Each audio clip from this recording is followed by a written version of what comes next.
Sema, how we doing? Hi everybody. Hello. I just realized I have this on still. You know what? It's in the corner anyways because we're in big face mode. I'm gonna keep fixing this while we do our conversation at the beginning. What's going on? Hey, stop talking. I have to do my thing. I did stop talking. I said what's going on? What's up, squishies? It's squishy time. Wait, I changed it from it's squishing time to it's squishy time because I thought about this carefully. I was about to call this out. Explain why it's no longer squishing time and it's okay. It's squishy time. Because it's squishing time. Does it mean that I'm squishing squishies? It means they're squishing. Squishing's the way I imagine it is squishing is the mode of transit that the squishies have. That when squishies move about, they are squishing.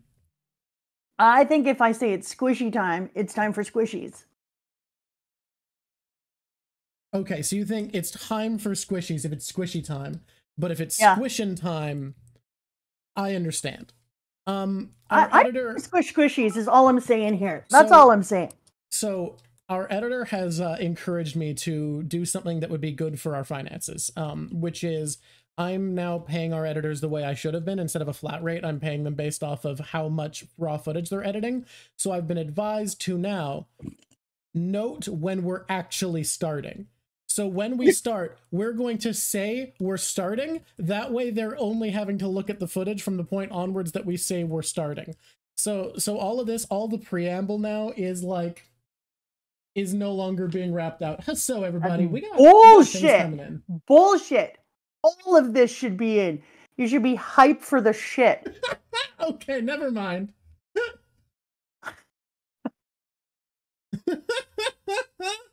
How are we doing, everybody? Can I tell you how I'm doing before we ask our people how we're doing today? Because I have a thing to say. Yeah. It's very important. Go for it. I ran out of colored. Guys, in memoriam for Mama's colored manga, it's over. It's so jover, everybody. I just broke my whole... Hey, whoa, thank you, Stream Elements. That's amazing. Like, wonko amazing. But rest in peace... Thank you! Look at it. As I was saying it, Sharps put rest in peace color. So many 07s in chat for color. I got in there. I was reading away, and all of a sudden it was like, well... Yep, you're done now. And I was like, are you shitting me? Yeah, the rest of Roof Piece is without color. Oh. Heartbreak. You have a name. Arms of an angel. Oh, thank you. I feel better about that. Not like the time you did that with Ace, which was bullshit. Okay, now let's ask the squishies how they're doing. How are the squishies doing? Hi, everybody. Level 6 hype train. Incredible. Incroyable, as the Quebecois would say. Oh my god, your accent, Drawk. Seriously. I don't know what it is. There are some words I can pronounce in French kind of okay. And then most of the time, not at all.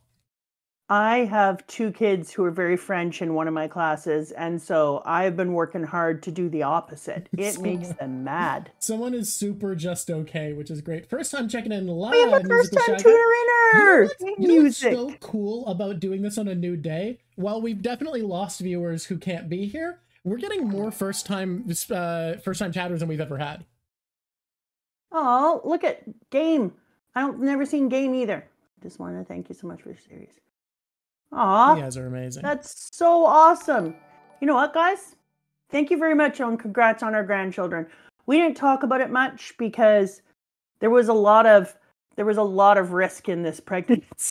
It's what they call a very hard mode pregnancy.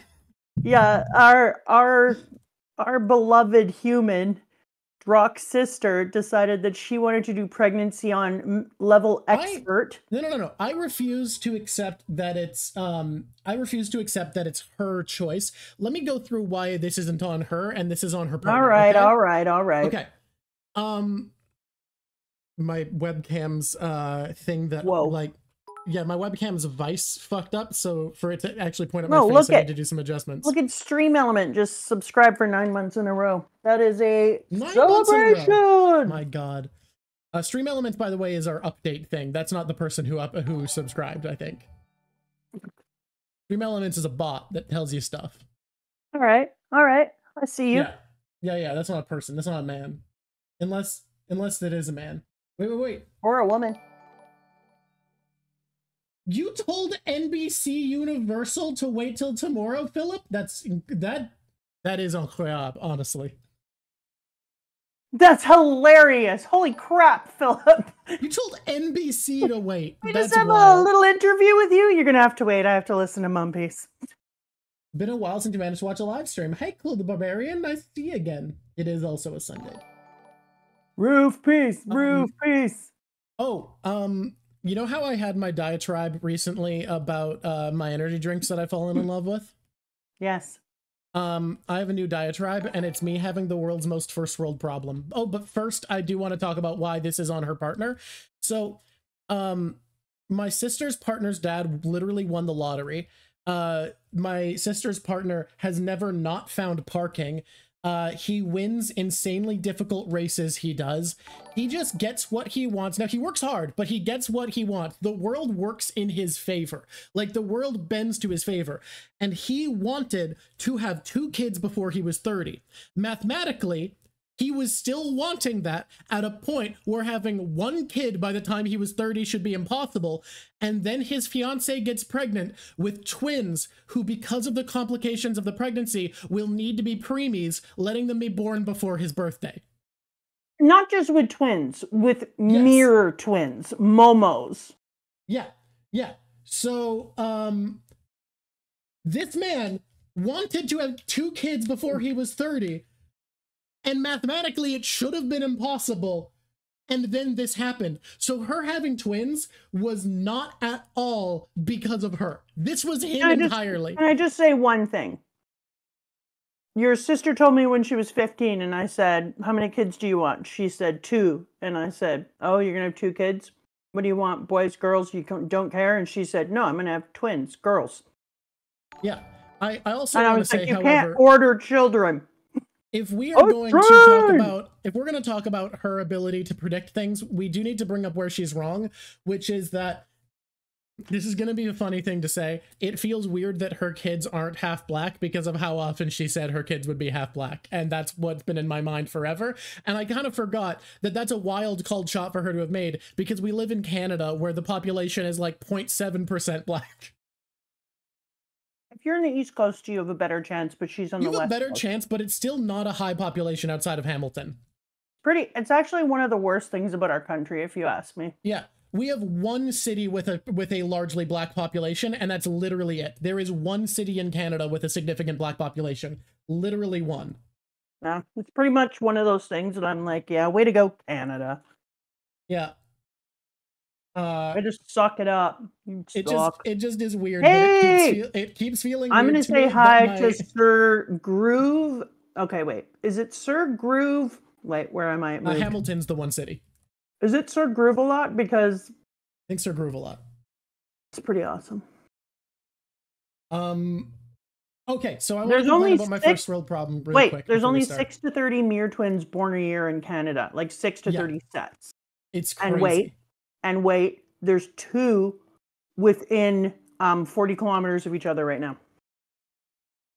It's wild. Sometimes you roll in a low population area too, compared to a lot of Canada. Well, compared to the places in Canada that have people. The subs, you subbing.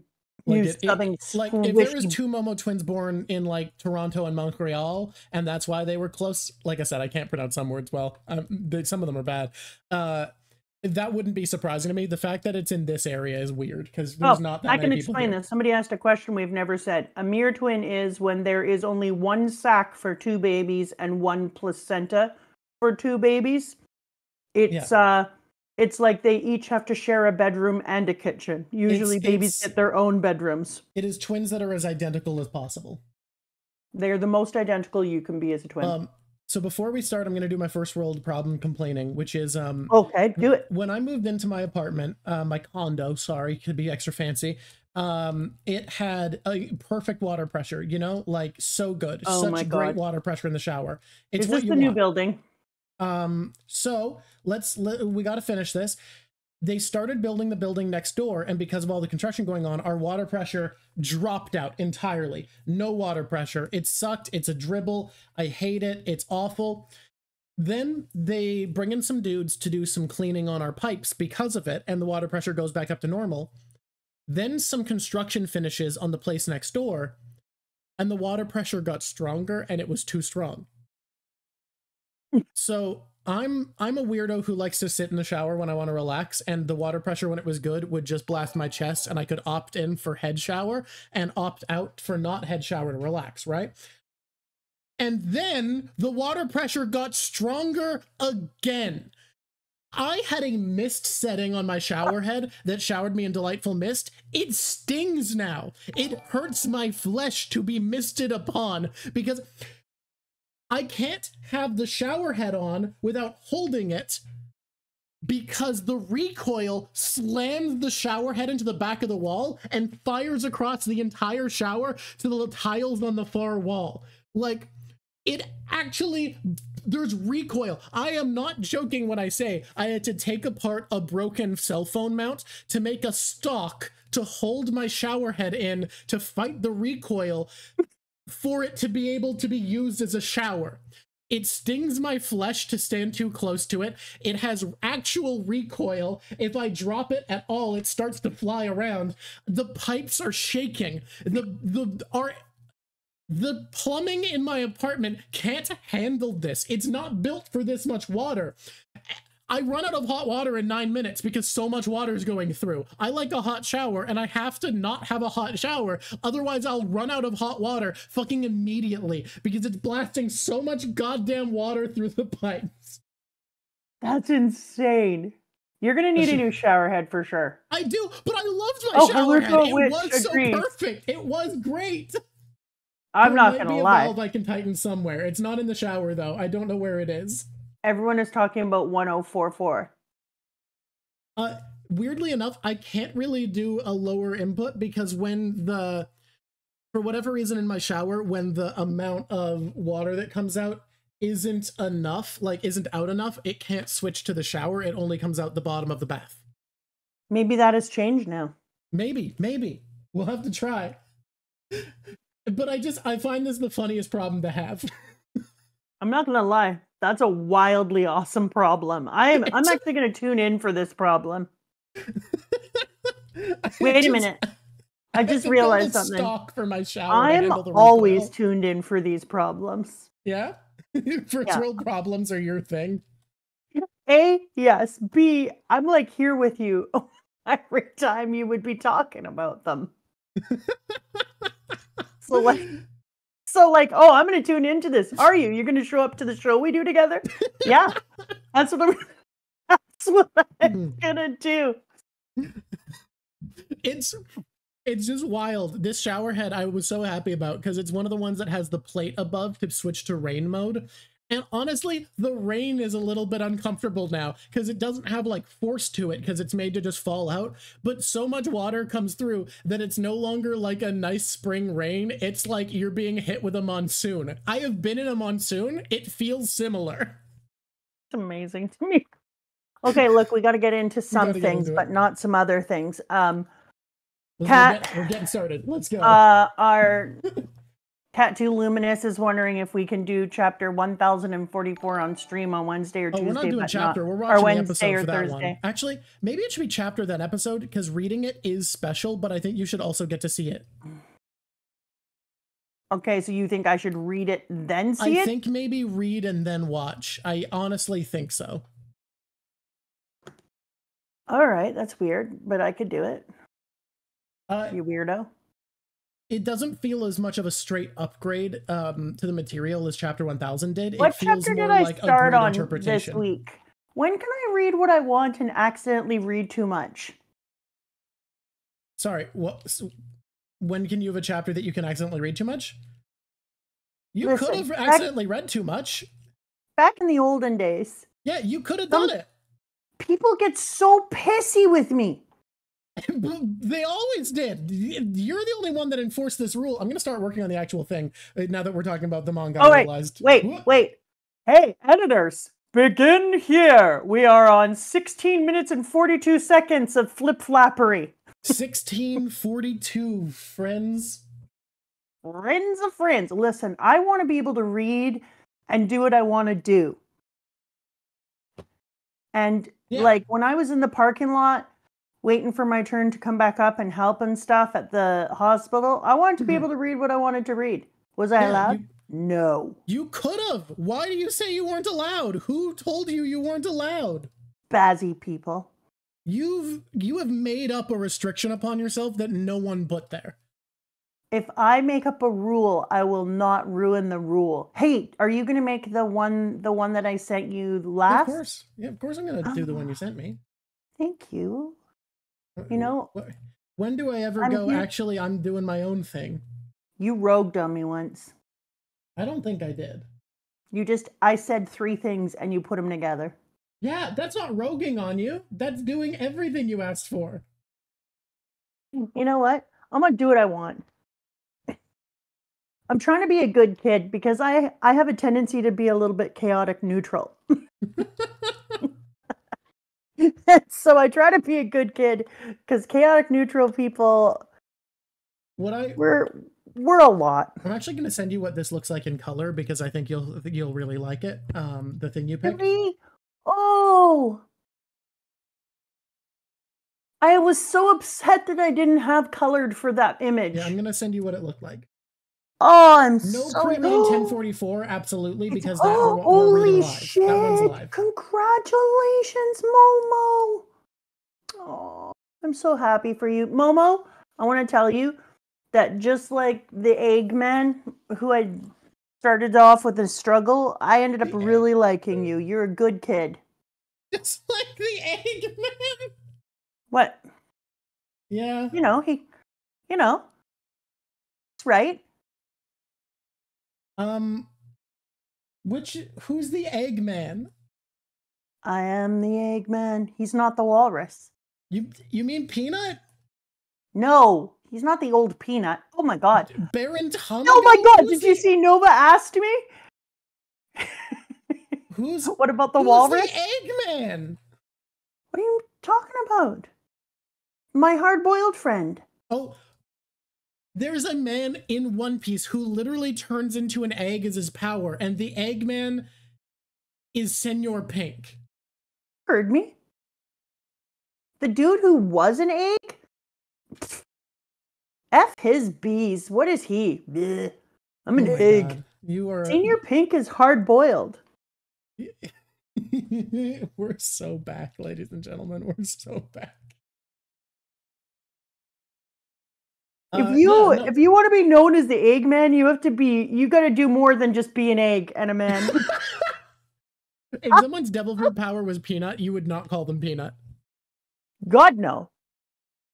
Oh my god. Can you imagine someone's devil fruit is peanut and all they do is attack people with peanut allergies? I feel like there's a lot you could do with a peanut power. George Washington Carver did so much with peanuts, right? Oh my gosh. When Drawk was like 7 years old or 6 years old even, he did a whole thing for all of our neighbors in the backyard where he told them all the history of the peanut and why it was so important and what we learned about things because of it. I read a book at school about George Washington Carver and I got super into peanuts and told the neighborhood all about it. Drawk, I know this is hard to believe, would get himself some really specific areas that he would focus all of his attention on. Isn't it wild that what I've decided to make my goal to have as a living is talk to people about things I'm exceptionally interested in? Yeah, it's actually, no one could have predicted this. Your hyper-focusing was never a thing that all of us always were interested to see what it would be next. I loved when it was whales and we got to find out about all the reproduction of whales. You wanted to tell us all about the migration patterns and reproduction of whales. Years that whales were what I cared about. Like the way some kids were about dinosaurs, I liked dinosaurs, but like when you think of a dinosaur kid, that was me with whales. Yeah, but you had a year of dinosaur. There was a year of dinosaur, but I feel like I was never as into it as I was about whales. No, not as much as whales. Whales were your jam. Okay, tell me, squishins, my little squishy squishersons, what the hell chapter did I start on? Because I watched some shit this week, so I can't even remember. Was it like in the 9s? Nobody knows. 987? I'm a goddamn hero. Look, we can't say hint to the tism because I'm not diagnosed and I'm not taking that from people. And also, I don't labels are itchy. Labels are a sweater that made of the wrong wool. Like, let me tell you. Labels shrunk in the wash. Why do I have an ADHD diagnosis? Simply for the meds. If it didn't come with meds, I would never have bothered. There's no autism meds, so I'm not going to bother with that.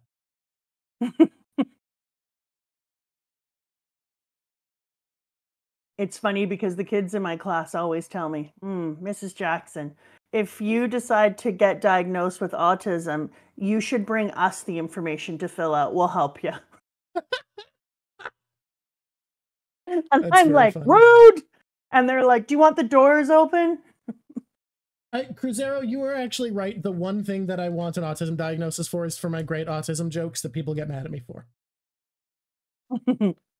We're not going to go into what those are, but I've had some complaints from friends, and I'm like, y'all just don't know good humor, and if I had the diagnosis, y'all would agree.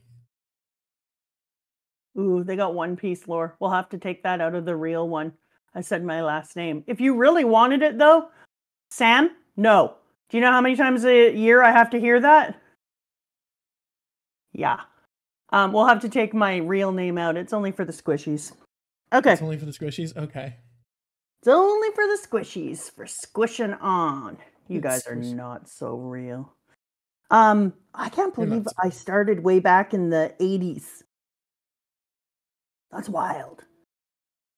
I really thought that I had like started just before chapter 1000. No, but you just read up to 1000 very, very quickly because you wanted to watch it a couple days later. So we watched it with the squishy Patreons, and I don't think I've ever gone, oh my god, so many times. Oh yeah, no, we watched the chapter 1000 adaptation, episode 1015, and holy fuck, it is unironically, in my opinion, some of the most beautiful animation I've ever seen. It's so gorgeous. Good. The birds and Luffy changing the color as he lines up with Roger for the revelation that Luffy said has the same true dream as Roger, and the fact that Luffy has a true dream that we don't know, that we don't even get to know.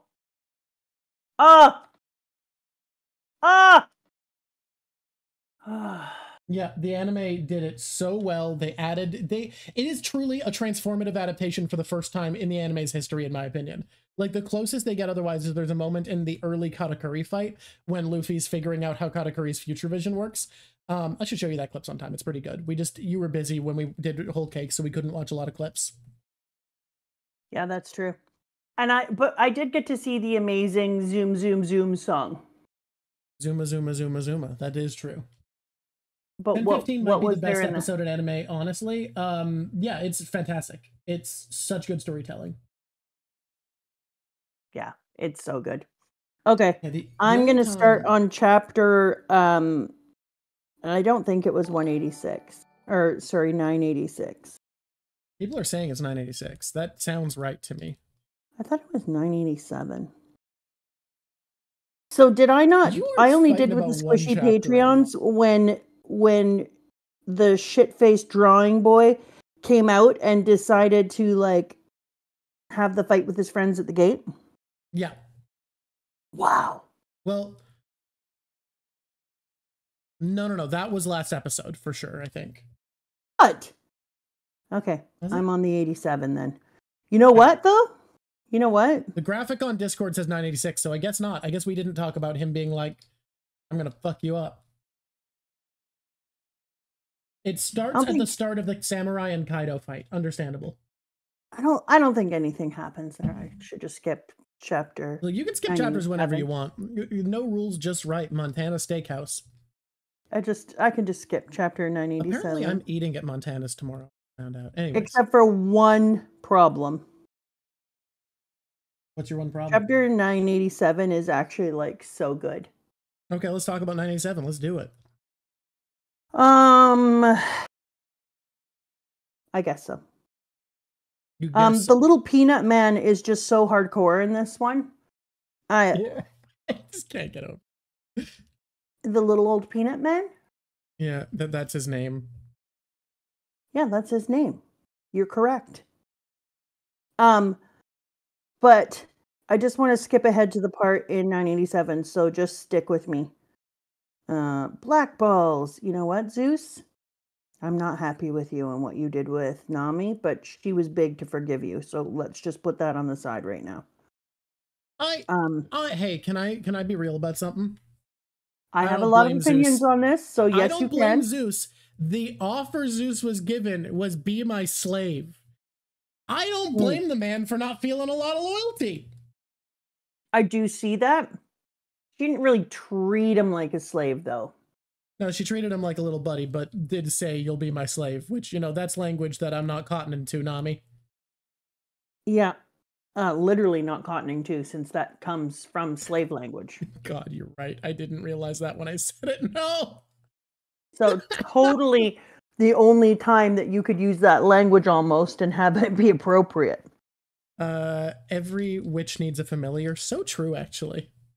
I like the way she did it this time way more than the way she did it last time when she was like, no. And then Zeus or Mr. Fluffy was really, really crushed. And then she's like, yeah, how about you just be my bud?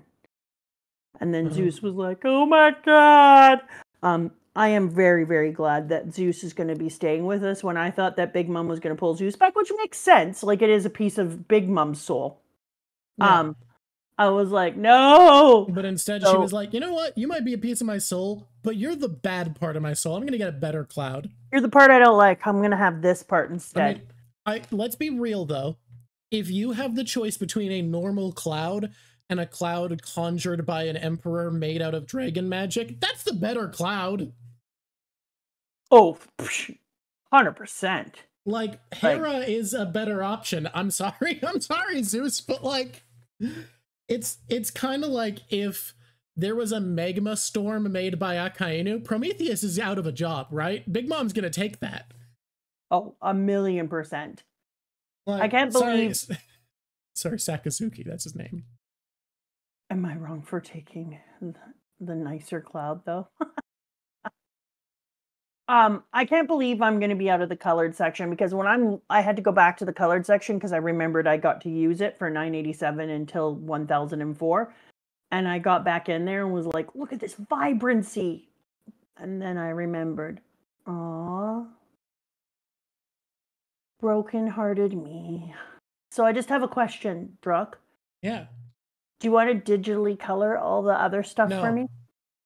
There are fan colorations of a lot of chapters. Someone else has done it, and you can read those if you want to. Do I want to? Not even slightly. Rush. Not even a temptation. I want you to know there are a lot of artists who post online, like, check out this colored chapter that I did. I've never done that. I have never taken someone's art and been like, I want to color this. I do not even as a birthday gift. No. Yeah, Red Potato. Don't you love me? No, not for me. Not my thing. Damn it! So crushed in my soul. I don't even know what to do with myself. Big Mom and Moria as a collab would be crazy. You're right, though. Because think about it. Big Mom with Cracker could turn the Biscuit Soldiers into automatons. Big Mom and Moria, damn, the shit they could pull off. Every manga is just an advanced coloring book. You are so true for that, Jelly. So true for that, honestly. And Kaido's dragon is it's fucking perfect in color. Like, it's so good. Yeah. Oh, I just love it. Every time he comes on, I'm like, yeah. And now I was really happy to have the Dogstorm Three Musketeers back on the land, but I was even more happy to have them do it under a full moon, because let's be so for real right now. Their like full moon in it is good. It is good drawing. It is good development for their nation. It is good. I don't disagree with the person who said that they think Oda's art pops more in black and white. I think it's built for it. But I think, like, you gotta remember, Mama likes to know what colors things are. And I think that's the biggest part she's losing, is knowing what color everything is. You just were so letterkenning it just now with your what colors things are. the way you said it. I've seen one episode of Letterkenny. You should see many more episodes of Letterkenny. I have to quit watching Letterkenny. I'm starting to talk like an Ontario person. I mean, it's not Ontario. I've actually seen a thing about it where apparently the rural Canadian accent is pretty unanimous across most of the country, and at the very least, the dialect is. Like, people from where we're from didn't quite have the accent, but it was weirdly close for being so far from the prairies. It really is. They get so Canadian too. They get so Canadian along the way. Real Canadian. The real Canadian accent is just rural. Like that's it. And then also Newfie. That's its own thing. I know that we're not allowed to talk about it yet. I love when Momo is taking off his little cross, a literal cross, because it crosses in the middle. You missed nothing. Nothing happened. Primed. And he falls down to between the king and the queen, because it felt very metaphor-y. And I love when he is rescued, but more even though because Sanji has to put on that uniform again. So now I'm wondering what is going on in Sanji, because we've talked about this before, like how your leg on fire. And then dude says later on, hey Sanji, do you have a touch of the made by robots like Frankie? Well, and Queen is also like, you're not a Lunarian. How do you do that? Exactly. That's not natural. Exactly. Which also made me be like, a Lunarian can light itself on fire. Okay. So Lunarian, the implication there is that's what King is, because King can light himself on fire, and he has big black wings. So there is a common theory that is yet to be confirmed that mink DNA was used to give whichever one of the brothers has lightning powers. I think Niji lightning powers. And that Sanji has a small bit of Lunarian DNA spliced into him, which, if true, I think would be a confirmation of your theory that he's part demon, which isn't confirmed yet. But if it turns out that's true, I would give that to you, because that's a creature with black angel wings. That's a demon. That's a fallen angel. That's what I'm trying to say. That's definitely a demon. Yeah. If it turns out there is Lunarian DNA in the boy, which is not confirmed, but it is a common fan theory, I will give that to you. Okay, excellent. Because I was going to say, he doesn't have a touch of the Frankie. So if he doesn't have a touch of the Frankie and he has a touch of the Lunarian, then in my opinion, he would have to be counted as a demon, and you just confirmed for me. Okay, so I was like, we're there, we're in it, yeah. Yo, what do you please, think of the name Lunarian for King's Race, by the way? What, pardon? What do you think of Lunarian for the name of King's Race? Yeah, that's freaking amazing. When I first heard it, I was like, Lunarian. So do these people who are demons come from the frickin' moon? Are they the people who got in the fight that we show on the written pieces? Is that's why they're calling them lunar? It absolutely could be, because we know there were winged people on the moon. We just didn't see any pictograms with black wings. We all saw the white wing shades of the Birkins, Shandians, and Skypians. Exactly. So if he has wings that are that big, are all the other different races of winged people kind of descended in some way from either heaven or hell type things? Yeah, it's so cool how many of your theories are being touched on in this section, huh? Yes, I was like, this section for me was just full out fun. I was like, oh, that's hitting on this. I'm telling you, Bone Fairy, you can say they're just angels because they're depicted as having fire powers. That's true, but his wings are black. I've played enough D&D to know when well, actually, in D&D, it's not demons, it's devils. Devils are angels with black wings. But I've played enough tabletop role-playing games. I'm gonna count an angel with black wings and fire powers who's no longer on heaven as a demon, for the sake of the prediction. So I'm hoping that it's a whole, like, Lunarian moon thing, and that the moons, the people who were of the moon, and the fight that we saw on the moon, that we... You know what? I always think about this when Eminem was on the moon and he was looking at that as a panel on the cover about how he had his head cocked to the side like a dog. It made him seem so sweet and incapable of just murderation. He's capable though. And so I thought it was very, very interesting, because when I saw this, I was like, oh, sweet shit. Are we going to find out that this dude is actually part of the moon, original moon demons? Is that what was up on the moon? Was there a fight between two different groups with wings? But if he's a Lunarian. If he's part Lunarian, I'm gonna, at the very least, it's a shroom star. But like... And I think it is... But then you also will get a shroom for saying he's part dragon. Yeah. But I think he is going to be Lunarian, and I think it was activated when he put this suit on, because he said, I feel different ever since I put this suit on. Almost like that part of his blood has now been activated by wearing this suit, because maybe the suits of his people are meant to activate the best parts of yourself, or the most weaponized even if they're part. not built for it, the one Judge made could have just been programmed like, this'll undo what your mother did. Maybe. Because he's feeling different now. And so I think that we're going to see some stuff because of this. I think we're going to find out that more parts of Sanji are going to be activated, and he's just going to be even better with powers than he used to be, because it's going to have turned them on in a bigger way. We'll have to see next time. So when Sanji directly fights King, I was like, F you, King. Sanji a big boy. And it was so good to get to see my Sanji fighting big characters, because King would have been like a over-the-top, ridiculous, difficult one for Luffy at points. And so to watch Sanji get to do this and get to see him step into his bazillion berry reward, I was like, yeah. Like, King is in theory the same level on Big Mom's crew as Katakuri was for... sorry, on Kaido's crew as Katakuri was for Big Mom, meaning that, like, this is his right-hand man. This is the strong guy. Now, I want to be clear. Everyone who says that King would win that fight is fucking wrong. And when we watch the King fight, when we get there, I will tell you why. I will tell you why. Katakuri wins that fight mid-diff. And I'm not even just saying he's stronger. I'm saying for how the powers line up. And I have thought extensively about this.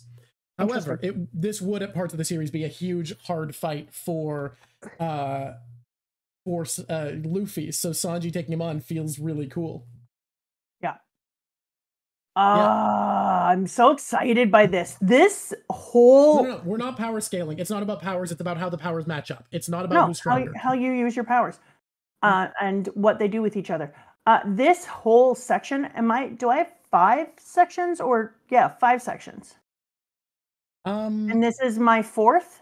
This is your 4th, and the 5th is going to be coming up. We are going to need you to read quickly again so that we can do a Patreon watch along. And we have a community now, so we can have more people in. But a community watch along. We got approved for a community? Yeah, we got approved. So we'll need to do a watch along for the big episode and a read along for the big chapter. Wait a minute. Mm-hmm. Can I have some recognition of how cool we are now? Yeah, I mean, we are. But everyone, we have a community on Discord. We're officially a Discord community, which means we can do stages, and we don't have to worry about the fact that we literally couldn't fit everyone in who wanted to watch along for episode 1015. Yeah, that's right. And so last time it broke my heart that we couldn't have all of our humans who wanted to be there. So now we've been approved for community. That makes me so happy because it broke my heart. And but then we figured a way around it, but it still broke my heart. I'm going to buy a second long Cat 6 cable because my main computer is plugged in for streaming. And I'm going to buy another one so that I can have faster internet on the one that I Cat 2 is still spamming us about it not being on Tuesday. It's not going to be on Tuesday, Cat, because I won't have read enough.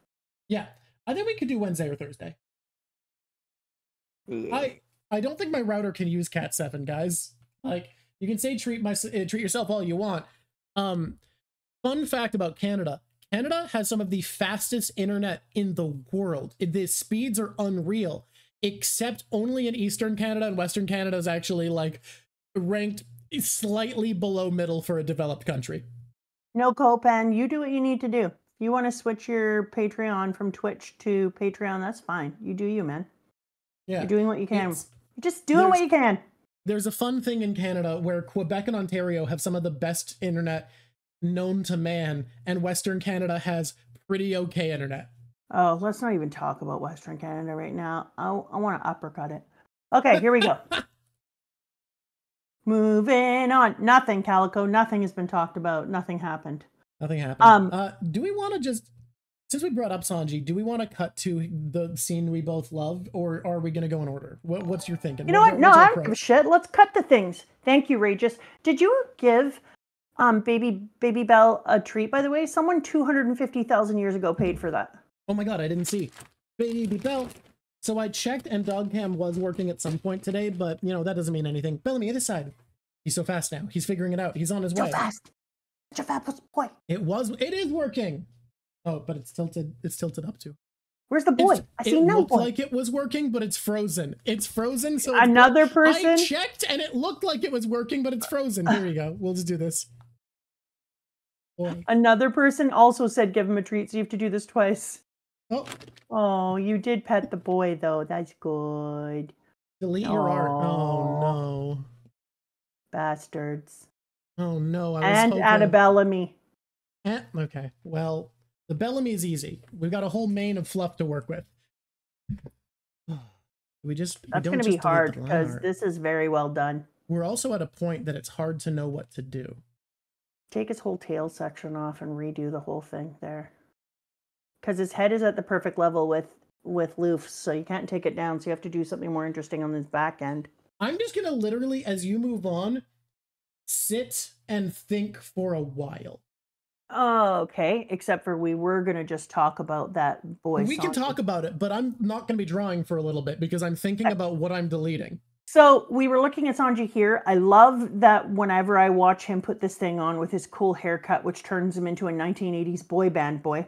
I really feel I'm looking at a flock of seagulls every time he sticks on his number 3 uniform. But I love that we start talking about like the ways in which he's changed and how he becomes this. I think it kind of like turned on parts of him that were either latent or kind of like medium weak, and then it's going to strengthen him. Somebody else added a Bellamy. You allow people to do that more than once? Oh yeah, we can keep adding. We can add forever. People can save their points for this. 2 fluffy boys, you weirdo.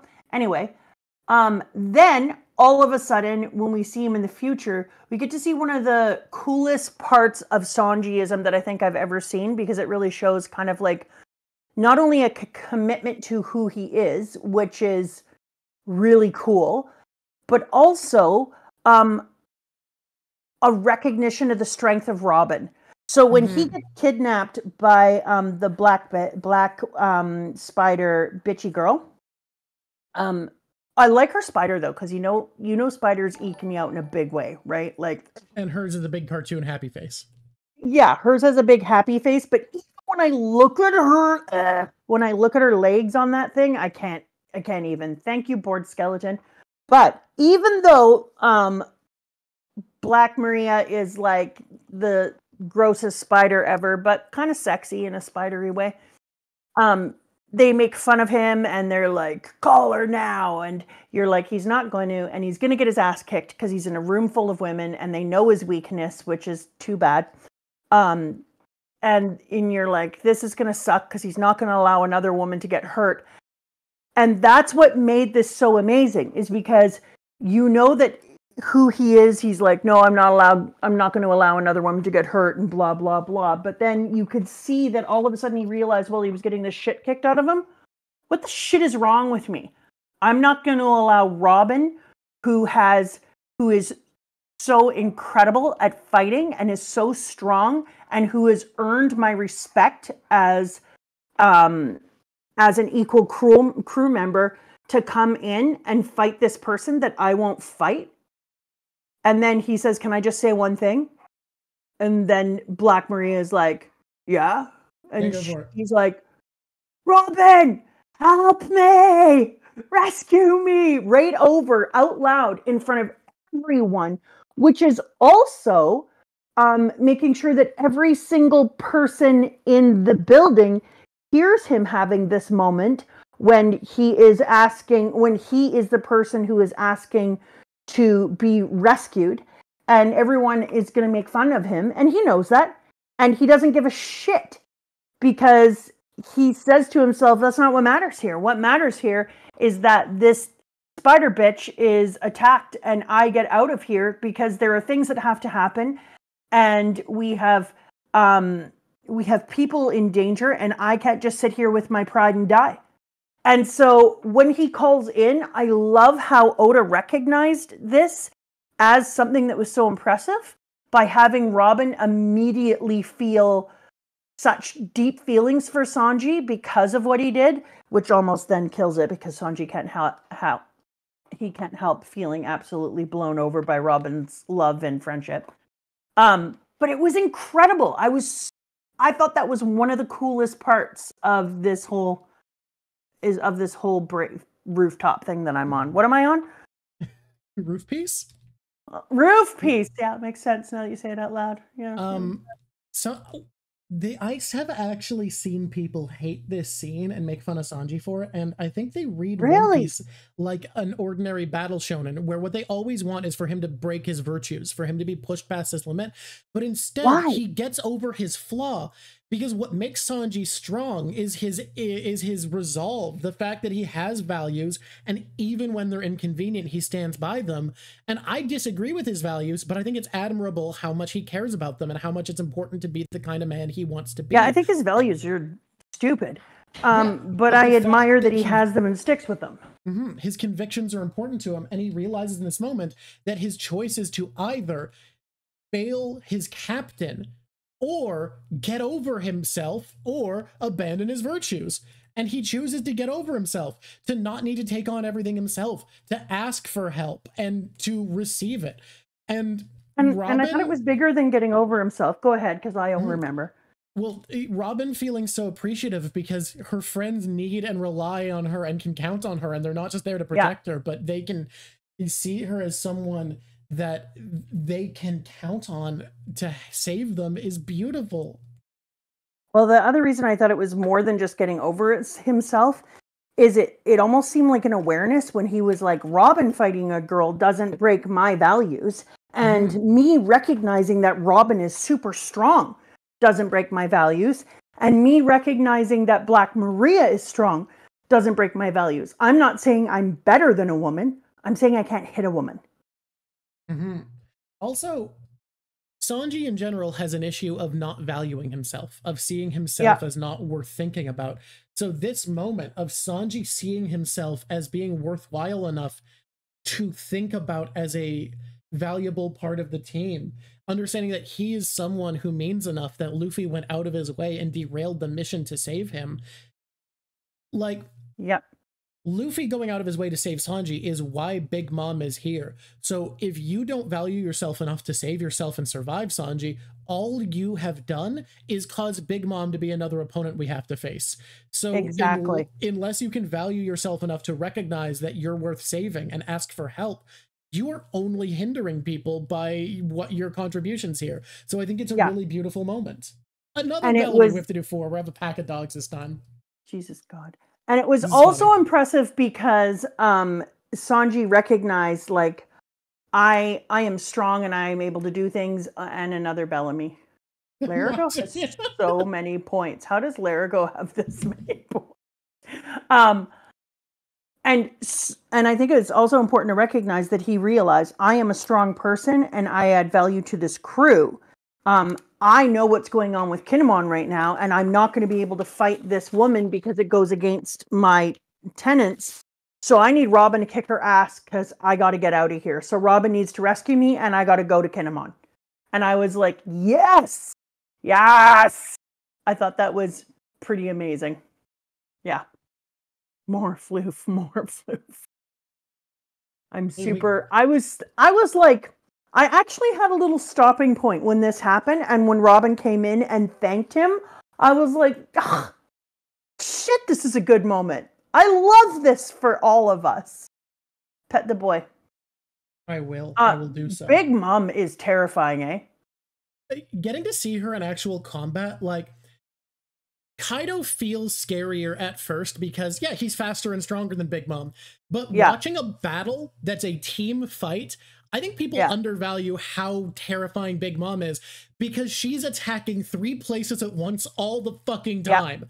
Constantly. There are 3 places she is on the battlefield at every moment of this fight, and that's fucked. Like, Kaido is faster and stronger than her, sure. But he's not 3 places at once. Exactly. So many times people will be one-on-one fighting her and then realize like Prometheus or Zeus would be off in the corner absolutely wreaking havoc on somebody else, and they'd be like, shit. Like she is wild. Also, I'm rest in peace colored version, because things like getting to see Frankie in his FRU with my bone boy up on top slamming into her face and the frickin' colors that come off of that. Oh, I'm gonna miss that. It's beautiful. Rest in peace, it's colored gorgeous. version. Rest in peace. Of an angel. See, no. What you don't understand is I agree. And it does need that. Frankie, I have loved Brooke. I have loved Brooke in this. In fact, I have never been more in love with the Straw Hats than I have been in this battle. I think, unironically, there's only one Straw Hat who's underwhelming in this section. Okay. His name is Usopp. Okay, but I knew you were going to say that.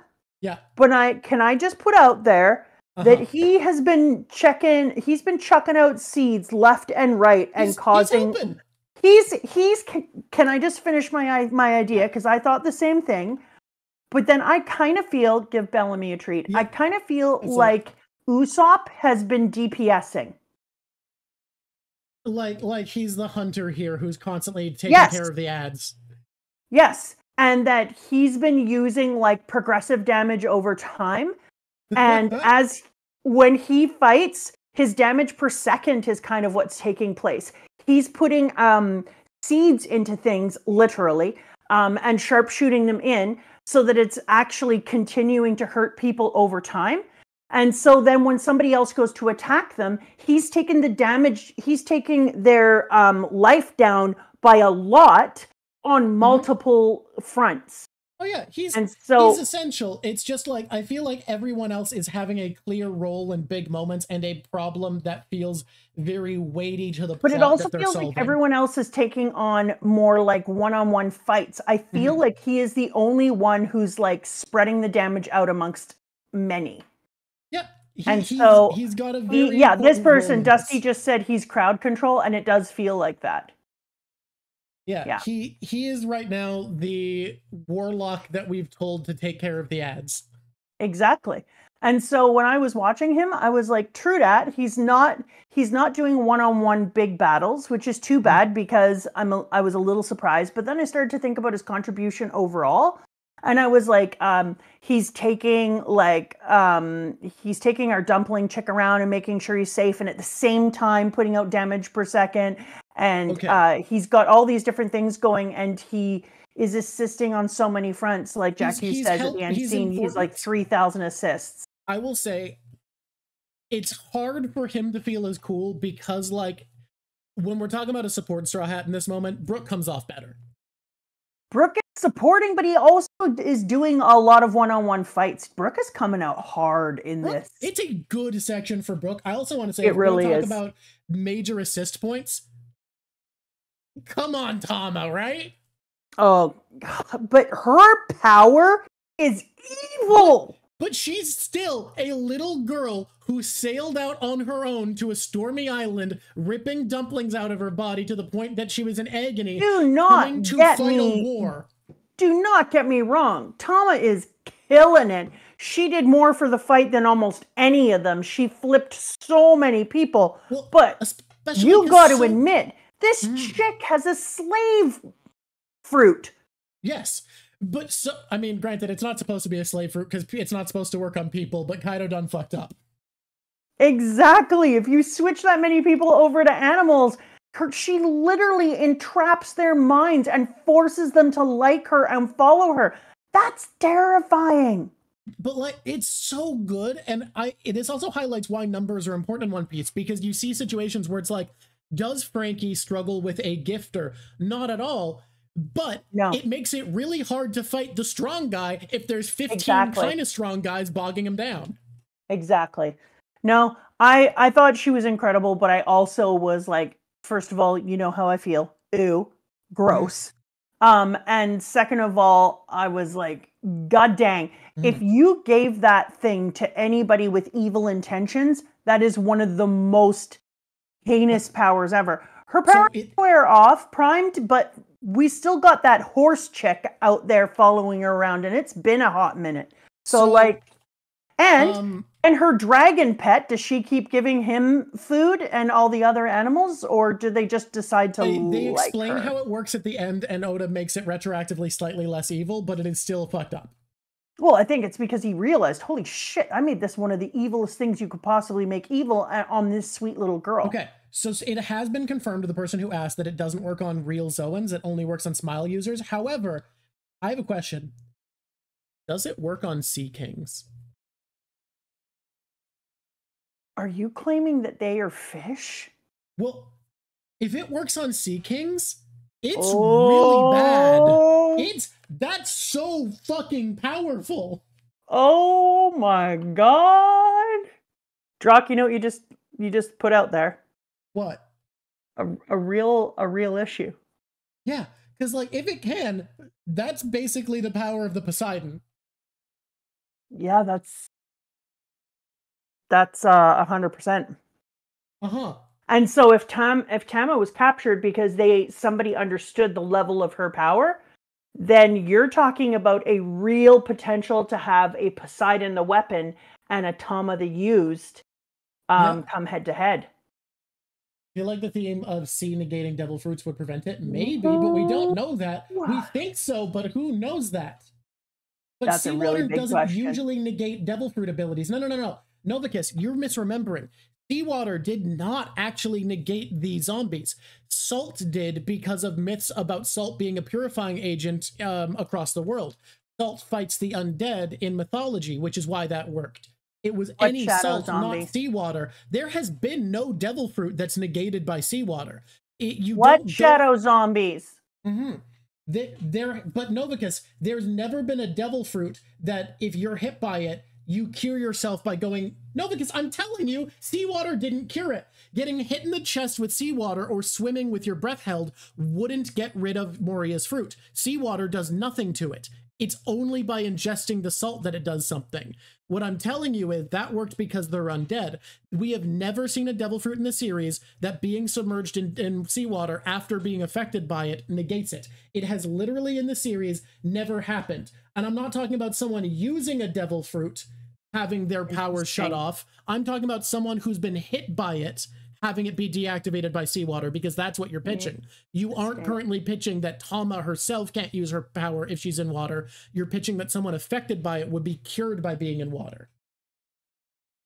This is an interesting thing for the future. Like a really interesting thing for the future, because if I'm Kaido, I would be like, who was that little chick who enslaved everyone? Who's this lost sassy child? Because I'm gonna want that kid. Oh my goodness. Okay, fascinating. All right, let's move on. Tama is misremembering it. It is ingesting salt that turns off the zombies. It is not being splashed with seawater. Jinbei used it because there was so much seawater blasted at them that it purified them.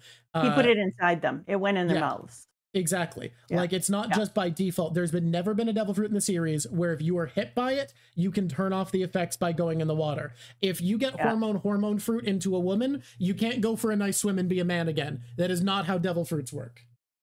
Yeah. But then if they drowned and inhaled seawater, they would. No, that was because they were undead specifically. Salt doesn't deactivate devil fruit powers. It deactivates Moria's because of myths around purification. Yeah. That's obvious. Yeah. Okay, moving on. Watching them try to get to the roof was... Okay, no, we need to pause again because chat does not understand what I'm saying somehow. No, Croc can't use his powers when he's touched by water. I am saying we have never seen a devil fruit where if you are affected by the fruit, you can cure yourself by swimming in seawater. Y'all ain't listening. I'm not saying there's never been a devil fruit that is weak to water. I'm saying there's never been a devil fruit that is cured by the victim of the fruit having a nice bath in seawater. People change by the toy fruit. The hobby no me Don't unchange from swimming. Please. Please listen to the words I'm saying instead of thinking of an example and then being wrong. Please. Oh my god. You Drawk, sir. Uh-huh. Are ridiculous. People being really pompous when wrong bugs me, which is why I am annoyed by myself last time by not getting what people were saying about only needing 3 of the poneglyphs. I've since decided there's probably more to it, but I was pompous and wrong and it annoyed me, and whenever anyone is, it bugs me. And I want to say, I bug myself with it when I do it. This is a thing that goes both ways. Why I'm kind of laughing at you, because I'm like, pot, kettle. Uh-huh. There's, my very favorite saying on that. There's something about that guy I can't stand about myself. Yeah.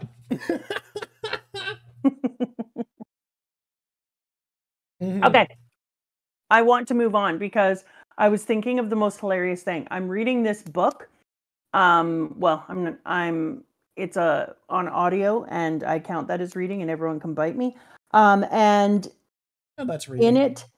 In it, the person is making all of these references, and the powers they've given people. I was like, it's so weird how many of these powers align with like powers that we've seen in One Piece. And then I realized, oh shit, this author probably read One Piece. One Piece is very popular with creatives. And that it actually is probably this author got inspiration from this manga and is like, oh, I have a really neat idea. And now whenever I'm looking at it, because I remember that because somebody said here, it's not slavery, it's friendship. And one of the people in this book, their power is actually the power to motivate people through love and friendship for them. That's still a type of slavery, though. Like, that's why we all don't stand with witches when they use love potion number 9. And it's a series of books, and I swear to God, I think the author has read One Piece. Chad is 100% right. Chad is 100% right. They have found one devil fruit that was deactivated by water, and it was the soap fruit. Victims of the soap fruit are cured by water. However, not seawater specifically, chat, all water. So why do you think seawater works on devil fruits? The one fruit that would be weak to water is turned off by all water, including fresh water. When I get into my thing that I'm standing on a hill for, Drawk. Yeah, you'll point out that I do it too. It runs in the family. Yeah, because you were laughing at me earlier when I said I'm getting up on this hill. Yeah, I just want to point out, deactivate devil fruits as well. It's just people brought up seawater. Fine. I just want to tell you, remember this. I will remember this. Because I will get up on that hill. Red potato drop.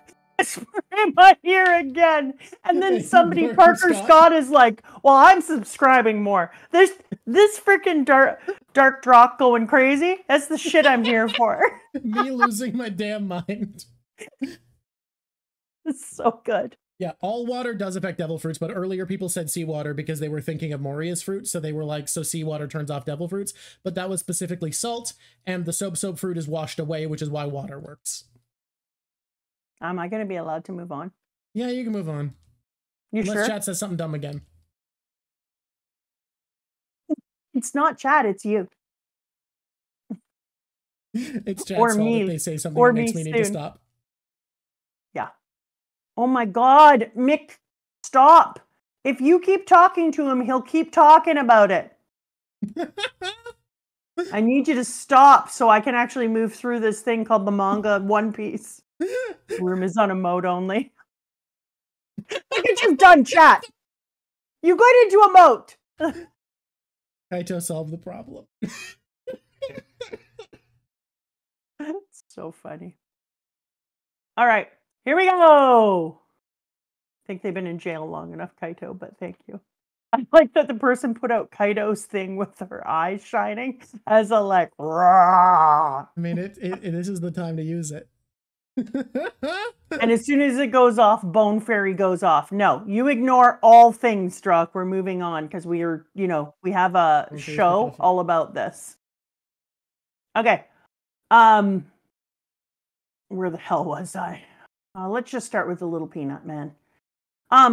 Later on, that little peanut man, by the way, he does grow up and blow up, hey?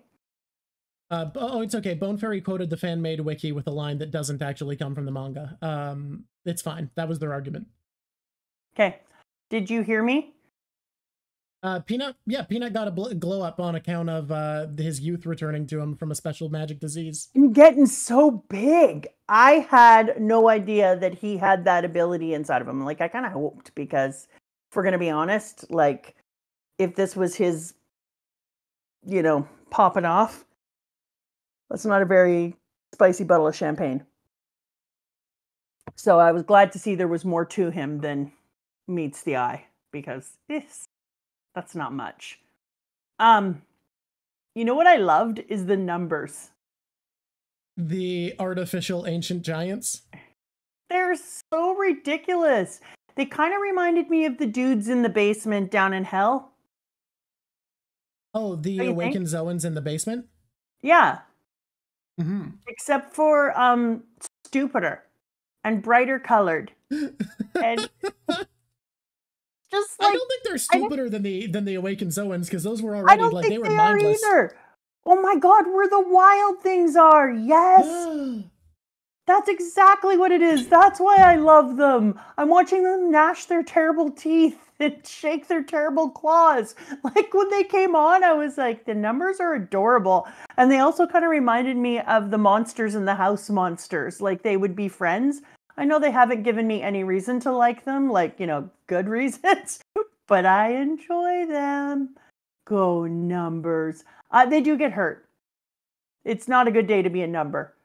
And Robin, when we were talking back in Dressrosa about the shitty use and how Pika sucks and doesn't use his devil fruit very well? Robin has become so imaginative. Like, when she rolls Big Mom like a bowling ball, her and Jinbei are there, and then Jinbei throws a Big Mom like a bowling ball, and then Robin uses her fleur to like pull her along and flip her down. That's so good. I was like, Robin, every single time I watch you, you do something more phenomenally awesome with yours. She uses her ability to the max. I'm gonna be honest, you haven't seen nothing yet. Yeah, I expect that, because Robin keeps getting better. Unlike, I don't know, Pika. There are some people who were upset with your Pika take about, like, yeah, but he can't control all earth, just stone. Guys, have you seen what it looks like? He's made of dirt when he's a big guy. He can say it's stone only, but like, compact enough dirt must count, because there's a lot of dirt in that guy's body. Such bullshit. And also, can I just remind everyone that dirt is just broken down stone? Also, even if you can't control dirt, you could still do the thing that Mama Drawk came up with, where you open a hole and then close it. Like, you can open and close your mouth.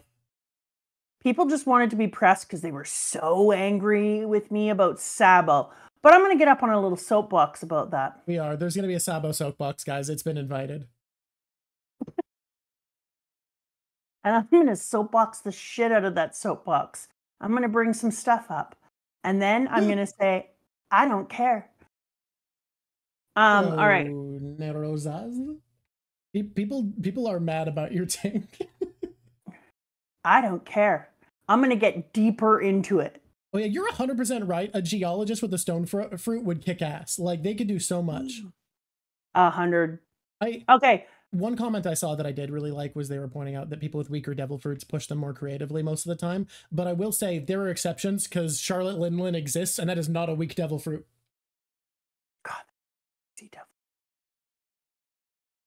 Charlotte Linlin is a wild woman. She has pushed a strong fruit to stronger. What Charlotte Linlin said to herself is, oh, this is a crazy strong devil fruit. What would happen if it was stronger? Yeah. I'm going to use it to control the weather. Yeah, exactly. Queen's giant dinosaur is so adorable. It makes it really upsetting when he does things like eat Luffy, or when they do things like that, because you idiots aren't going anywhere. And then they start to eat Luffy. And I'm like, you're just so adorable. It really upsets me that I have to watch you do terrible things. It's kind of like the numbers. I don't like it when cute things hurt things. It upsets me. I want cute things to behave cutely. That's a personal offense. It is a personal offense. I think some people really like it. I don't like the juxtaposition of my adorable things attacking. I wanna just enjoy my cute things. But I do have to say that Queen is so far one of my very favorite villains. He's such a good henchman. Queen and King both. Like, we've seen some henchmen that I've been so effing disappointed that I've been like, you're so boring. You're so milquetoast. But Queen and King are just enjoyable as shit. I think we are far enough for me to give my controversial take that Kaido has the best villain crew in the series. And the only reason there's competition is because of how great Katakuri is, and he's holding up the Charlotte family. Yeah, I would agree. I would absolutely agree. Like, I think Charlotte Katakuri is my favorite single, like, non-major antagonist. And even then, he's kind of the major antagonist because Big Mom's more a force of nature in part 2 of Whole Cake. But, like, Kaido's whole crew, I love them. They are such good villains. They actually make the story more enjoyable, whereas every single time Eminem's crew came on, I was just like, why do I have to watch these fuckers? Weakest henchmen in the series. So embarrassing. Just absolutely embarrassing. Not enjoyable. Except for the bubble dude, I have to admit, you hated it because you had to listen to his shit laugh and you had to read it over many, many, many, many, many weeks. But when it's quick in Skypiea, it's kind of an interesting idea. Mm-hmm. I think Bubble Dude is fine, but like the only crew with a weaker henchman lineup than Eneru, in my opinion, is probably Captain Kuro, and that's East Blue, so I'm not gonna hold it against him too hard. The only crew with a better crew than Kaido, and it isn't for fighting, trust me when I say this, it's just for interest, is Foxy's. Really? Oh, somebody said Foxy. They said Foxy's Foxy. henchmen are very fun. I still like Kaido better. So fun. I love Ulti. I love Page 1. I love Who's Who. I love Queen. I love King. No, they're all great. Jack is there. But they're not as fun as Foxy's crew. Foxy's crew, their entire thing is being unique, different, and fun. Whereas these guys are just like absolutely freaking horrifying. And that's very different. As big an evolution of emotions as we have during the Foxy video. If anyone hasn't seen that one yet, because they're like, it's Foxy, who cares? We evolve our opinion of Foxy over that one in a major way. During the video. It was just wild. We start off with like, I hate Foxy. Hating that bastard. By the end, we're like, God damn it. Foxy's kind of awesome. It's kind of rules. And I will never stop enjoying Usopp with his afro and Luffy with his afro. They looked so good in afros. Yeah, fight promoter Usopp's a look. We've gotten a little off topic, but it's fine. It's still One Piece. Yeah. Is the topic One Piece? The topic is One Piece. Well, then, yeah. It's no more specific than that. It's just broadly One Piece.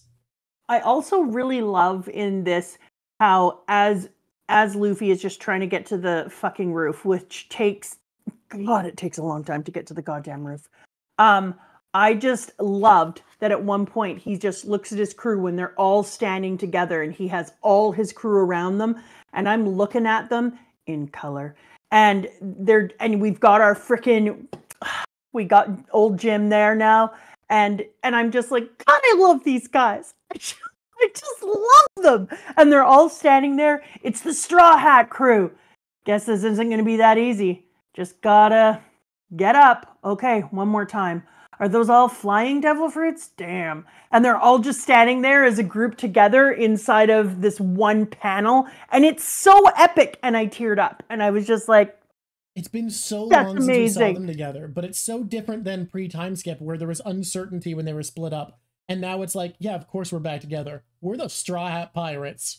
Exactly. And it's gorgeous. And then right under it, the greatest thing happens that shows who Luffy is as a leader.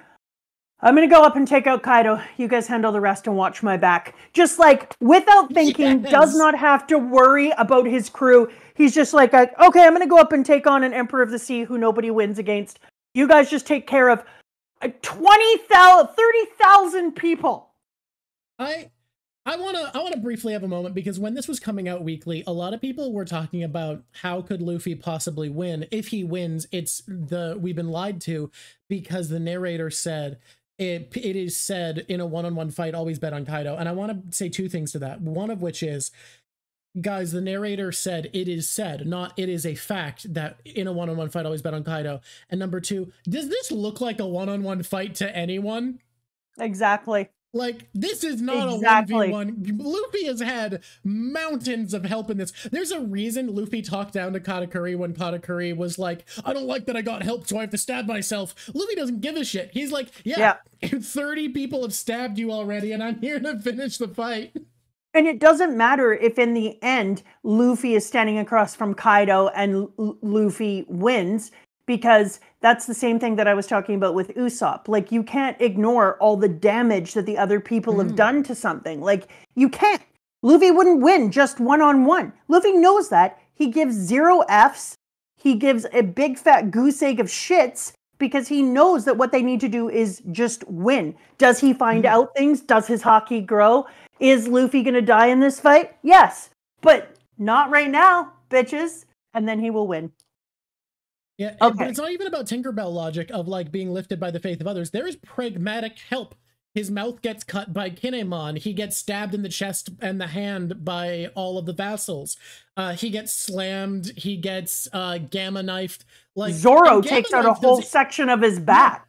Yeah, like he gets actually practically injured by this raid boss fight that happened. Honestly, exactly. When we're talking about what a menace Big Mom is in a fight, looking at how prepared they were with an answer to all of Kaido's attacks, I think that the 9 vassals could have lasted a long time against just Kaido, because they had prepared responses to everything he was doing and were keeping him on the back foot.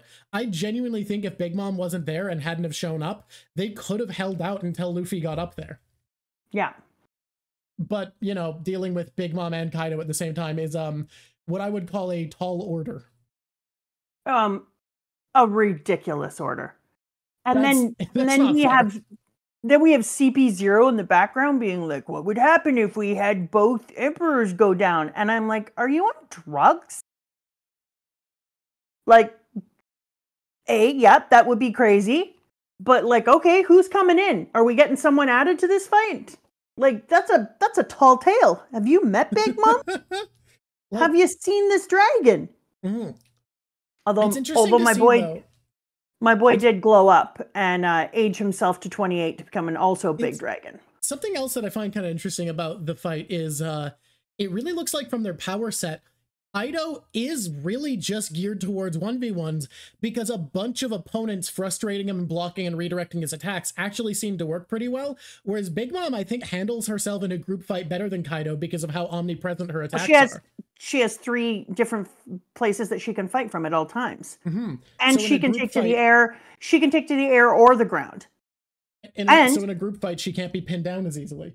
She also has things that can be pulled apart and then pull themselves back together. Their soul can be put into just one piece and then made bigger again.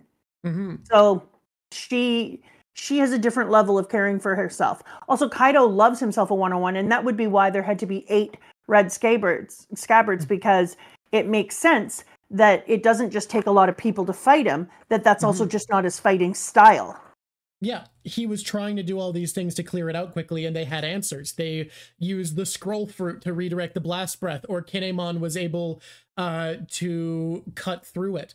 They were keeping him frustrated enough that they were able to keep handle it. Don't get me wrong, I think they definitely would have lost, but I think they would have held out for a lot longer. Yeah, I would agree. You know what makes me mad is I like Hawkins, and he's just kind of pissing me off. Look, it's the same as me liking Apu. They're not good guys. They're just kind of likable for us for some reason. I don't know why I like him, but Again, I do know that I like Apu, but I just do. When he gets into the fight where he says, where the guy is like, you only have, when Killer says, you only have 2 left. And he's like, that's true. But asking how many I have left is not as important as asking who they are. Yep. And you're like, oh, say what you did. You are terrible, and yet also well done. I don't know why. I just like Hawkins. I just got he's just got something about him. Yeah, he's got his style. Thank you. It's a thing I've noticed with everyone is everybody has one like inexplicable supernova that they're like, this guy rocks. I love Apu. I love what a little shit he is. I love that he's like, I'm losing this fight. Run away. I see what team's winning. Yeah, I don't care that much anymore. Like, I love that he's just in it for him, has no honor, has no respect, doesn't give a shit. He's just a little bastard, and I love him. Primed. I've never thought about that before. That's an interesting question. If you're bringing it up, there has to be a reason, but like, that's an interesting idea. What would they name them after? Someone says it's a rogue for them. That makes sense. He's another one that it would just be like, I don't know what it is, but I love this dude. He is Drake for them. Yeah, I could see that. I could absolutely see that. The rogue is nursing his cuts because he got an ouchie.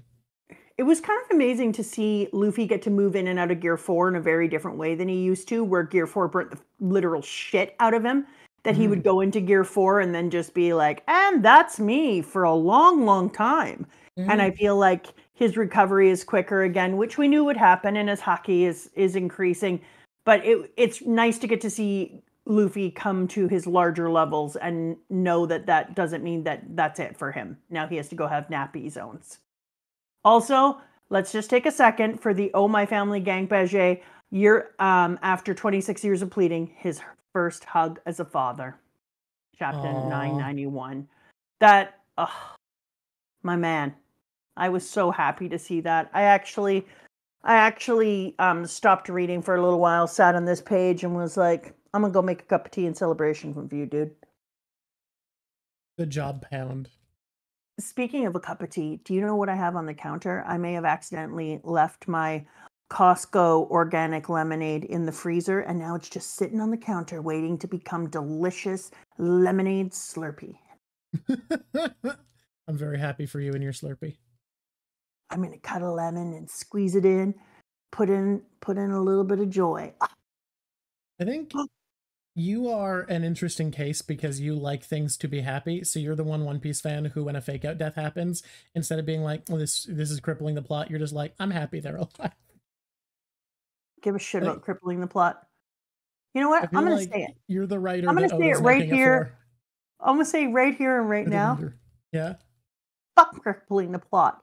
This is Oda's vision. And if he wants there to be a happy fucking moment with a family, then I'm happy to have that moment.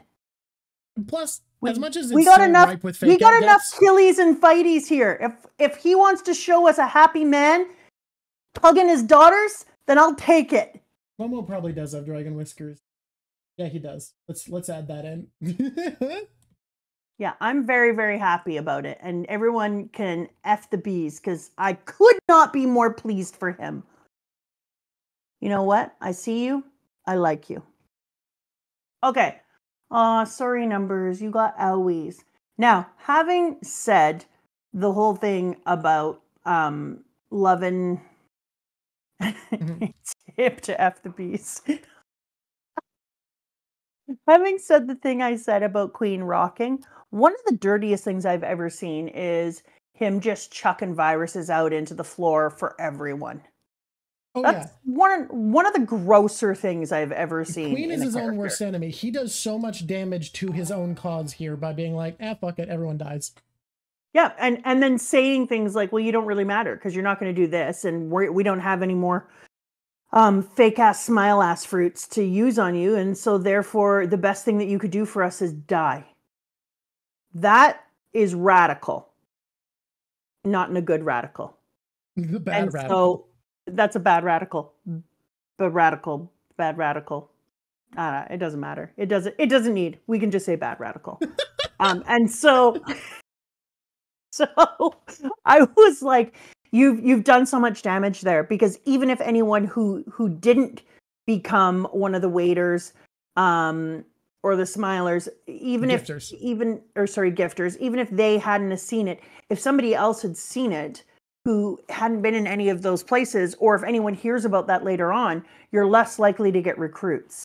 Because people are going to be like, no, I heard who you are. Like, the very best thing you can do as a bad guy, and I will stand behind this, and it's why every bad guy who feels this way, I'm kind of more afraid of, is you can treat your crew like gods. If you treat the people that work under you as gods, the type of loyalty you will get from them is inconceivable, because you give them a place to focus their hatred. And people love to focus their hatred. There's somebody in politics who proved that recently. And I would go beyond somebody and say maybe a global movement towards that being a political strategy. Yeah, okay. Thank you. Thank you for that. And so if you give people a place to focus their hatred, like when your sister was going through it and we were having issues and we were feeling so stressed, your dad and I said, when this dude cut me off, and we went unhinged in the car, I was like, well, unfortunately for that person, he's given us a place to focus our anger. So that's the type of shit I'm talking about. People love a place to focus your anger. So if you can give people a place to focus your anger, and they know that they have been respected and backed up, well, so they're going to fight to the end of the earth for you. Someone's saying, imagine if Dofi had treated Bellamy well. And true, that is a thing to think about. Exactly. What I want to talk about briefly is every villain in One Piece seems to have something you can do to be treated above and beyond as worthwhile by your captain. For Kaido, it's be strong. Like, he values strength so much that Luffy, an enemy who is strong, is worthy of more respect and dignity than his own crew who are weak. And so there's some worry about that, because I've said it time and time again. If you can have 70,000 people who are mid, but they want to fight with you to the death, that's going to be a big ass problem. I remember I dated a person who was a third Dan in their black belt, and they said they were always afraid of fighting people who were yellow belts, because they just knew enough to throw some heavy punches, but not enough to have the control they needed to. So they said, like, it was actually a challenge to fight a yellow belt because they didn't have discipline. So if you've got 70,000 undisciplined people, and I know that in this one, that's why we're talking about how big the factors were, 30,000 to 3 or whatever. But in real life, if you can just have a whole bunch of mids who are all following you, that's dangerous as shit. Yep. So I mean, he's lost something out in that. Not necessarily militaristically powerful, but dangerous. The Peasants' Crusade didn't win any battles, but they did a lot of damage. No, but they did a lot of damage. That's dangerous as shit. And so I think it's really interesting, because Kaido wants that, but on the other hand, he wants to just hang out with the gifted and the special. And he doesn't see the special in everyone or try to find the thing that makes them amazing. Like, you watch a kid try to kick a soccer ball and they fall on their ass, but you get them to do a backflip and suddenly they're a gymnast. Like, he doesn't look for the special in people. He's less like, no, I only like one kind of special and it's strong. And if you're not that kind of thing, I don't have respect. And you're like, there's not enough of those people to go around, and that's not going to win the chaos you're hoping for. And so I feel like Kaido to me is Blackbeard, but missing a revelation.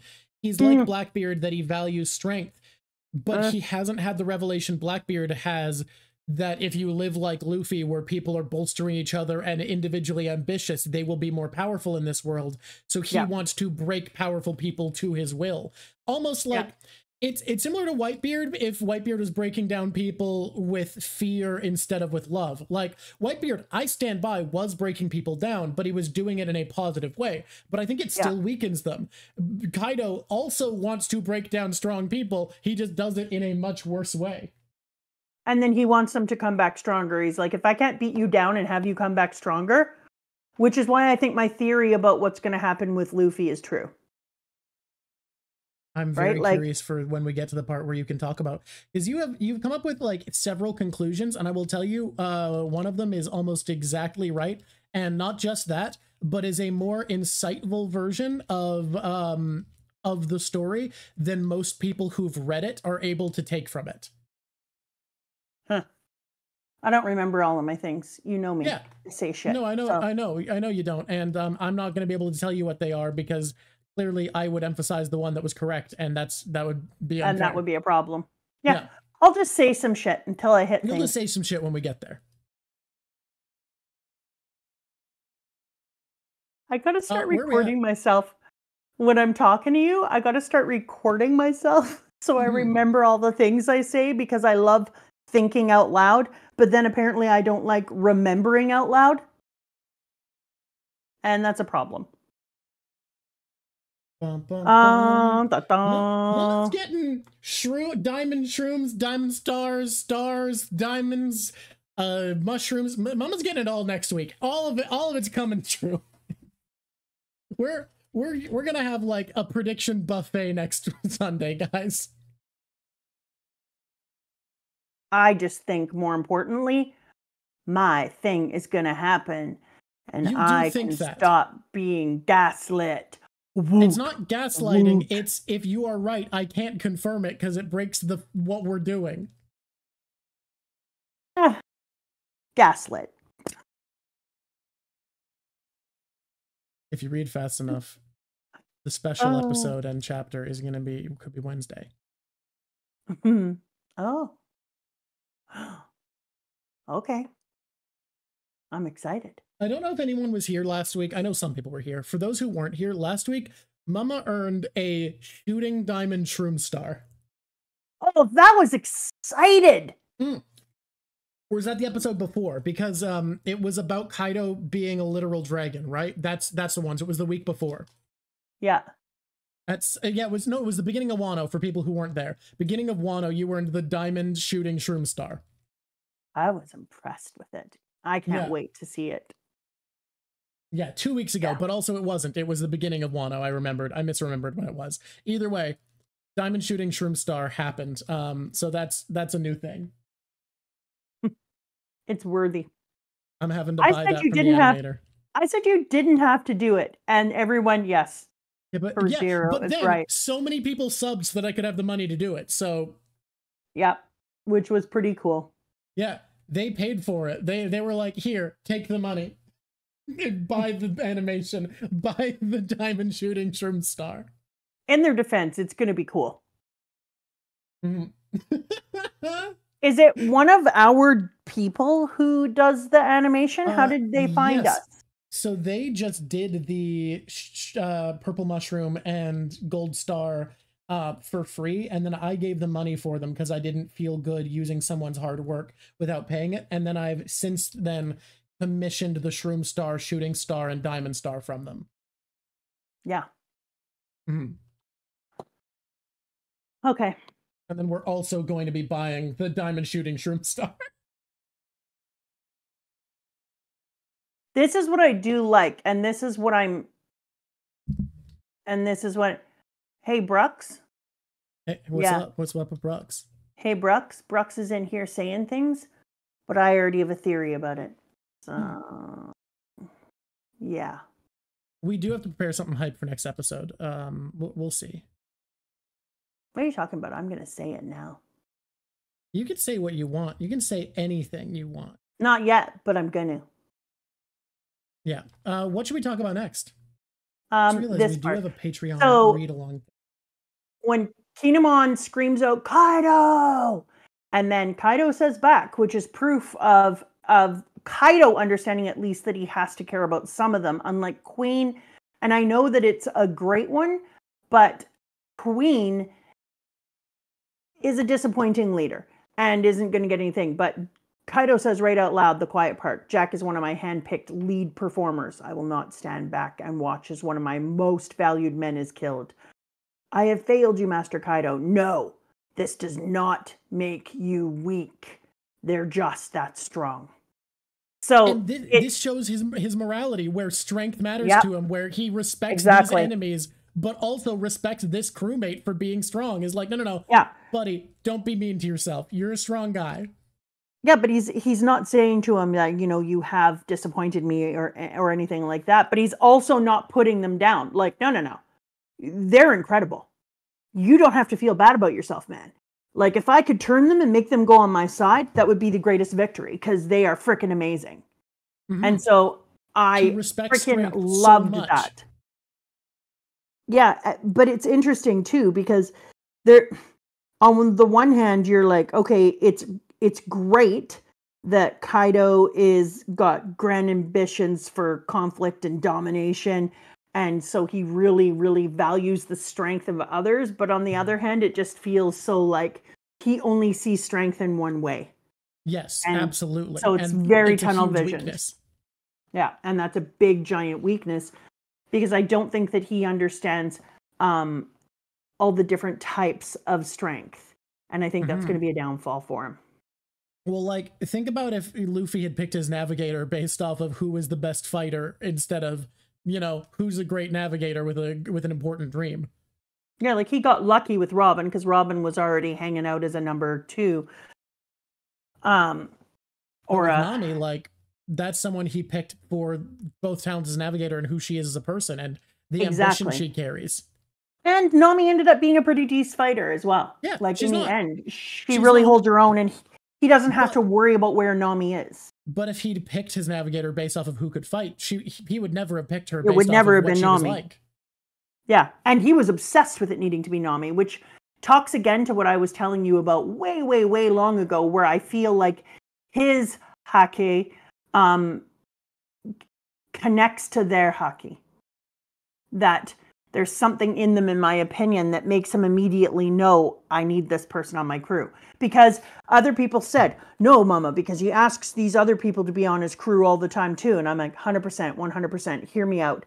Does he chase them down, go back to their place, fight their boss, walk up and kick his ass, give them that choice? Does he follow them into the government center and hunt them down and make them come back? No.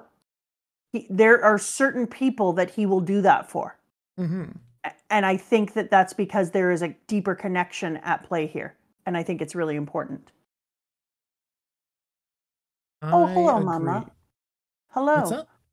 Hello, Perone. Hi. You don't trust your kids? Sorry, what? I'm so happy for you, Drawk, that the Phoenix doesn't suck. Nothing's happened, Rins. I'm so happy for you that the Phoenix doesn't suck, because his fighting and his, like, he is so cool. And his color is so cool. Marco is kicking it. I just enjoy him so much. And with his glasses on, he seems to be that, like, intelligent fighter who's like, I'm going to come in here and help you out, kids. Like, he's almost like a young dad or an older uncle. I can see it.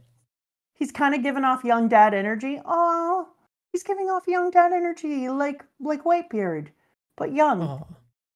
And that's like Whitebeard, nice. But young. Oh, like Whitebeard, but a young Whitebeard. And I really feel like it's so cool to see him in this way, because he isn't, and he keeps saying all the time, that's why I like you guys, but it's always different reasons that he likes. And I'm like, there's so many reasons you like them, Marco. And he's like, that's what I like about you guys. And I'm like, is that what you like about them? Yeah, this feel this like right it's here, more than one thing. Yes. But I really, what? We need to book a long section on Wednesday, because there's so many episodes you have to watch. But I really love him in this, and I really love the guidance that he gives without giving a bunch of guidance. And I really enjoy that he's like, you guys are needed in more important places. Let me take on all of these assholes for you, because you should be in the places that matter. And I just think that he could have been up there. That could have been Marco, but Marco is like, nope, this isn't the place for me. We get a couple of, I'm just helping. And I'm just here, even though it's this big thing. I think we got a couple of really good kind of walk-up moments in this one in long panels, because we also get the Skatebirds coming up with our Zao people after they've been transformed, and they're all running towards the fight against Kaido, and we get to see how cool that is. And their fight is epic. Crimson Cat dance indeed. Like, that was so cool, getting to see that walk. Well, it's not really a walk up, it was more like a run up. we were being fed well by Can Oda I- with the walk-ups in this. Now that we've reached this part, can I say a thing I've seen pointed out that I think is so fucking funny? Yeah. Ido thought he was throwing a party tonight with his friends. Yeah. Ido is a 58-year-old, I think, man who tried to throw a party with his friends and ended up fighting 11 guys on his roof at 3 a.m. Yeah, that feels like a party. I love that. I love this man thought he was throwing a party. That was his expectation for the night, and ended up fighting a group of people on his own roof at 3 in the morning. Like, how is that not just a party? Fair enough. Like, I know that you grew up in a very different world. You grew up in a very more calm world, but like as a child, that would have been what would happen with my uncle. That's the expectation. You're right. That would have been the expectation with my uncle. So yeah, you grew up in a nice world where a party didn't end up with like 1v1s and 8v1s and. What you're saying is my Uncle Kelly is Kaido. Yeah. Or is Rusty Kaido? That's a hard call, man. I was just trying to think of that one myself. I feel like Rusty's more of a Kaido. I don't know, man. That's a hard call. But yeah, that's what I'm saying here. Fair enough. that would have been a normal thing. Kaido's having a drunk fight with his neighbors on the roof at 3 a.m. I mean, yeah, that is what's happening. That is this arc. There's certain things in One Piece that when you phrase them differently feel wild, like the big climactic battle in Whole Cake Island is a man in his 40s who works for his mom fighting a teenager who defaced his property. Broke into his house and defaced his property. Exactly. Which is a very funny way to think about Whole Cake Island. Hilarious. The Fire Festival made me really sad when we keep going back to them having their little fire festival and the whole town being so happy when everything could just be crushed in a minute. And you're like, I really hope you're enjoying yourself and I hope you don't end up getting attacked and having things happen to you. But it's sad to me that your entire happiness is this one frickin' day a year. Like this is what you highlighted it for you. Yeah, it highlighted for me just how much has been taken away from them when they're standing there and they're laughing and the laugh is real and they're enjoying food and it's real and they're having all these things and the happiest day in their year is their remembrance of the dead. And I was like, oh, that's kind of sad. It's just highlights just how crazy things are for you. You know what's wild? I think there's something interesting being said here because Ido, to me, doesn't come across as personally for how he interacts with people, the most evil villain we've had. And yet, I think other than the Celestial Dragons has caused the most harm. That's actually true. I don't know if he's not the most evil. Like his power, I think if you're that powerful, you almost can't help. If you're evil and that powerful, you almost can't help but end up causing this much pain. And I think that he is evil in a different way, where he just sees the use of people, and it doesn't matter to him the harm he's causing. He's not doing it because he likes it. It just doesn't matter. It just so doesn't matter. So it's like when people tell you the opposite of love isn't hate, it's apathy. And I think that's what makes his thing so evil, is he's just apathetic about all the lives of those who aren't special. Yeah, everyone who's not strong enough to serve doesn't matter to him beyond making weapons and feeding his troops. Exactly. And so I think that's what makes him so terrifying, because it's not even like he's like, I hate people who aren't special and da da da da da. It's just like he's like, I wouldn't even think about them. You bringing them up is wild.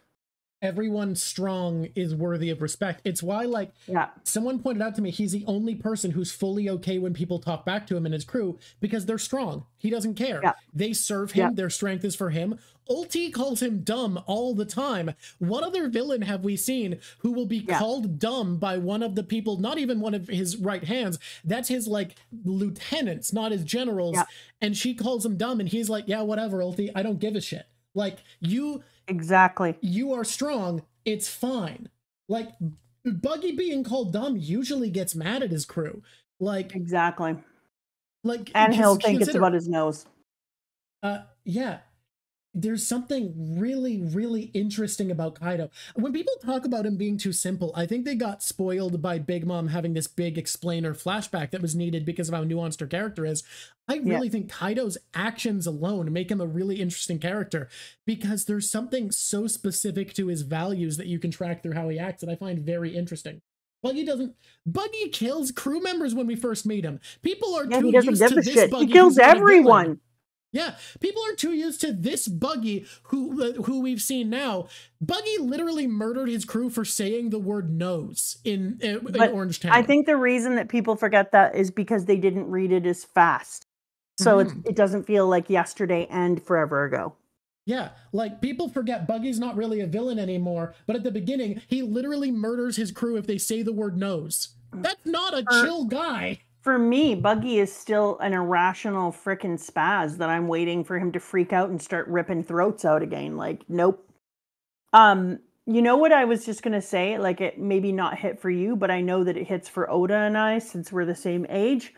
Is when the ice thing happens and Queen puts out the virus on the floor. I was like, yeah. For me, a little bit, it feels like a scary kind of like ice monster thing, but mostly it feels like watching the Smurfs when they got their disease and they would bite each other and say, "Gnap." And there's no way the Smurfs is a cultural export that took off in Japan. I don't think this is a thing for Oda. I refuse to believe. I'm telling you, the Smurfs is a cultural export that took off in Japan. Hey, the Smurfs started in bloody France, and the Smurfs went everywhere, and I'm going to look it up later. No, you're right. The French animation industry is so tied with Japan. Exactly. They probably did. Holy fuck, exactly. No, you're right. I forgot that French animation was really popular. The Smurfs aren't American. The Smurfs are French. And so they, of course, did, because French animation is huge in Japan. Exactly. Oh, my God. And so when I saw this, all I thought to myself is, this reminds me of the Smurfs running around and going, "Gnap!" and biting each other. Like, it looks... Take it back. There's a couple of things in here that I was like, oh my God, that looks exactly like when Grumpy Smurf bit into Sleepy. Like, or that's identical, that scene. They're Belgian, not French. That actually changes it from a definite yes, but someone said they are big in Japan. And frankly, I can't imagine that the Belgian animation industry isn't connected to the French animation industry. If you told me there was no link between those, I would tell you you are a liar. Yeah, I'm just saying that's what it reminded me of. Oh, fuck. They're absolutely connected? Okay, so if the French and Belgian animation industries are connected, then it would make sense to take off in Japan, because early anime, when it was first starting, a ton of where they got the tools and techniques wasn't from connections with America. It was, bizarrely enough, connections with France. So there is a huge connection between the history of animation in Japan. Comic books were more influenced by America than France, but not to mention that Japanese the animation was started in the 50s. And they became popular in the 80s and late 70s everywhere else in the world. But they became popular in Japan before that. I just looked it up. Okay, this makes total sense. If it's Belgian, this makes total sense. All right, it reminded you of the Smurfs. I'm going to let you have. It just, as I was watching it, I was like, oh, that reminds me of the Smurfs when they got that sickness and they walked around saying "gnap" and biting each other. And then they were all in this area and they were trying to come up with the potion to get them better. I'm sorry, it just, the panels actually look directly like some of the Smurf moments. That's so funny. And yeah, Tom and Jerry is huge in Japan. That I am aware of. Of course it is, especially the racist parts. My God, that show was racist in the beginning. God, it was bad. I know you saying especially the racist parts is part of joke, but people do forget that Japan's an ethno state. It was so racist in the beginning. It was so upsetting. Hey guys, did you know, fun Japan fact, you as a foreigner are a higher caste in Japan than their native populations? No! Fun Japan fact, everybody! No, I don't like that. That's not true.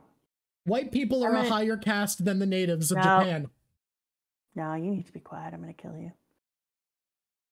I brought you into this world. Yes, I'll take you Japanese natives are in the lowest caste. That was really, thanks for that. No, I'm not talking about ethnically Japanese people. I'm talking about like the Ainu. The Ainu are a lower caste than foreigners. Oh, if you're black, you don't count as a foreigner. You're something else. Japan's an ethno-state, people. I'm sad on my face right now. Unsubscribe me from Japan facts. People want to unsubscribe from Japan facts. I'll also say the average values of a Japanese person are a lot less racist than what the caste system dictates, but they have a democracy that reflects the will of the people more poorly than any other developed nation, because the people in power benefit from the caste system a lot and enforce it as much as they can. So when there's a Japan fact, it often is applying to the formal enforced aspects and not to the beliefs of the populace. Most places, not North America, are ethnocentric states. That's kind of true. Can we stop politics, go back to Joyful Pirate Adventure? I'm sorry, but this Joyful Pirate Adventure is very political. Oh, God, I'm moving on. Move on. I love when Jinbei comes up and says, I'm getting you up to the roof. You must conserve your power. Basically, quit fighting so hard in here. You need to be on the top. And sends him up. Oh, I don't like the people with paper face eyeballs who snap information around. I think it's so cool. Innovative. I think it's innovative. I hate is them, except for the bullfrog, whom I love, and the squirrel. I love them. I just don't like it when they're people. Cool. I think it's rad. The Beast Pirates Armored Division too. When I saw them and how icky they were, all in one piece. One place, I thought, oh, good. I can't wait until you have to eat dumplings. Because you knew they were going to. Friends forever. I was so happy for our Red Scabbirds when they got to go up there and give Kaido what for and reopen the wounds on his chest. Like, you're going to go down, but I was just so happy for you when you had your little moment. It was great. But it was mostly just beautiful. Like the imagery in this area, especially in color, rest in peace colored comics, all my mangas. The imagery in this area was stunning up on the roof with Kaido and R8. I find it wild. So beautiful. I find it wild how gorgeous of a set piece Onigashima is. For just being a castle island that there's a fight happening in. Like, it feels like it was very high effort. Yeah, but it's like his actual ass home that he made special. Mm-hmm. How do you feel about all the dinosaur facts we're getting here about how dinosaurs hunted in prehistoric times? It's fine. It's a good bit. Come on. Like, it's fine. I enjoy it. If you're going to put dinosaurs in, I guess you kind of got to do that. Especially since it's being made like post both sections of Jurassic Park. You're like, yeah, okay. Can I tell you a fan theory I've seen that I love for why the dinosaur physiology of the devil fruits is the way it is? Yeah, why? The theory that I subscribe to and think is beautiful is that the people who made the devil fruits didn't know about Little Garden, so they were like, what do you think these do? And they were just like making up stuff and making the physiology work that way when they built the devil fruits. Oh, that's an interesting thing. Yeah, so like, because there's a theory that devil fruits were originally man-made, that's been around for a long time, and the theory is basically no one went to Little Garden and knew there were still dinosaurs alive, so they were just making shit up when they made the dinosaur fruits and being like, this is probably how they acted. So they all do weird shit. I like that. You know what I like the most? Users don't know how dinosaurs work? Absolutely. I really liked watching Marco fight Big Mom. In the color, especially rest in peace color, because he literally says the thing that we were talking about, which I had been thinking about, and then he says it. I may not know what my role here is yet, and I was like, preach. And he and Big Mom's fires are fighting after himself, but I know better than any of them the kind of danger you pose. Prothemus, why am I losing to mere flames? Phoenix flames have special properties. I loved the fight between those two. It was glorious. Absolutely glorious. And I love my kids from Zhao when they go out in the moon. What a great idea to have people who go like albino in the moon. It is so good. We ate well in this. Wano is long. It's long as fuck. Some would say too long, and I say they're incorrect and this rocks. This has been like its own manga. Wano feels like its own goddamn story. I love it. But it feeds you. I love it. This is my favorite. And this is what I'm saying about when we're talking about Usopp too. Like when Chopper gets the disease, the cold disease, because he was bitten by a Smurf who said Ganap, and he realizes that he's going to need to pull himself apart and people are going to need to help him.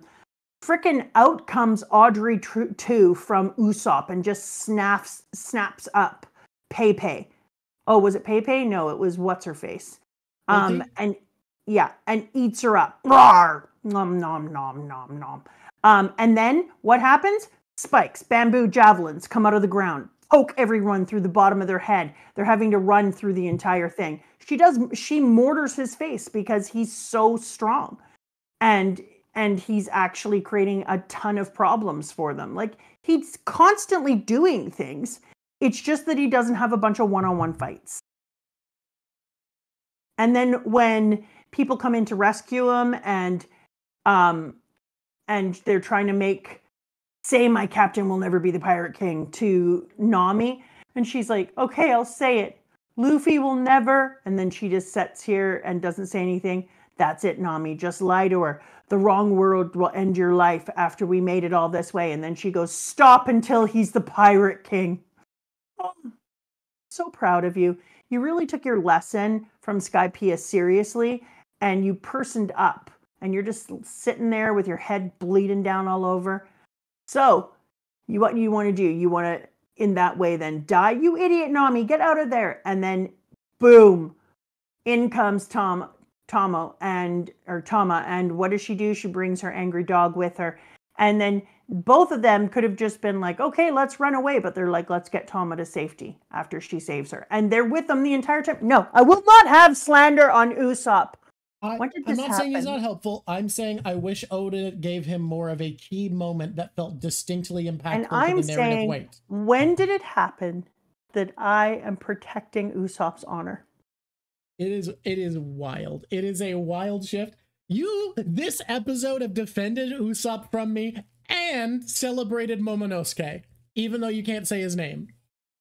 I can say it, Momonosuke. Do you know why I can't say things and everyone gets on my ass all the time? Mostly you. You've also hyped up Foxy today. Holy shit, yeah. And Nami. Growth. But no one's calling out Nami. No, everyone knows Nami's doing shit. Do you know why I can't say all these names and people get on my ass? So many people are watching it and they say it for you. They say it freaking for you, and then you're like, I'm a hero. Hey, Madre, you can take that all you want. I was reading weekly, watching YouTubers at this point. We were all saying it right when this was not an anime. I don't know who you are, but you all figured out how to say it right. I'm telling you, I'm reading it, and here's what I'm going to call him. Whatever I want. I respect it. I respect the attitude. Pearl hype right around the corner. I might give him a new name. I think I will. Hey guys, Pearl hype isn't gonna happen. You know why? Pearl died. Pearl isn't still out there. Wait a minute. Yeah. Go backwards and say that again. Pearl died.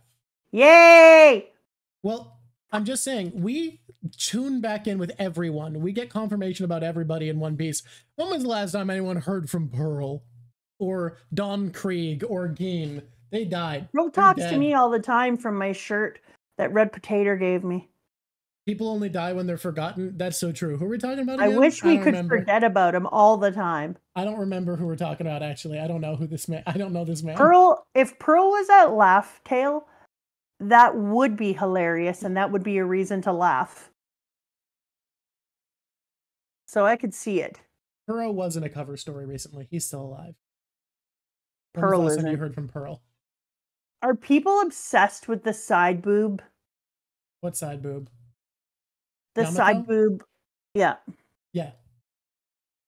Because when I saw that they did side boob, I'm like, I can't believe that Oda waited this long to do under boob and side boob.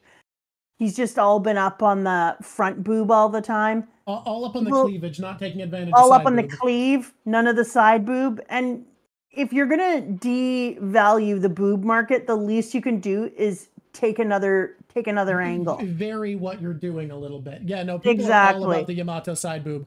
To the point that I'm not kidding you. You know how Oda's doing little drawings of anthropomorphic things? Yeah. At one point, he will draw anthropomorphic Yamato side boob because someone asks for it and he thinks it's funny. That I'm not gonna say thanks. Yeah. Anyways, so when that feels like a response if you're asking if people are obsessed with it. Yes. I'm not gonna say anything about it. Yeah. But I think you know how I feel. I don't at all. I think he's right. I think that is funny. I think that's a funny bit. I feel like this about it. I think you'll feel differently when you see it. We'll see. We're not in boob talk. We're just talking about boobs. Guys, have you read One Piece? It's hard to avoid as a subject matter. How am I supposed to not talk about boobs? Have you seen the jugs up in the house? Have you seen Yamato's design, everybody? Come on now. Yamato, as a trans man, has not had top surgery, I can tell you. Well, you don't have to. You can just do whatever you want. Yeah. I just heard your dad out in the kitchen. He's making dog food right now. We make our dogs food. Get off my butt. Dogs like real food. Anyway, no one said anything. You were ready for defense on that. When I screamed out, "We're not. It's not boob talk. We're just talking about boobs." He was in the middle of doing something, and I heard everything go silent, and then I heard a noise like, "Oh."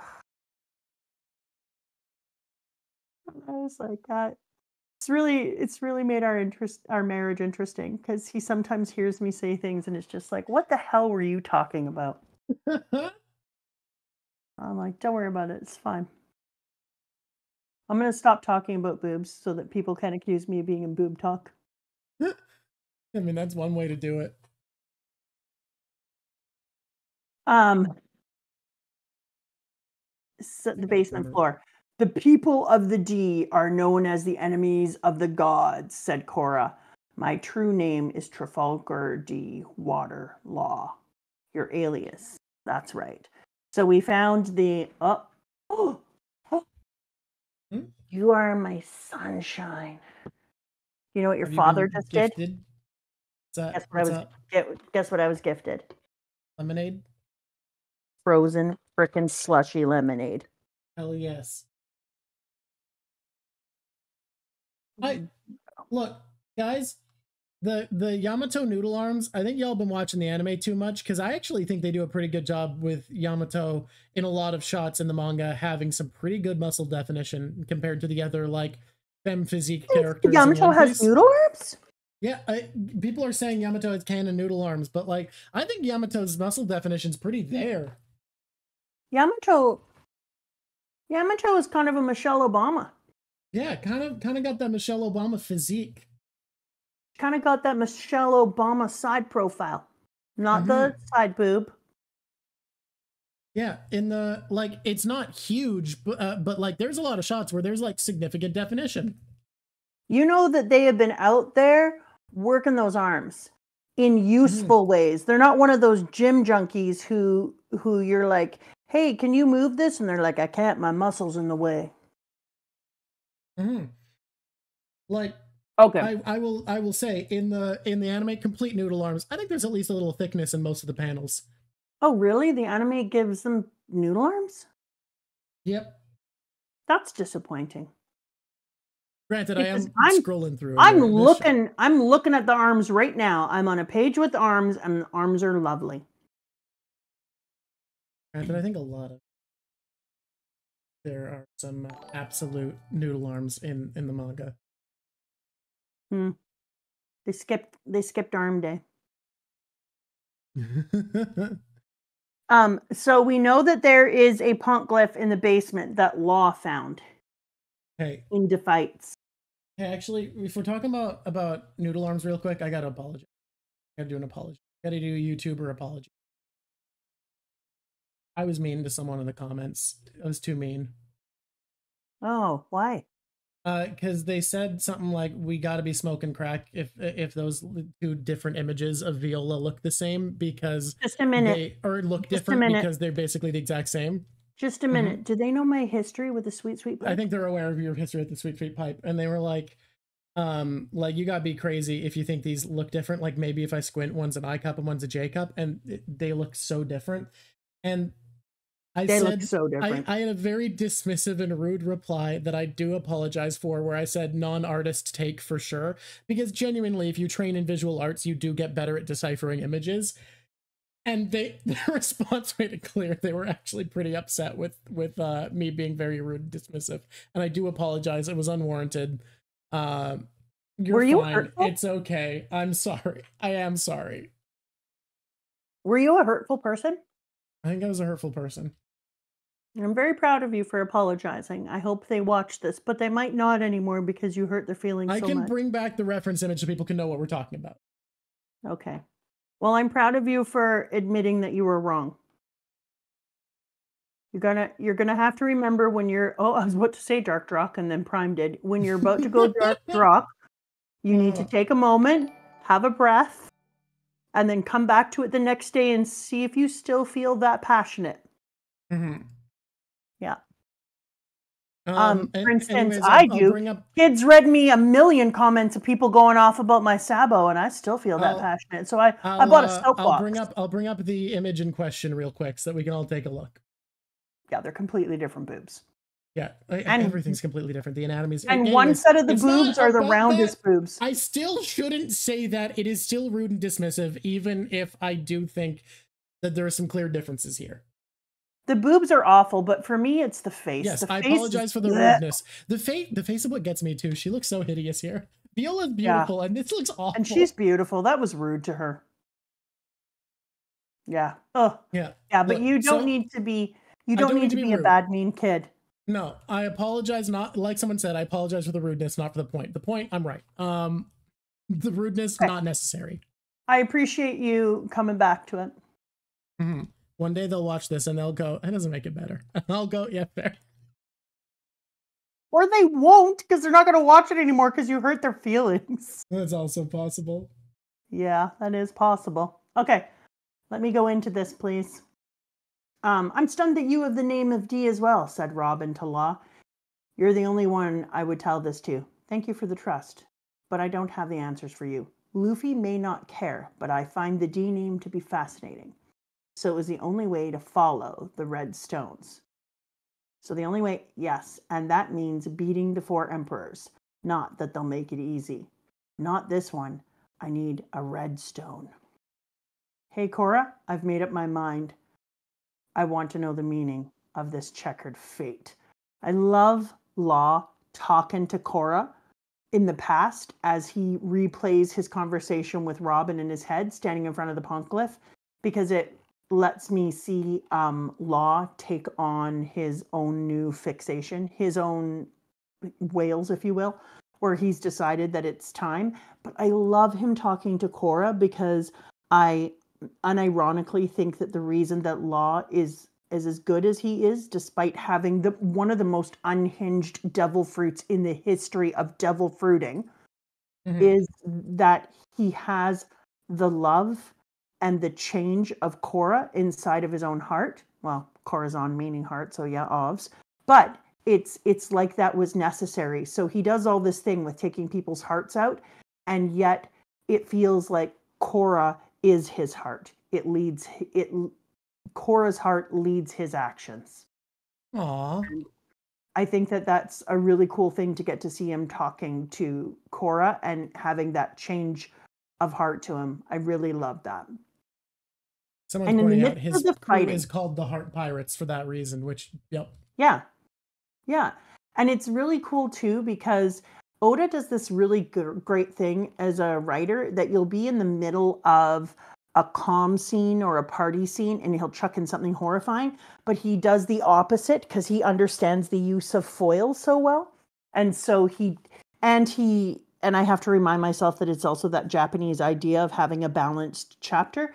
And so he also does this amazing thing where he pulls back a soft, quiet moment like this, or a moment that shows so much love and shows how somebody's character developed and what makes them so interesting.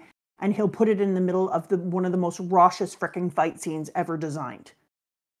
And so when you see it, it has that much more of an impact because it's such a different tempo than the rest of the story that it really kind of hits you.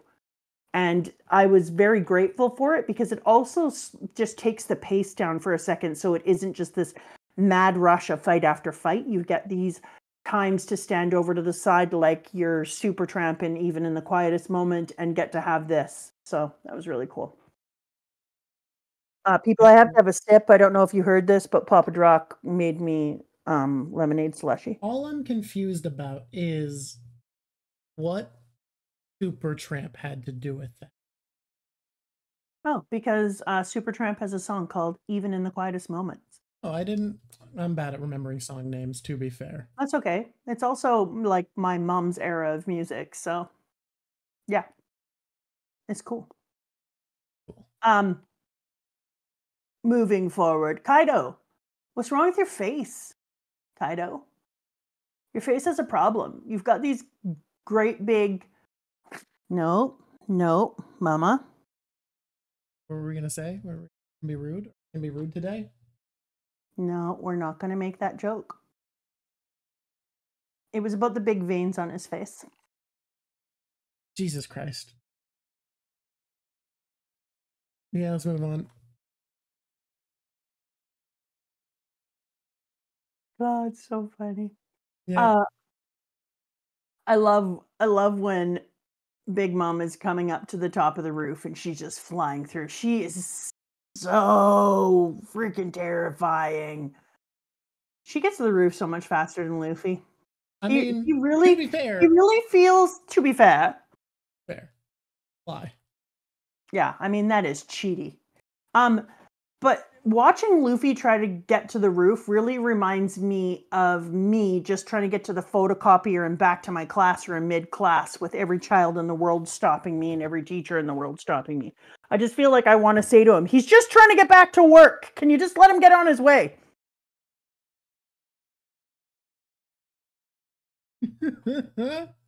Like, very funny about this statement. What it feels like. I really feel for Luffy. I've been there, done that, Luffy. It's hard. It's a hard knock life, damn it. Okay, I'm sorry, Sanji. When you get trapped by Black Maria, that ugly ass black spider from hell, you earned it. You really did earn it. Like, but he heard a lady wanting help. How is he supposed to do anything but drop everything he's doing? They just knew everything about him, and they said to themselves, you know what? I know how to get this baby in here. Let's do this. Dummy. Just a dummy. I'm a big Black Maria fan. I think she's great. I don't know. I think it's nice that Kaido's crew broke the convention a little bit by having the weakest of the Toby Roppo not be the women, that Black Maria is the second strongest and Ulti's in the middle. I'm not saying that I am disrespecting her as an opponent. Yeah. I didn't hear that. I think that's cool. I hate her. That's cool and good. Because she's Spider, and I hate Spider. I watched a thing where a person who had just moved to Australia was like, guys, what is this giant ass? I saw this giant ass spider and I don't even know where to start. I need people from Australia to tell me what to do with this spider. And it was so big, Drawk. The spider was so big. And every Australian was saying, thank your lucky stars that you have that spider. That spider eats things that are poisonous. It only eats spiders and other small poisonous bugs. You need to keep that spider in your home. And it was overhand. Why do people live in that country? It was overhand size. And here is the most important part. She was in an apartment building in Sydney. Yeah, that's right. Let me tell you something. Every time I Let talk that to marinate. Australians, every time I talk to Australians about why do you people live there, they're like, you have bears. Let me tell you facts about bears. They don't live in the city. Fact number one You about can bears. see them. They Fact kind of number live two. in the city, but not in. Yeah, fact number two. They don't hide.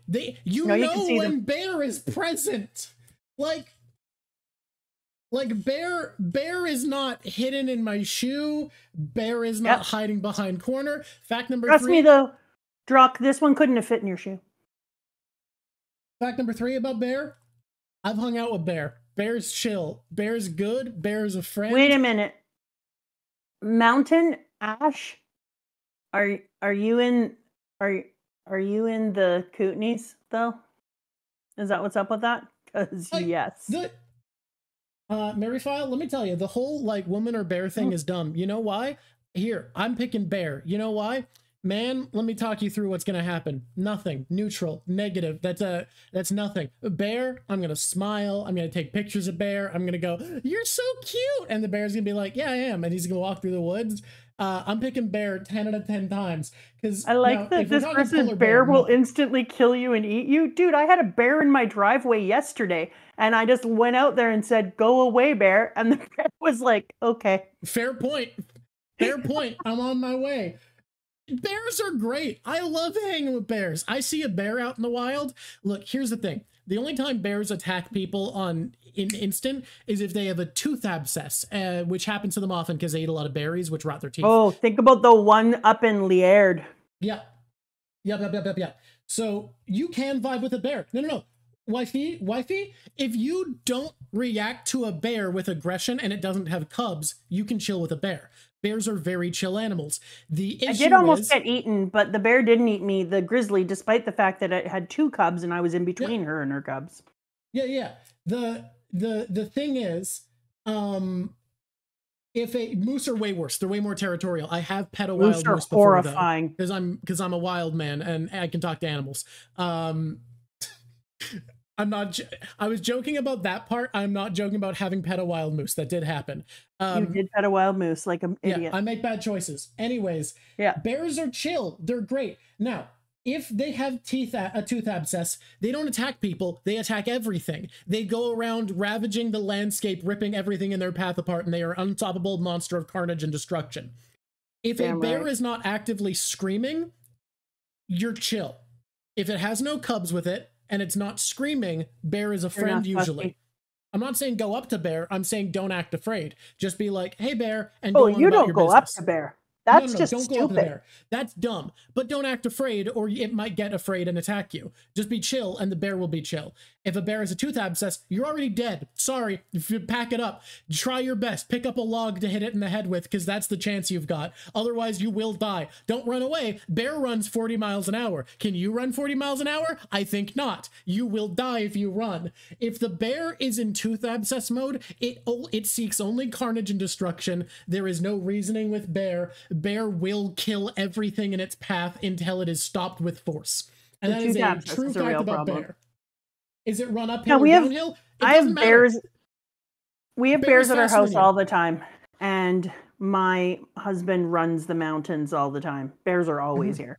And he just says, yo, I'm here. Usually you say, oh, bear. And the bear goes, oh, shit, sorry, let's just go our own ways. Yeah. Bears are fine. Bears are chill. I love bears. I'm all about bears. So if you ask me what would I rather see in the woods, man or bear? Man is boring, neutral. It's a guy out for a hike. I'm like, hey. He goes, hey. To you. To me. Yeah. I'm not saying to women. I'm saying the reason it's dumb is men should also pick the bear because bears are cool.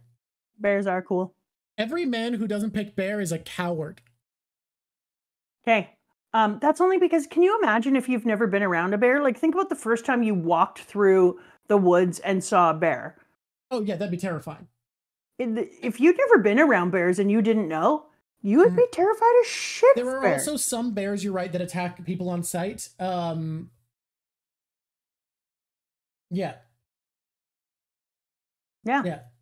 True. Tooth abscess bear is just Ed with a pebble in his shoe. Yeah. Yeah, absolutely. No, don't even think about that. Tooth bears will rip you the face. Tooth bears are monsters. They are unstoppable beasts of carnage and destruction who know only violence and seek only death. That is, I could never eat a bear. And this is as a person who's had bear ribs cooked by one of the greatest indigenous cooks of bear ribs ever. I never had bear ribs. When I ate meat and we lived in Iskut, the only bear I ate was ground bear. And I gotta tell you, kind of flavorless. Not a fan of ground bear. I don't like it. No.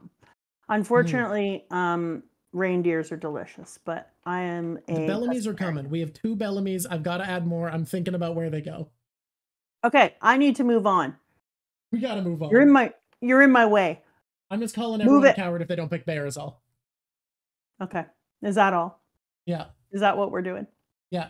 Bears are cool. I'm gonna have to skip over some shit and everyone's gonna have to deal with it. I don't have time for this crap. And I have things I want to say. Yeah, let's do it. We got Enel kicking back and listening to music with a cat. Cute cat, by the way. Makes me think that Enel is coming out again soon, and that's why I'm seeing Enel here. I think that Oda is trying to say, remember me? Okay. Get it? Because of Slim Shady? Anyway, oh my god, yeah, now I get it. Oh god, I'm excited about that.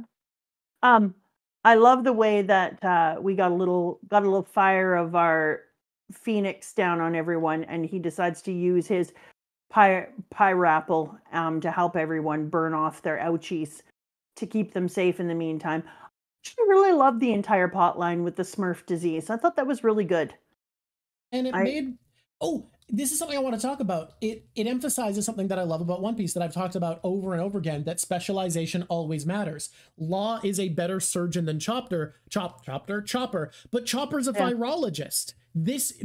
Sorry, he's a pharmacologist. So he is better specialized to deal with this than Law would be. Yeah, and I liked it too because it's the exact opposite of Kaido, whereas Kaido only sees one thing as important.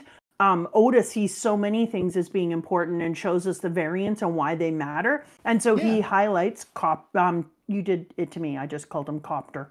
Choppers. It's just even like an even further deviation than right after. Yeah. So it highlights Chopper's specialities, and then we also get to see Law's specialities highlighted. So I thought this was a really great piece because I got to see everyone kind of being awesome. I know that you're saying like straight out of Compton. I'm a nightmare walking psychopath talking. But we need to pause because I'm just gonna take a moment here to hang out with Ace, and so I'm gonna need to see this because Jesus God, my heart on the floor, crushed to my soul, having to see my Ace hanging out. And in the chapter 999, where we find out that our person who's becoming Odin is the father of Kaido, and we meet the son of Kaido, and they get to sit there and hang out with my Ace, and I find out about the depth of their friendship, and I find out about their fight, and the Viver card. And the dreams of going into the future and getting to travel around the world. And I was just like, this was hard. This was a hard couple of chapters here. It broke my soul. And so we're going to get into it. I already watched the clip. We have watched episode 1015. It was actually the only time in the series that I am asking... Well, actually, only time until soon that I'm asking Mama Drawk to watch an episode before reading the manga. Do you want to talk about your feelings of episode 1015? I'm just getting there now. When Novika says, I say this with conviction, Yamato had a summertime crush on Ace, and I will fight on the hill and win. You're not 100%. Wrong. 100%. There is absolutely summer romance vibes between the two of them, and it's great. And it's that really deep, passionate, happens super fast. You're both best friends and lovers. You laugh at all the same jokes. You love the parts of each other that are different than each other. Like, it is so beautiful. It's a little bit kind of beautiful. It's so beautiful. And when we give the book to Momo, and Yamato is giving the book to Momo and saying, I can only consider that an act of fate, and then passes, after all, Luffy's name has the letter D in the middle, and passes it off. When she's in the basement. So he was Roger's son and Luffy's brother? Is this true? You're the one who brought Luffy here to Wano, aren't you? Yes, indeed. Out of all the pirates, as numerous as the stars in the sky, you happened to meet him and brought him to this country. I can only consider that an act of fate. Okay. Chapter 1000 was one of the most, I don't know if Oda woke up in the morning one day and said, I'm just going to make chapter 1000 hit hard. Like, this is 1,000 chapters, and not many people get to write 1,000 chapters of things, so I'm just going to make it hit hard. He did not let us down. We have, like, the wicked fights between King, Queen, and frickin' Phoenix, who are crazy. We have the hidden truth, D, and this is my father's journal. We have the father's journal come out in full. This is for you, of course. I picked it out of the river at the foot of Odin's castle on that terrible day. Someone must have kept the journal safe from the burning castle. It contains everything there is to know about Odin's grand life and the world that he experienced. Having Momo have to confront all that, and then we as readers have to confront the entire friendship, and we hear the, nope. Yep. Nope, I'm not going to cry. Yeah, I mean, look.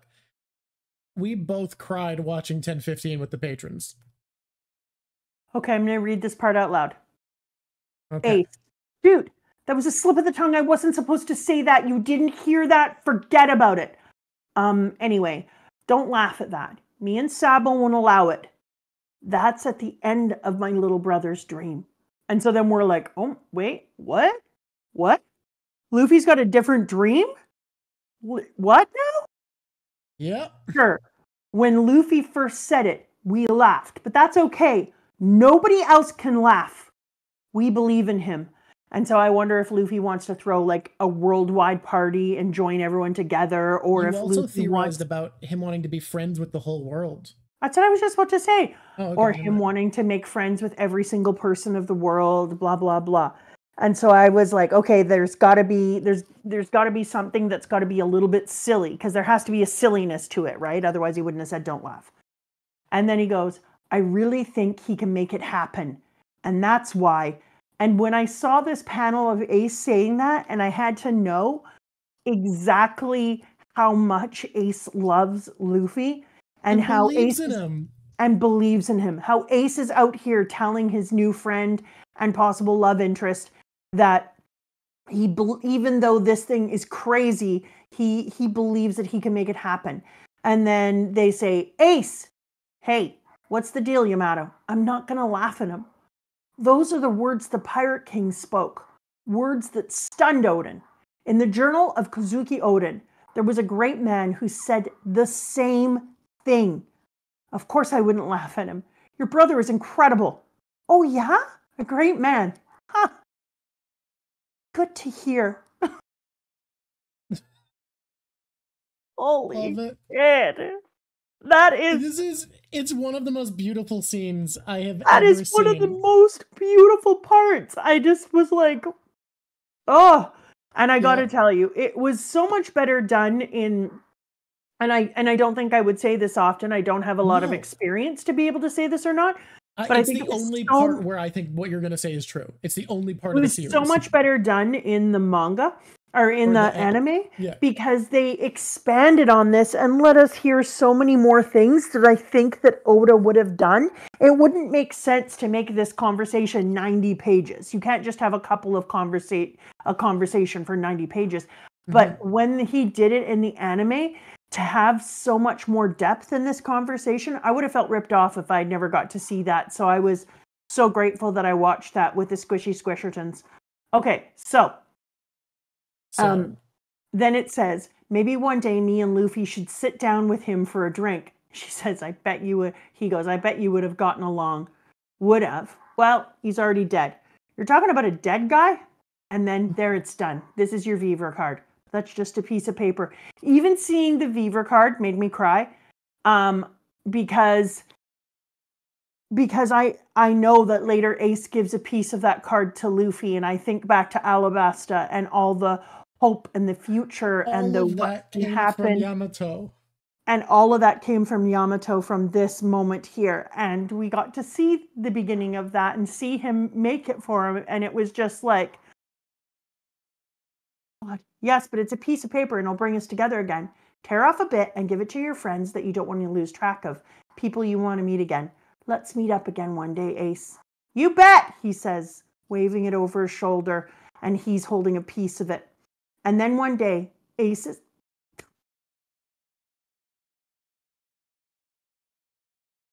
Yeah. Okay? In one piece. In one piece. And then one day, Ace's card just disappeared. And shortly after that, I learned the truth from the newspaper. I learned that Ace was Roger's son, and that his little brother really had made a name for himself as a pirate. That was Luffy, the man who brought you here. This is what Oda wrote about the future. Oh, shit. And then one day his card just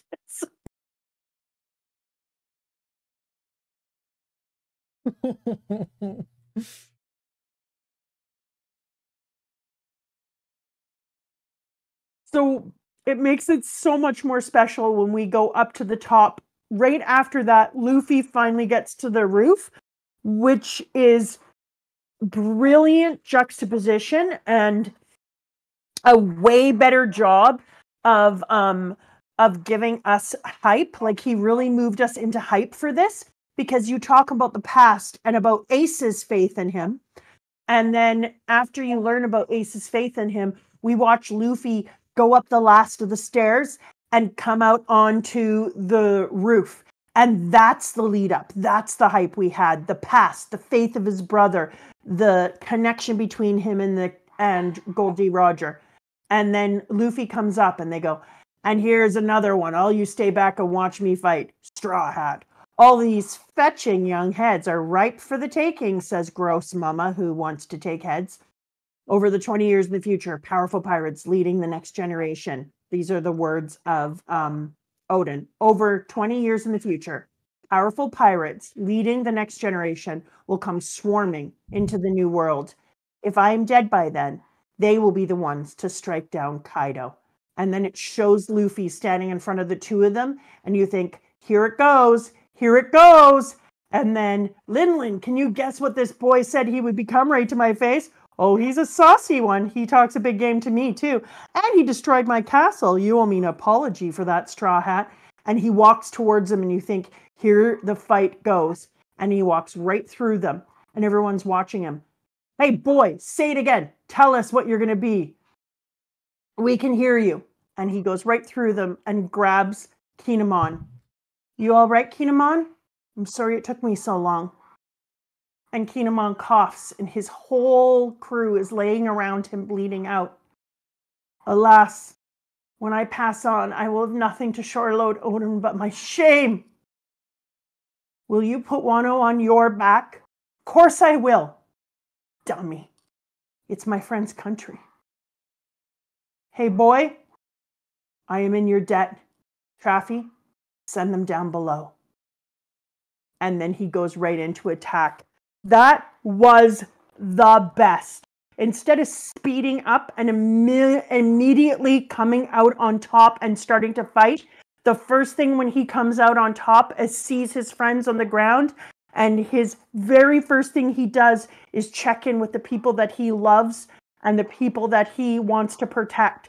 That made me freaking cry so hard. That would have been the other picture. Like, you and I talked about it. Yeah. And him walking through the two of them to Kinemon was huge. I chose this picture that we chose because I think that Momo's sacrifice, aging himself the 20 years that he would have been aged to, is kind of a wild sacrifice not to look at when he's just an 8-year-old boy.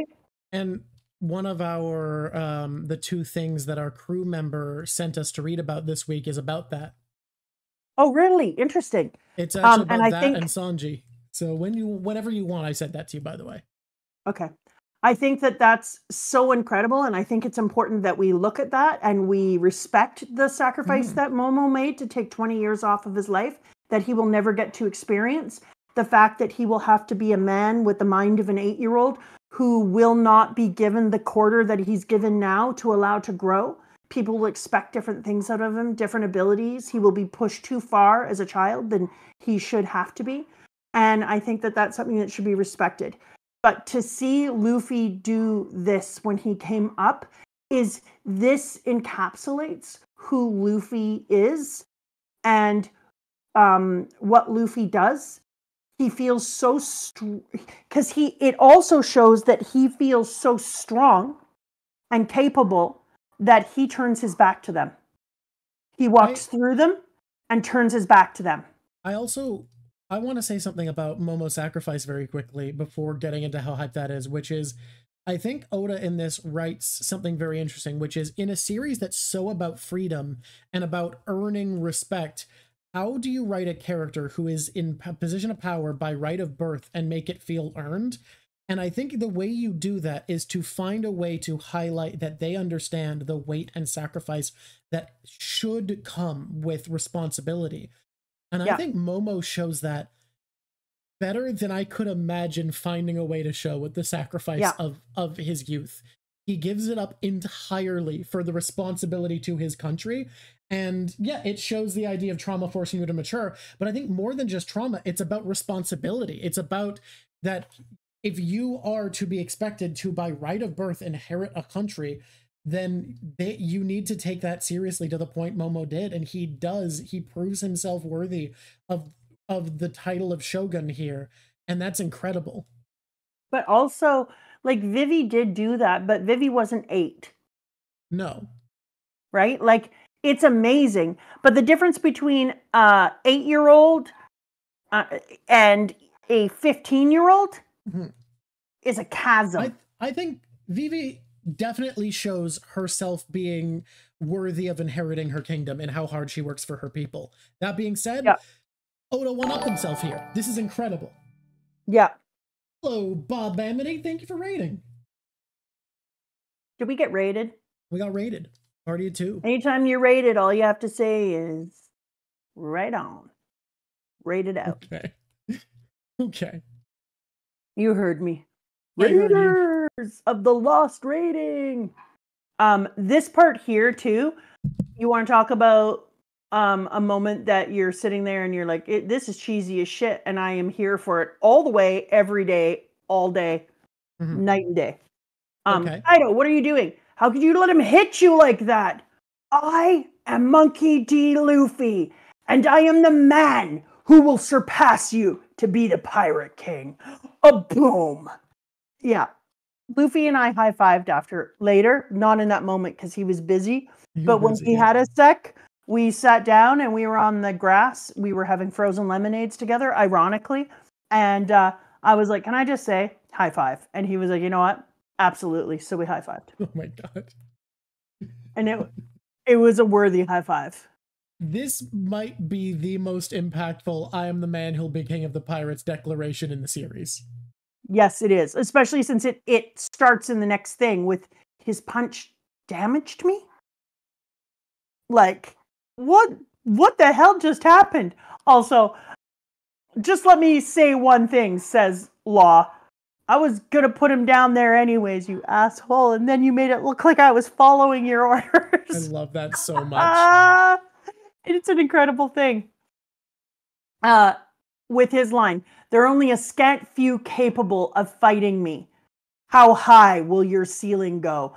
How high will your ceiling go? I realized is the piece of dialogue I was looking for that I wasn't given, that I wanted. Oh, what do you mean? That's the one that solidifies my thinking. We're gonna take a little. We're gonna take a little We're gonna take a little break to corkboard. We're gonna take a little cork break, a little corking in the corner break. We're gonna go to a corkboard and we're gonna cork it up. What do you think? Should we cork here or wait till later? I think cork here. Go for it. Tell me. Explain your corkboard. Oh, cork magician. Rude. And also, I'm going to take it. I'm going to say, yeah, I am a cork magician. Here we go. Corking time. Okay, so when you're in this point, I was reading it and I kind of put it in the Discord. I was like, oh, I don't remember what I said. Okay. But I said that I just realized something in the Discord and now I'm a little worried that Luffy will kill. I was like, Luffy is going to kill Kaido. 100%. Mm-hmm. Luffy is going to kill Kaido. That's where you're at. And I was like, yeah. And then all of a sudden I was like, shit. Because I remembered that Kaido's been trying to kill him down south for 100,000 million years. Over and over again, nobody has lost as many times as Kaido. And I was like, frick. He wants to die. Because he thinks he's fulfilling a prophecy and he thinks that he is going to become Joy Boy. He thinks he is going to become the king, the center of the directions of the wind. He thinks he is going to be the sun god. And then he meets Luffy and he asks this question, how high will your ceiling go? And I think because the thing that Kaido wants more than anything else in the world is for there to be an outright full giant ass war. And he wants the entire world to be in an organized chaos. I can't remember what his words were, but it was something like organized chaos. Mm-hmm. I can go to my notes if it matters. And so because that's what he wants, and he thinks if he dies, he is going to become a Sun King or a Joy Boy or a thing that's going to take over the entire world. And he's going to be the dawning of a new era, is I think what he thinks. And that's why he wants to die. Mm-hmm. But I think he's wrong. I think he's going to kill Luffy. Luffy's voice is going to drop out of the world. And Momo will know that. And will know that Luffy's voice is no longer there because he's going to die. And then Luffy is going to be reborn as the Sun King. You keep saying king, but I get what you're saying. Sorry, Sun God. And that Luffy is going to be, I guess, Joy Boy, because Joy Boy promises to come back. I don't know if Joy Boy and the Sun God are the same one, but I think it is. Like, I've decided that I think they are. And I think Joy Boy was also the old sun god because you inherit roles that need to be inherited. That's the will. The will doesn't disappear until I like to think of it as until the job is done, until the thing that needs to finish has been finished. Then the will is the need still existing. And that's why you inherit the will. The need for that to happen still exists. So it needs to happen. So I think that Joy Boy might have been also a sun god. And I think that is why when Kaido realizes Luffy is going to beat him, but he's going to be killed in the process. I think this is how it's going to happen from everything that I'm interpreting. Mm-hmm. And asking the question, how high will your ceiling go? I don't know if Luffy's going to have a ceiling now. Like, I'm not even sure if that's going to happen. And so then now I feel like Luffy is going to be reborn. After he is murdered in this fight, he's going to be reborn and take down Kaido as a god, as Joy Boy. Oh my God, I hope he comes back in laughing. You were adding that on the prediction. Do you want to add on to your corkboard prediction that he'll come back laughing?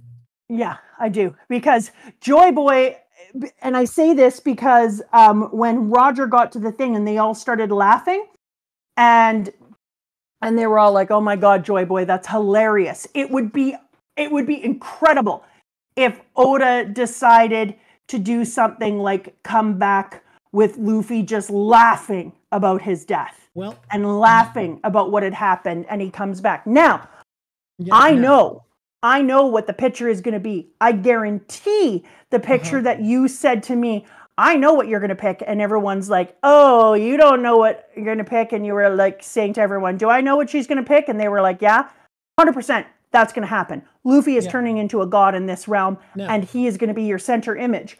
That means that the Luffy is going to be bright. I can't remember if it was white. Remember when I was trying to make those Luffy earrings, and Luffy is white because you looked up an image by accident. When I looked up the image trying to make Luffy earrings out of my polymer clay like a moron, and I forgot to say what color that was. It was it yellow or white? Well, I'm not reminding you. Anyways, Luffy is going to come back in his haki and his rebirth because he is the coming of the new dawn. So I did a thing where I said to Chat GPT, because I can't go through it that quick, what lines in One Piece, because I said I did the what lines in One Piece does Kaido say before chapter 1023 that express his values of what he wants. It is important. It is competent enough that it did not give you spoilers. It didn't give you a single line. Because I said it's important that it's only lines of dialogue before chapters 1023. So it was very careful. And it gave me those. Then I said, name to me all the times that characters talked about the coming of a new dawn in One Piece prior to chapter 1000, because I didn't want to take any risks. Because I'm not going to be able to go through all of bloody One Piece and find every single time. And it's amazing how many times use of AI, yeah, it's amazing how many times people say the coming of a new dawn, the era of a new dawn, the changing of a time, da da da da da da da da. And so I was like, 100% then. Luffy comes back now. His haki is changed forever. He becomes that bright white thing or that bright yellow thing. I think it was yellow and white or white. I don't know. Anyways, the thing that I was like, why did they make Luffy this color? That's stupid. And then I realized, oh, baby, I bet you that goes with my prediction. And so now that's what's going to be in the center of this damn image, baby. And Luffy is about to come back after dying. You were expecting that to be the very cool thing that I want you to watch the episode for. So I'm going to use this as an opportunity to plug, hey, if you want to join the Patreon, we can now host up to 300 people. I'm pretty sure if we can get the stage working. And we are going to be doing a live read and then watch on, do you want to commit to Wednesday? Okay. All right, on Wednesday. So I'll tell you. But it's got to be at like 6 or 6:30 because we are on our last 9 scenes for our movie. Oh, yeah, and it's good. 6:30. Let's say 6:30 because I like 30s. We'll do 6:30 Wednesday. We're going to do a Patreon stream. So if you want to be there for then, take care, sitting and turning. I can't even believe how excited I am about this now. Because when I kept saying to you, the episode isn't that great. The one after is great, which is there. You are so correct, person chat, which is exactly why we're going to be reading it first and then watching a few episodes. But Mama, he's not white. He's Brazilian. You cheeky I think the best order, weirdly enough, is going to be to watch a couple episodes, to watch a couple of the big fights that are animated really well. Yeah. Then do a live read, and then after the live read, we'll watch some more episodes. It's a weird order, but it makes the most sense. No, Sam, it doesn't. So yeah. Fulfill Luffy dying in the series if he dies in a fight. I think that's arguable, but yeah. So anyways, as I was talking to you, I said to you, I'm super worried because I said, if he kills Kaido and Kaido is trying to die, then what's going to happen? Are we going to get something stronger? And da-da-da-da-da. As I went through, I decided, no, Kaido thinks he's the prophecy because, and why wouldn't he think he's the prophecy? You said to me, because you were so afraid to tell me anything, because you're like, this is your journey, kid. Go on your journey. Tiny thing to help you said to me, thinking. The one thing is, I think you hate Kaido so much, you're not just looking at it from Kaido's perspective. That wasn't a hint. That was a good reminder that I was being blinded by hatred. So then I just sat down and I said to myself, I'm Kaido. Okay, if I'm Kaido and I'm about to have big, huge fights and stuff, what do I think what do I think about myself first? I'm Kaido. And I realized Kaido would totally think that he was meant to be the prophecy of a coming of a new age. Nobody can beat Kaido. And there was one particular line of dialogue that was pulled out that made me realize this. And this is why I was able to figure what I think is going to happen. Because, and I'll die on a hill for it, even if I'm wrong. Like, go big, go strong. Yeah. Is that he says, first of all, in chapter 970, he says, "You can't defeat me. I am the strongest there is." But that's not the one. Then in 949, there is only a handful of people capable of fighting me. And that's not the one. The one is it down here? Sorry, there's so many. "The path to becoming the Pirate King is laid with the corpses of those who dare to challenge me." And that made me realize that if I'm Kaido, I see myself as the strongest thing on this earth. And if I see myself as the strongest thing on this earth, then I believe, of course, that I am the prophecy. I would totally think I was the prophecy if I think the path to becoming the Pirate King is laid out with corpses. I would be like, I will be the Pirate King. Obviously, no one can get through me. I throw myself off a cloud. I hit the earth. I don't die. I am the earth took the prophecy. More damage than him. Exactly. I would 100% believe that I was the prophecy. Why wouldn't you believe you were the prophecy if you're Kaido? So when you said that and I started to think as Kaido, then I was like, yeah, I'm Kaido. I'm the prophecy. That makes sense. And so then I said, okay, so if I think I'm the prophecy is the coming of a new age, I must know, I must have more information, and I must know that there is a prophecy of somebody being the new age, being the next Joy Boy. I think that's going to be me. I have some information. I'm Kaido. I have a lot of smart people. I went to Wano because I wanted to get a hold of all of the different information about the poneglyphs. I wanted to find the way to get to Laugh Town, and I wanted to find out what all the still calling it Laugh Town when you know it's Laugh Tale now? Laugh Tale, sorry.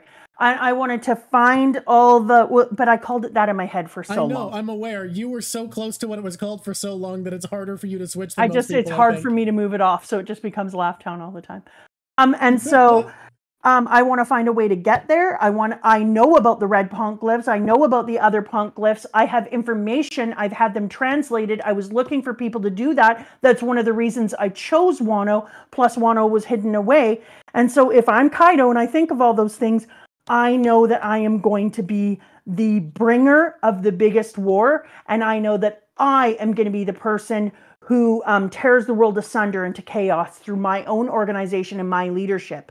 And that there is one more body that is going to fall down, because I was also like, ooh, that's also a great foreshadowing if you kill Luffy. And how does somebody become a thing again? They're born again. That's a thing we love to play with in narratives. And how are you born again? Well, if you're Luffy, you die, your voice disappears, and then boom, your voice comes back, and you are reborn as the new Dawn. And that's what I think is going to happen. Yeah. Okay. That's it. If anyone misses the watch along, by the way, it'll be up for patrons to watch after, and we do like a count-in, like 3, 2, 1, go, so you can basically sync it up with us and have your know what Mama's reacting to when she does. So that is an option. The couple of people were like asking things like, how does he get reborn? I'm hoping, I don't know how he gets reborn, but what I'm hoping it is lightning. Like I'm hoping his body gets shocked or Law comes up, but lightning makes sense to me. Like if he's like, I'm going to take you to the ends of the earth. That would be amazing if it could be Eminem. If it could be Eminem returning and lightning him, that would be delightful. We just got 6 new patrons, by the way. Thank you so much, everybody. But I think that because lightning doesn't affect him, but does it restart his heart? But Law is also there. Is Law able to go into him and take his heart out and zap it or help him in some way? Does someone sacrifice themselves for him? I don't know. Dude, I have been thinking about how this is going to look ever since. You've been circling this since we watched episode 1000, yeah. Yeah, because I kept saying to you, oh, this is amazing. He is going to take Kaido down. But then I was like, oh, shit. Kaido's been trying to kill himself. I got like the closest I have to feeling like I was guiding you in this bit, not by actually spoiling anything, but by just being like, this is a time you should obsess because you're so close to putting things together. Well, because I had like 80 theories. Yeah. And I kept going and going, and you wouldn't tell me a arfing thing. You were so careful. You were more careful than you've ever been.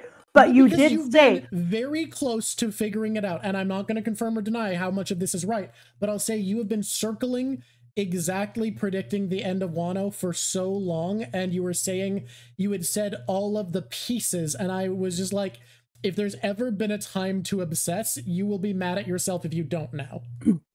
And so I said, okay, I'm gonna go back through and try to figure things out. So I still don't know where I am, but when I'm thinking of all the things that make sense, and your one thing when you said, I just think you hate Kaido too much to think about this, I said to myself, okay, I think I'm blind because of my hatred, and I need to back it up and start thinking about this again. And then all the little pieces went, and I was like, Luffy has to die.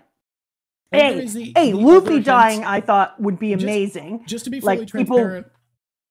Just to be fully transparent, I want to be honest about another tiny little thing that I said that was a bit of a hint, but I think is fair within my rules because it's something someone theorizing with you might point out, is that considering that people don't necessarily know everything, even if they believe it. And the second I didn't even finish that thought before that you had been like, yeah, I had been like, that's right. You got to think about the difference between someone and you were like knowing something and believing it. They can believe something's true. That's right. You said there's a difference between knowing something, and I said and believing it. Oh, yeah, like I didn't even finish the thought because like you were close enough to starting to get your thoughts together. So those are the ways I'm going to be transparent about having been slight interference.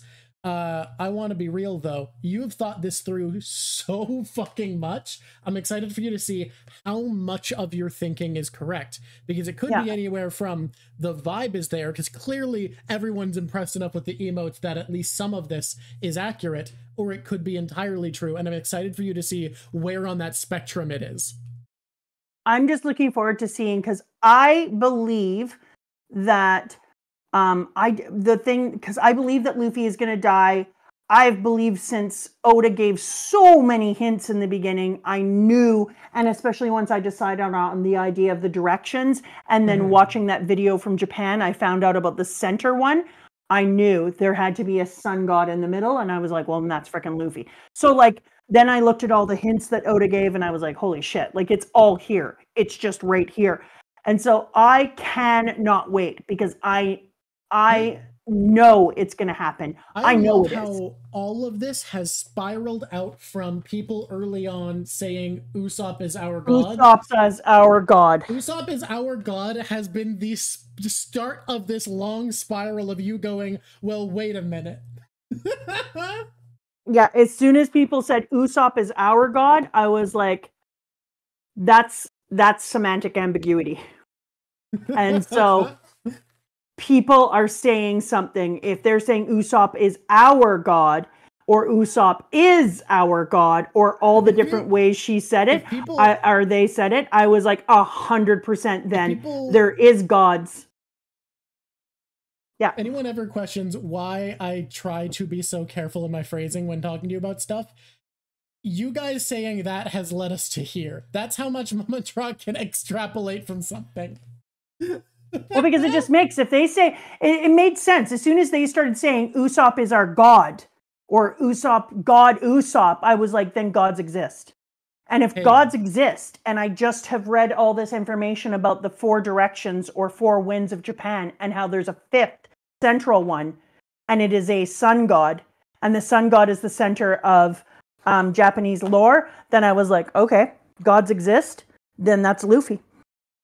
I just want to say real quick, someone's like, it'll be a real shame if someone uses delete your art next week on the centerpiece, and I want to be real with y'all. You think I'm planning a 5-part collage and I'm coming in with only one idea? I got 2. You hit the first one, I will pivot. You don't hit the first one, we go with the first one. Let's see what happens. Let's roll them bones. Roll M bones. Roll them bones. Okay. We need to move ahead. We're not done. That was just a corkboard corner side tale. Because when I said to you, oh, how many times have I called you about this and said, I think I know what's going to happen and why it's okay that he does. So many times. There was at least 3 calls before you were in the I think I know how it resolves, where it was, what the fuck are they going to do? Oh my God, they're going to kill Kaido. You called me worriedly saying, they're going to kill Kaido. It's what he wants. So many goddamn times. Like, that was the first thing I heard on answering the phone at least 3 times, and I think 4, but at least 3 for sure. Because I was like, no, if they kill Kaido, it's gonna happen. He wants to die. And then you were like, no one figured out Lost by season 3 because the writer's strike meant that it didn't end in a way that made any fucking sense. No one could predict the ending of Lost because it was nonsense. Oh, the ending of Lost was beyond nonsense. It was, don't even. Let's never talk about that. Ended in a writer's strike, and that explains it. Exactly, Tavion. We can't kill the bad guy. He wants to die. That's the most terrifying feeling. I was like, holy shit. If you're right, he's wrong about what he thinks he is, and Luffy's the one who dies, and that's good for us. So I'm excited for you to see, like, there's no hiding that parts of what you said are true with the reaction we're getting. I'm excited for you to get to see what amount and in what way what you've said is correct.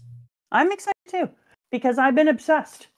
It's been, this section of Wano has been making me crazy. And I've been obsessed. No, I know you're trying to meme Sir Jazza, don't worry. I'm just also trying to insult Lost. Well, the last seasons of Lost. Okay. Before we move on to the next chapter, I have to put out there, like, Oda, some of your panel work in this with the fight on the roof is so wildly beautiful. So that it is good. It's actually almost not to be believed. Kaido as a dragon lined up beside Big Mom, facing all of them with the rocks broken. Oh, damn, it's good.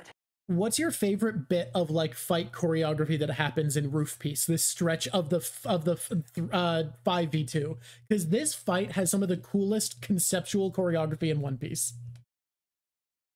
The moment where they all attack Kaido at the same time after sending Big Mom over the edge is pretty glorious. It's so cool. Where they all come together and you have them squish him, and then there's slicing and also all of that.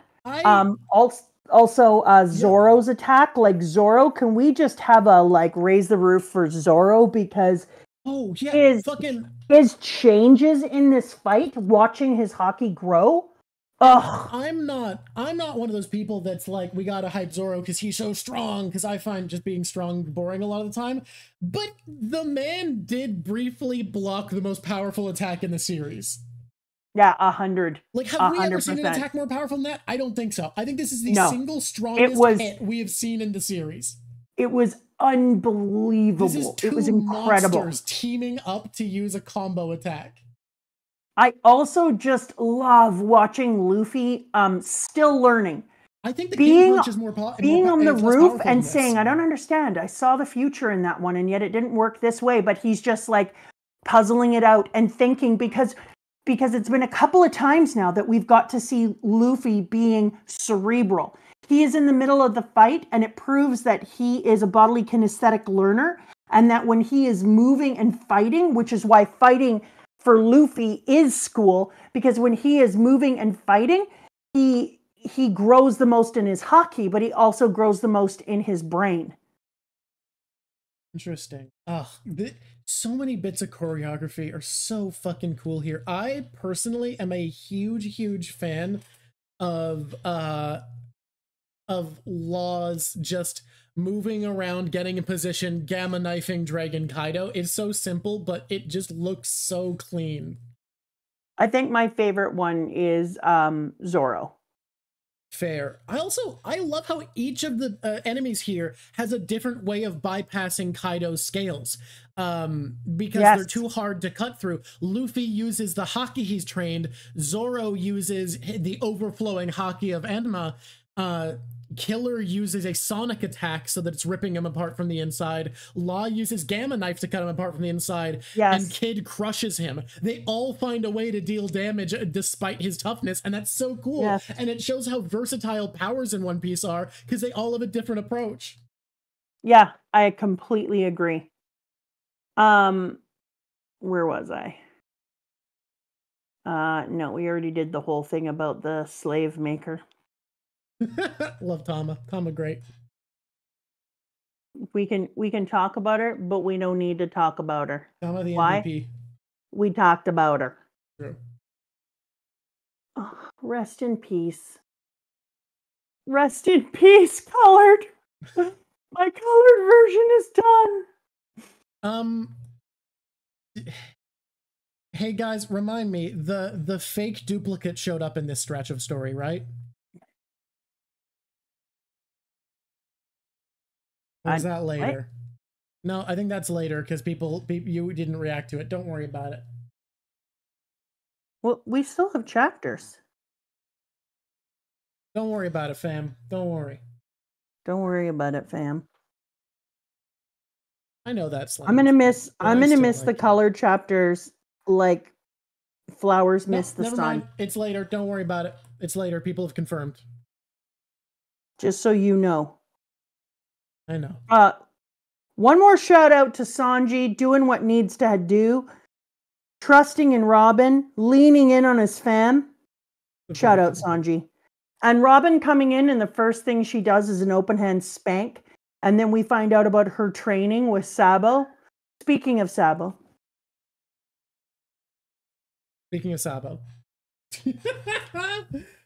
Someone made a poll of which character you like the most, and Foxy won against Big Mom, Buggy, and Kaido.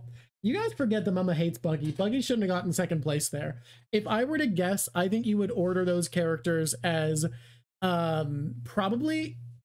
Oh, do you like Kaido or Big Mom more? Actually, an interesting question. I don't know. I would think Kaido, but I think you do like both of them as villains. Yeah, it's Kaido. Okay. They're both so compelling in very different ways. I love Big Mom. I think she's an incredible villain. Do you know that part of it is just the aesthetic of the dragon? And how long I waited for a dragon? Yeah, no, that is absolutely fair. I love Big Mom. I think I like Kaido more too, because one of my favorite things about One Piece is how well Oda writes implicitly, like he doesn't need to be explicit. And I think Big Mom, while great, was written a lot more explicitly than most of his characters, whereas Kaido's depth comes from subtlety. Like, I think because he's a big brute who wants to do bad things, people really assume he's simple, but he's an incredibly subtle and nuanced character. And I really love his writing. Hey, Sir Jazza, I just don't feel like my big thing about being a feminist is I don't have to like the woman more because she's a woman. Yeah, that's not what feminism, I want for feminism is a pursuit of equality. Yeah, I'm about equity and equality. And honestly, Kaido wins because of his aesthetic as a dragon. And his aesthetic as a man with his dragon scales when he has the red upper body and the tattoo and the studs. They're so cool. Yeah. It's a problem. Okay, so speaking of Sabo, before I move on, the kids in my class are hard-pressed at everyone who's on my ass about hating Sabo or thinking that what Sabo said didn't matter. And I could see... I could see for some people why they wouldn't feel the same way that I do about the words of "you haven't changed at all." But for me, in psychology, it's called static perception. When people in the past of your life have an outdated idea or perception about who you are, what your behaviors are, and fail to recognize any changes or growth in you as a person over time. And so today's lesson is going to be frozen image or static perception and how it's a thing. But it also is a thing in so many other areas that I've studied. In sociology, it's a thing where we have a labeling theory, where we stick with influences. In my one, in education, we call it static assessment, where we grade someone on who they've been all along. All of you have played victim to that, where your teacher sees you in one way. They think they knew who you are. You put a ton of effort into something. You really put your whole work into something. And then boom, the teacher grades it the exact same way they would always have graded you, because it is called static assessment. They're unable to see you in any other way. Those are the ones I'm going to talk about today. Okay. I'll talk about other ones tomorrow. There's about Okay. 50. It's such a huge area of psychology, sociology, marketing and consumer, communications, cognitive psychology, clinical, literary and media studies. It's a thing that is so huge in every realm. Thank you, Rageous Rag, that there is the same concept is studied in multiple disciplines. And I have studied it in multiple disciplines. I am excited for this because you are going to be dragging up our engagement of YouTube videos. Damn right, by baby. mentioning this every week. Damn right, baby, because every week I'm going to talk about other ones. So today's is for education and psychology, and let's give literary media as well. It's called character fixation. Your audience, readers, maintain a fixed view of a character based on the introduction or early actions and don't allow them to develop complexities. And so for me, it's a very big deal. And we all fall prey to this. And I don't even think that most people who haven't studied it in any way would have any reason to realize that these phenomenons exist, and that you guys and us and everyone in the world has preyed victim to this, that people have seen you in a light. So I love Sabo. Do not get it pressed. I love Sabo. I just think that without you knowing it, you might have a family member who continues to see you in a way that you were. It is the number one reason that people fail in changing, because people who are in their life fail to see change. And so even though it doesn't matter to other people, and that's not how they see it, I don't care. Jolly, you know I love Sabo. So Sabo, my boy, but yeah, I don't like the idea of seeing somebody. I don't like the idea of seeing someone in a fixed status. I think that we always have to remember, and you guys need to remember this, when you're talking to people, don't ever claim that they haven't changed or see them for who they are, because it goes the other way too. Sometimes people used to be really, really good, and now they are pure asshat. Let people change. Okay. No, Bone Fairy.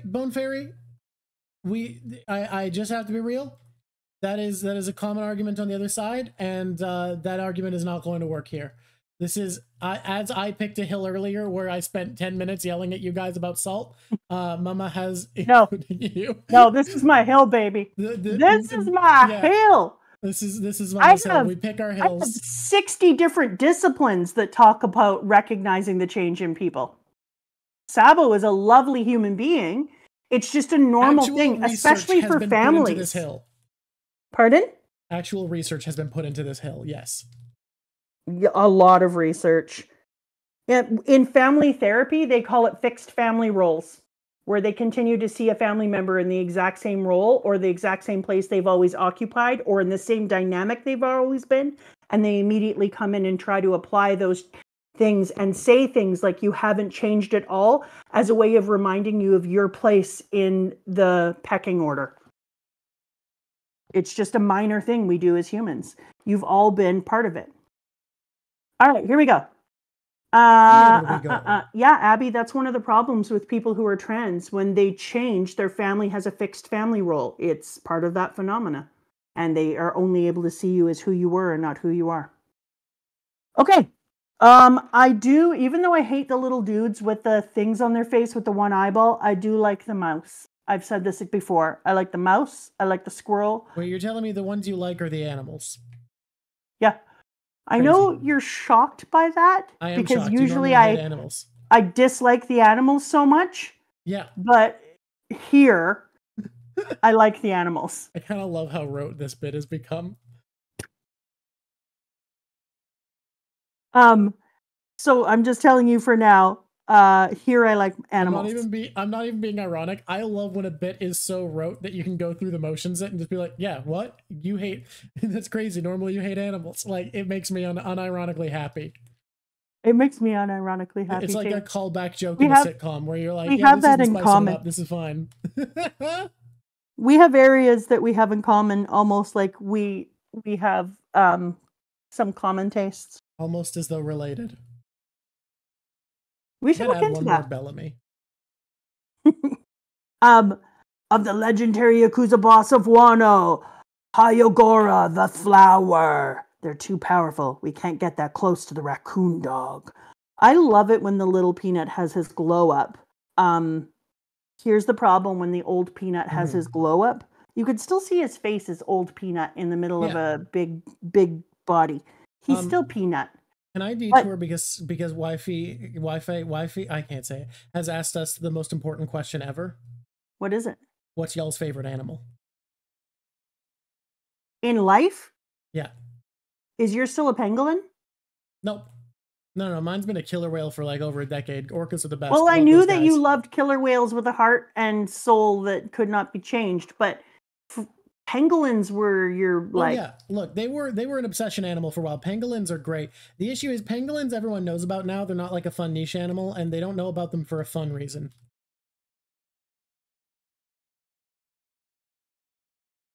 Animal? That's a hard call. I love animals so much. I love them all so much. I just want to kiss all their faces. Second favorite animal, grizzly bear. I almost got eaten by a grizzly bear, but she kindly didn't eat me, so that probably should be my favorite animal in thanks. But I also smashed the head off a black bear, so maybe I should choose black bears as an apology? As an apology to taking a black bear's head off. That's a hard call. Wait, what? I was looking for chat for the wait, what, and it came. Do I choose the bear that didn't eat me, or do I choose the bear whose head I took off? I know within our family, each of us has like an animal for symbology, and mine is my favorite because it's killer whale. And yours is giraffe. Yeah, I love me a giraffe, but that's because I'm kind of a giraffe. So true. I was fixated on Drawk's liking of pangolins, but he also's got a weird thing about pangolins. Like he thinks the world doesn't do enough work on loving pangolins. They're in the top 5 animals for sure. I don't know who number 3 is at the moment, but it might be pangolins. I would need to think. It might be a kind of frog. I like frog. That most impressed me in the real world. I love a Pacific tree frog.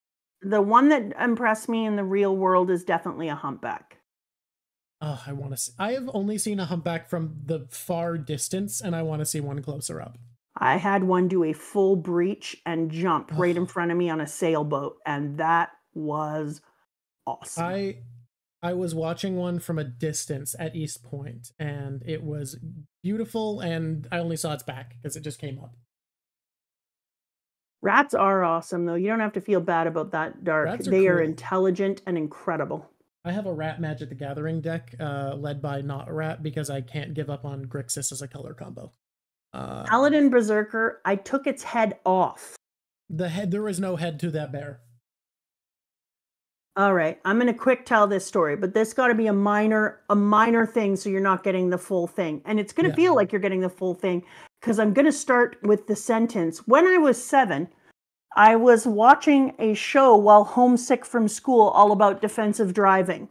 And it was talking about all the things you had to do. One of the things that it said is that if you're going to hit an animal, slowing down too much, if the animal is over the top of your bumper, will put the animal onto your hood, through your windshield, and kill you. I was 7. Flash forward many, many years. My little sister, my 2 kids, and my husband and me, all of my mom's close family, were in one car. There was a ribbon of road, literally a ribbon of road, and then very small, steep cliffs on both sides of the road that ran along the top. And in the distance, all of a sudden, a dark thing came out on the road and started charging towards us. And we were like, what the hell? And then I looked and I was like, shit, it's a black bear. And it had clearly gone wild because it was charging our black Ford SUV. And Yeah, so I was looking at it, running right at us, like, hey, I'm gonna take you running in a towards fight. us from many meters away. It's also, this And is the so biggest black bear I have seen in my life. The black bears in this area are huge because they eat salmon, so they are fucking gigantic. If you're imagining a normal size, it's a big boy. size. It was not the size of a black bear. It was the size of a small brown bear. It was huge. And it comes running towards us, and it's still many meters away. And I'm trying to slow down a little bit more, but the road is gravel, and we on top of cliffs. And then I had a full flashback to when I was 7. Remembered that if I slowed down too much, that it could come up onto our top of our car and go through the windshield. And so I did the opposite. I floored it. I went as fast as I could. The family was all kind of surprised. And I was like, okay, everyone, hang on. Make sure your seatbelts are tight. And then I floored it as fast as I could. And at the very last second, I just went a little bit to the left, a tiny little steering wheel to the left. And I literally demolished the bear's entire head on the corner of my bumper. It wasn't ripped off. It was evaporated. It was evaporated. And then I got ahead a little bit, and I slowed down slowly, and I turned off the car, and I held onto the steering wheel, and I was shaking. And then another man pulled up in a yellow pickup truck, and I said, "You got a gun in the back?" He said, "Yep." I said, "Can you go down the road and make sure I killed that bear and it's not in pain?" And he said, "Yep." And he went down the road, and the bear was just off on the side. And he came back and he said, "Unless the bear's living without a head, it's fully gone." And I was like, I'm so glad that it didn't need to be killed in pain. And then he said, "Hey, you mind if I take that bear? It's got a full robe and all the bear meat, and you didn't hit the body at all, so everything's fine, and it's already bled out." And I was like, not a problem. And then he went over to my car and said, "Can you turn it on?" And I turned it on. He said, "Can you drive ahead?" And I drove ahead. And he said, "Wow, built Ford tough. Okay, yeah, nice talking to you. Thanks for the bear." Someone asked what happened to the SUV. Almost nothing. Just the corner got smashed up. Of course we're not going to question covering this. It's incredibly cheap. We have to smooth out the bumper a little. The bumper, the light. Yeah. Except, and then we got into town. We got into town, and my husband was like, I'll clean that up for you. Let me get the hose out here." And I said, "Nope, I killed it. I clean it." So I got out the hose and cleaned all its brains and body off of the car. And then I cried and said, "That bear was playing with its family this morning, and now it's dead." The reason bears are nothing compared to a deer in a car accident is very simple. Bears have a low center of gravity, aren't gangly, and aren't covered in bony protrusions. Every limb of a deer is a big bony protrusion. They have antlers. Their center of gravity is higher. When you hit a bear, they're very likely to crumple into the crumple zone of the car, and deer jump. Whereas if you hit a deer, it's much lighter, but it's likely to tumble onto the hood and have one of its limbs smash through the windshield. Hitting a deer is very dangerous compared to a bear because bears are tough, big, and low to the ground. Except for you can have real problems. If the bear goes under, it can flip you depending on the size, etc., It's just, in general, you're less likely to be injured than when you hit a deer because deer can... At any rate, that's not what happened. I took its head off. I evaporated its head. Yeah. Yeah. Mm-hmm. And then we all lived. Oh, and then unfortunately, we drove down. We drove 1,700 kilometers back to a big city later from up north to get it fixed because we were visiting people and going back to our other house. And when we took it in to get fixed, he said, "Did you have this fixed at a shady dealer?" And I said, "Why?" And he said, "They put this in wrong and it's under compression. That would have shot through your motor and killed you." And all the elders up where we lived said, "I don't know how yet, but that bear saved your life." And I'm like, "That's not what it felt like." And they said, "Nope, I'm telling you, the bear saved your life." And sure enough, the guy down there said, "Thank God you hit that bear and had to get fixed because we also found this." And he was like surprised as hell it hadn't already gone through. It was wild. So I did say, heights up, CM, heights. All right. Huh?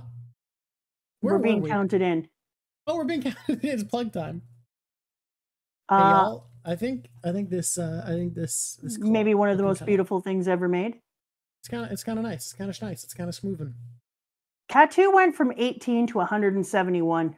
I'm just a little sad. I feel like part 2 and 3 don't live up to 1 and 4. I feel like 1 and 4 I kind of knocked out of the park. You've done the thing. Don't even. All right, let's go. Let's do it. Hi there, YouTube. It's me, Mama Drawk, and I'm here coming at you live from Twitch. Live, and here is what I'm here to say. You've been watching it all the way to this part. It's time to subscribe. Will subscribing change your life? I've already told you all about this. It absolutely changes your life. You not been listening? I want you to get a seatbelt, stick it on your lap, wipe off your mouth from all the crumbs of the sweet, sweet treats we've been giving you. Go over to your mouse, open the piece, and press subscribe. Why? Because you like it. Why not subscribe? It's weird when you don't. Also press like, because you like. All right, YouTube, I'm bored with this now. So I just want to take a moment to say this instead. When you think that I hate people, it makes me happy in my heart. Comment about it all the time and let me eat that delicious hatred up. That's all I have to say about that. If we get to, I can't remember how many subscribers, it's 100,000. I remembered off of my head. And I know what you're thinking. 100,000? Where are you right now? You know what? I'm a dreamer. I'm a wisher. I'm a hoper. You see all the stars right now? That's right. I'm going to eat those up too. I believe in us. We're going to get a matching tattoo of One Piece, and we're going to let our humans inside of our Discord, which you should be a joiner of. It's weird that you're not there either. Help us to come up with our design for our tattoo, or at least the area that we get one of. And if we get to 50,000, Drawk there is going to become fully Marco. He will have wings. They will be blue and yellow. He will fly around a building. He will touch down on the ground, steal somebody's cat, take it into his house. Not to eat it, you weirdo. He loves cats. And that will be his new pet. And he will name him Pineapple Boy. And that is all I have to say about that. Goodbye.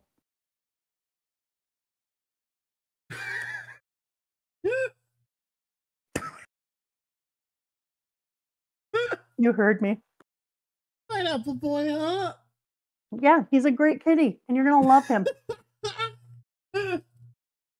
He's the goodest spy. Oh, YouTube, here's my second one. Subscribe, like, or don't. I don't care. Do whatever you do. Eat a sandwich. Goodbye.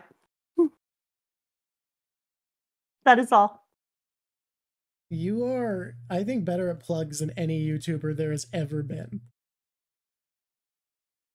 I think some people are just like, no, what is she doing? Why? I think anyone who doesn't think you are the best at plugs is actually lying to themselves. Okay, I'll take it. I think it was so sad and sweet when our old Peanut was telling his humans, you're going to have to kill me, dude, because I'm going to take you all down, and I'm that strong. Sweet, but it was also one of those moments that's like, I'm so strong. And like he is. Like, I get it. Come back to my best right now. If you don't kill me, you'll die. Yeah, you better kill me, buddy, because I'll kill you all. I could kill the whole lots of ya. And I don't disagree. Like, hey, wait he a may minute, be an old peanut, but every one of them has an allergy to peanuts, and he'd kill them all. So, absolutely. Oh, I forgot to tell YouTube a thing. What'd you forget? If you want to send us letters or crap, you send them to this P.O. box that's on the screen right now. I love it when I do things that the editors have to later do because I think it's funny and because I love them and because it's a cheeky moment between me and the editors. Also, as you can see that awesome address, I want to remind you of one more special thing. We're going to do, if you want to become a Patreon, you'll find it in the Patreon area. I ain't explaining it to you. You're a smart person. And we are going to be watching apparently chapter 1044, and I don't know why that's significant. This one is not. This is coming out way after we're done that. Never mind. I guess for VOD viewers, but they've heard us say it already. Get out of here with that. Editors, you can delete that part. I like that too. Are you adding the jewelry to Kaido's dragon? No. I'm adding little circlets of flames to all the corners to make it match. I'm loving this for all of us. Because it looks like dragon jewelry. Really nice. And I think more dragons should wear jewelry. Wouldn't you agree? If we're doing plugs, I want everybody here to know that in the Discord is linked. I'll be posting it again.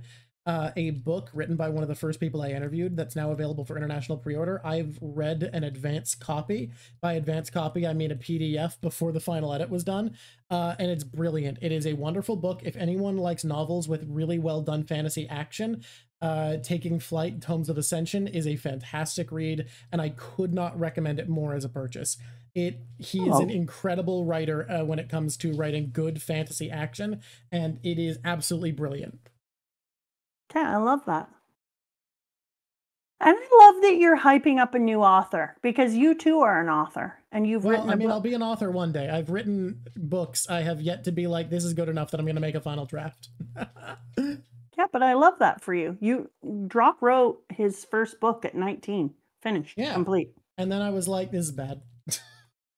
A few years later, it took a while to give up. I still like it. There's potential in it. Yeah, and I'll return I to still it like one it. day. 300k, I'll start my voyage around the globe to find the Phoenix fruit.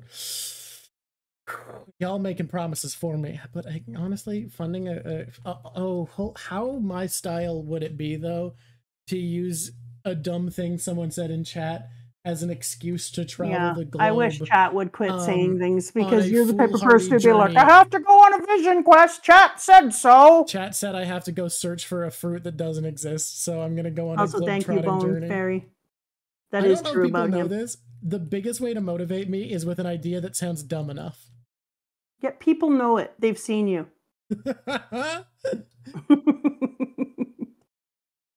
Now the collage, you just love unhinged shit. I can't believe that little drawing asshole turned himself to Odin. Like, doing it to his friends. What? We did get that. Okay, this is what I couldn't remember. Doing it to his friends was bad enough, but doing it to Momo? You piece of dirt. You piece of crushed up, Pika moving crap. Ugh. That really upset me. I hates it. Because, to take somebody who had so much importance to all of you and then to use it against them, and then Kiku dies because they simply cannot kill somebody who looks like the person who is the most important person to them. So that's just wild. This scene, and Ashura Doji fucking explodes for it, but this scene to me is why I love Ashura Doji. Because we see someone who's been broken by watching his friends die instead of biding their time. And him being broken and disheartened is the only reason he doesn't fall for it. Because he's had his spirit crushed, and he's cynical enough that he is savvy and aware, knows this is a trick, and saves all of his friends' lives at the expense of his own. Yeah, exactly. Become Kozuki. Bring down Kozuki, then die. It is the greatest final act. My entire life, a beautiful and poignant drama. You know what I feel about that? You freaking absolute gross piece of crap. Like, could we have a character who is more into themselves? Probably. This person, when you open the dictionary and you look at them, it's like, wait, you look up a man in the dictionary? What do you mean? You said when you open up the dictionary and look at them. Yeah. Why is he in the dictionary? How'd he get there? Because he's a thing. Okay. You know when there's a guy in the dictionary? Yeah. You know. Narcissist. So when you open up the dictionary, pearls in the dictionary, when you open up the dictionary and you're like, what am I looking up? What am I looking up? Narcissist. It's him. Asshole. It's him. Piece of shit. Him. Worst human. Him. He's all over the dictionary. They just use his picture for all of the things. That's such a wild choice. You think they'd put a definition? Well, they also put the definition. But when they show him, everyone sees it and then is like, oh, I know what you mean. Yeah, never mind. That's good. That makes sense now. They don't even need a definition. Like, do you put the definition there? You do, because you're a dictionary and you have standards. But do you need it? No. You already put his face there. It's done. You know. That's all I'm saying about that. I like that the Shogun asshole face of the 90 heads comes back and is like, I will burn it all down. Blah, blah, blah. I'm going to say a bunch of dumb shit. And then he gets all his heads chopped off. Hey, all but one if you count. That's true. I really, really love it. Because last time I said to you, well, it is possible. I was wondering if he could still be around. And he's like, Kinemon, Orochi, Shogun Orochi, blah, blah, blah. And then Kinemon is like, just a moment. I have nothing to fear from you in your wounded state. This is actually what Kinemon says.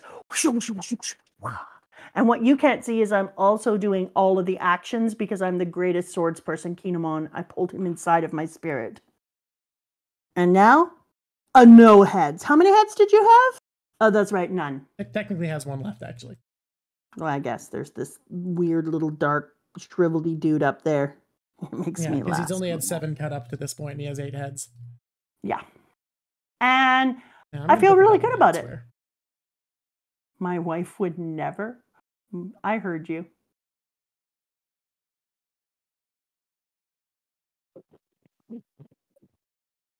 Where are we going to next?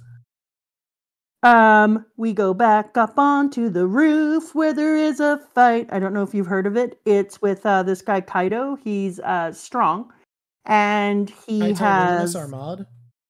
also has like a dragon kind of thing, and then he's pretty big.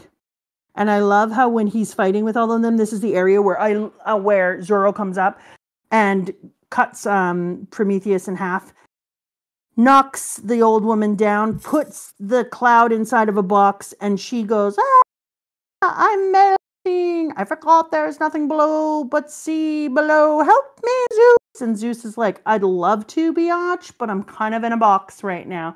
And she doesn't forget that, which... Dark Lord, I can't believe you can't believe that I'm a master swordswoman now. I'm actually a master swords person. That's how I feel about that. And then she doesn't forgive him, and I feel pissy about the fact that she couldn't believe that Zeus didn't help her when Zeus was locked into a box. Like, there's excuses, then there's reasons. That's called a reason, bitch. Check yourself. Then they keep having their fights when people are like, you're making up excuses. I'm like, ooh, I love it when people gaslight people, calling it excuses when it's a reason. Oh, I do see there's some C back there you need to add to color. Yeah, I'm adding it right now. I have faith in you. Right now, what I'm working on is connecting the pieces a little bit better because I have some time. No, listen, for some reason, I finished this a lot faster than normal. I forgive you, Dark Lord. Never let it happen again, but I forgive you. And 999 in the dark, I understand that you have had this happen or have seen it happen to others. I hate bad things happening to people in my presence. I have a really hard justice line. If I see you in public and you're doing something unkind or unjust to somebody, know that I will call you out very, very publicly. That is very true. I just give no shits about your happiness. I will call your ass out. I called a parent out the other day who yelled at their daughter, do you think you can keep up? And I was like, her legs are 1/3 your size and she's carrying things half her body size. Do you think you could help and be less jerky? Damn. And then the parent was like, oh, I was just called out really loud because I was quite far away. I was like a good 50 meters away. Funny as hell. And I stand by it. Okay, here we go. Hey, Kaido, that's my captain. I loved Zoro so much in this arc. I love him in an immense way. The faith and the absolute dedication that he shows to Luffy, meanwhile also building his own character and showing his own King Hake and working on himself, and the absolute also he looks good as a weird cross wrapped up in a cast. It's funny as hell. I love him in this arc, and when he's like, hey, Kaido, That's my captain. Ugh. And then he's like, if you want to crush anyone's skull, you're going to have to start with me. Demon Aura, 9-sword style. Oh, yeah, baby. And then he takes out his 9 swords, goes to town. And this was really incredible because he ends and he's like, boy, damn it, boy. Don't tell me you can use the color of the Supreme King too. And he doesn't have to tell you, you saw it. What are you talking about? I don't have any idea what you mean. That was the best attack I could do. I was hoping at least to knock you off your feet. Oh, you did enough. This wound will remain with me. I was like, thank you so much for giving our boy what he deserved. My fake coughing has made me have to cough. I love how consistently Kaido respects people strong enough to hurt him. Yeah, it feels very much like Sanji. Like they have a line and they keep that line. And I like it when we don't like deviate from that. Like it's okay if we change this and that and this and that and the person grows. But I like it when people have a line. Mm-hmm. Thunder, Bagu. He gets hard. Bagua. He gets hard hit. Bago. I never watched it. Bago? Bagel? Oh. Well, Bagua. Thunder Bagua. Thunder Bagel it is. And so... Okay, Thunder Baguette. Thunder Booger. Oh, the camera got disconnected? Oh, that makes sense. Well, I'll try to fix it. My wife was grabbing crochet stuff in the back of my desk and knocked it loose. And, I get here. You can infuse things with the Supreme King Haki, can't you? He says. Way to figure that out, Luffy. I already figured it out. Only a handful of the very strongest can. Not a dead man walking. And then Luffy is like, what if my sandals had Supreme King Haki?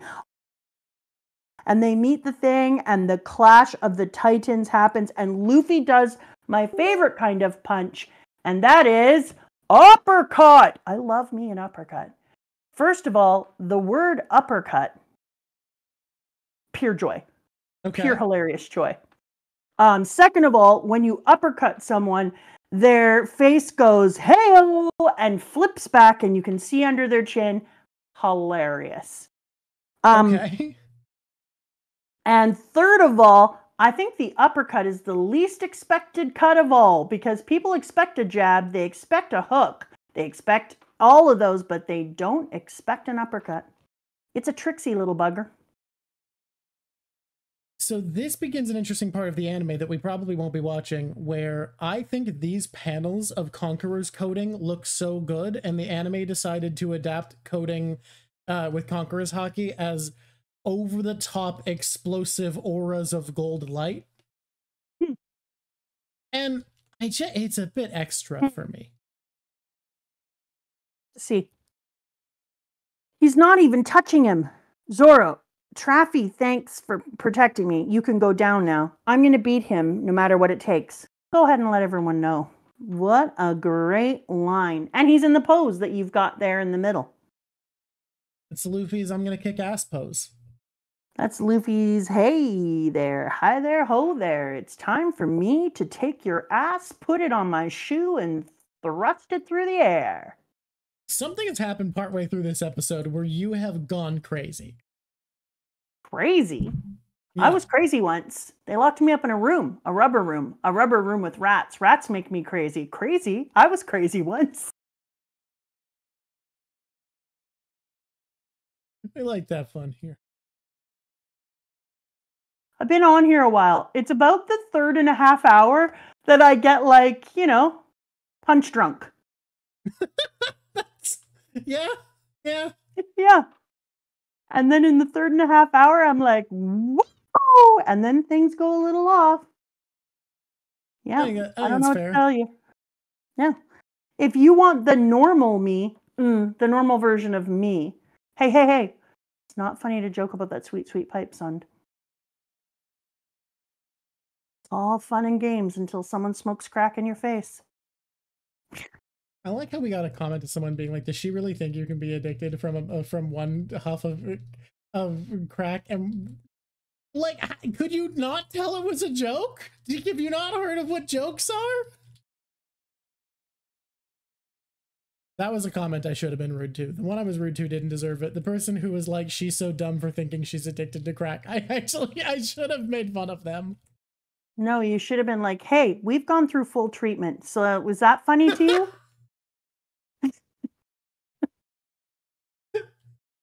Is that what you find funny? My mom in the treatment house? Okay, no, you're right. That is better. I love it when the club and the shoe meet and render the air in that way that we have been waiting for. Luffy has his sky split moment. Luffy's sky split moment. You know the only thing that wasn't perfect about it? What? It wasn't in color. But he's colored. Oda's smart enough as a writer that he doesn't make it just happen. He makes it have an impact by it letting the minks transform. Dude, I know, but what? You just miss color. I miss it so much. Oh, this red looks way better than when I tried to have them all colored. Oh, see? You know why? Color. No, having more color was worse. Just red is way better. Yeah, but it's a color. It is one color. You are correct. It is unironically a color. I like that Tama even manages to pull off the Big Mom friendship at first and be like, oh, blah, blah, blah. You know what they did? They killed that whole town that was so nice to you. And Big Mom is like, you know what? Even in baddies, there's a line, biatch. Even in baddies. And then it does seem like Big Mom is genuinely pissed at Kaido for that one. No, she is. She's horrified. And then she's like, it was that person right there. They're the ones who did it. Kaido's followers did that to the town that was so nice to me. And then there's still a code of honor, you clowns. And I was like, yes, baby. Yes. I was proud of her. Even though Big Mom does some things that I find unhinged. Yeah, like most of it. I was just going to say, like, pretty much just the majority of the things she does are unhinged. Well, just killing civilians who are kind is not like a thing she does that. She does to take things from them, sure, but that's your civilians, Kaido. Big Mom, in her rages, kills civilians. But as far as, like, conscious Big Mom, she's like, that's fucking rude. Why would you do that? Yeah. And I loved that because that is what we needed to see. We needed to see Big Mom. Yeah, because it's hard to like a villain who doesn't have any redeeming quality, you know? Mm-hmm. It's the same way as Dofi caring about his family and Kaido respecting his enemies. Makes them more likable. Yeah, exactly. I also like to get to see our giant cat finding out that Pedro is dead and then saying, well done, Pedro. You died for a noble cause, and the opportunity to avenge you is on this island. Oh, because you could feel the build up there, and it was incredible. So I was like, aw, yeah. Avenge Pedro. I love that kid. And I every time I see frickin' Zoro in his giant body cast, I can't. It's too ridiculous. His body cast is so funny. It is. And the joke that you pointed out that I saw where he was like, we need to get this man better. He's worth at least 10 men. And then Zoro was like, 2,000. Fantastic. So good. Oh, I love it. Oh, I'm just going to set you down here. Yeah. Yeah, it is the second time. Been a while. You never know with these things. It happens a lot. We had like 2 people being crucified in this arc. Yeah. I mean, if you count Zoro, 3 because we have Momo, Yasui, and Zoro. Oh, right. We have Yasui. Shit, man. 3. A lot of crucifixion. The way that we have this fight with Zeus and how Mama won't forgive Zeus and they create that new way less cool Cloud. I don't like her. She's not my favorite. Also, Prometheus is he's giving clingy, not enough interests of his own. You know? No, You know what I I'm mean? feeling you. I'm feeling you. He's coming on too strong. He's not coming off as his own person. Yeah, and I'm just like, perhaps if I could give you some lessons in humaning, this isn't woman or man, this is just person. People are attracted to people who can stand on their own 2 feet and have their own interests, man. And you're like clinging to the corner. Wow, we really made a great team, huh? We could never have done that attack of stupid. Ew. And you know what, Prometheus? Just like, no. Maybe take up sharpshooting or something. I mean, you're a son, so maybe just burn ants. I don't know. Do That's something on your own hobby. time. Just get a hobby, dude. Get a hobby. Yeah, that's all I have to say. And then Big Mom is gonna, because Prometheus is fucking mid. Pretty Dan. High five. You know what? When Luffy and I are high fiving, I'm gonna invite you in for a 5 on the side. A little high five over here. You're invited to our picnic. And then great today. Big Mom letting Zeus get eaten by that dumb cloud and doesn't even listen to him with his reasons, which were reasonable. Ugh. You know what, Big Mom? Hard to like you for that one. Bad management skills, TBH. TBH. So I'm not gonna forgive her for that. I'm still sad. But my very favorite thing of this arc had to be when our Luffy Luferson is chucked over the edge and then Kaido announces his death and it goes over the whole thing. And his crew is just like, nope, not dead. I don't believe you. And he's like, 100%. Kaido has a thought that he really should have there, which is, why did I throw him off the island instead of cut off his head? That was dumb. Really stupid. And like, you know, wow, that what a mistake. He's gonna find himself alive. And then when Sanji is like, that's ridiculous. You know how many miracles you've seen by now. Like, that's just, shut up. Get over it. That's gonna be fine. That's gonna work its way out in some cool way. I don't know what it is, but Oda always writes us out of these in an imaginative way. So just give Oda a moment to cook, is basically what Sanji said. So like, he appreciated the shit out of Luffy's ability to get a miracle. And meanwhile, Kaido is like, why is everyone just like, yeah, okay. Shouldn't you people be mad? Yeah, but he's fine. I really made a mistake when I threw that kid off the island. I'm looking forward to Kaido to getting beaten because he said face your death like a warrior, where the problem with defeat is so few can accept it when it arrives. I better watch you accept your defeat like a champ. Bitch. So you think if Kaido doesn't accept his defeat like a champ, then he's a bitch? He's a hypocrite? Yeah, that's what I'm saying. But I think he's gonna rage against the dying of the night.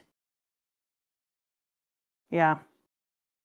And I love that Luffy knows that he can directly talk to Momo mind to mind, and he's just like, let him know I'm still okay. I'm not breathing in, can't move, eyes are white, falling into the water. Definitely not a good place, but I'm okay. It's going to happen.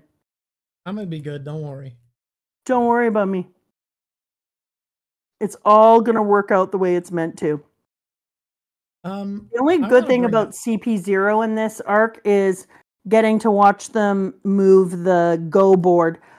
I'm learning how to play Go with Nolan because when complicated games in the future, when I'm in an old folks home, Nolan is going to come in with Go, and the two of us are going to play it to keep my brain sharp.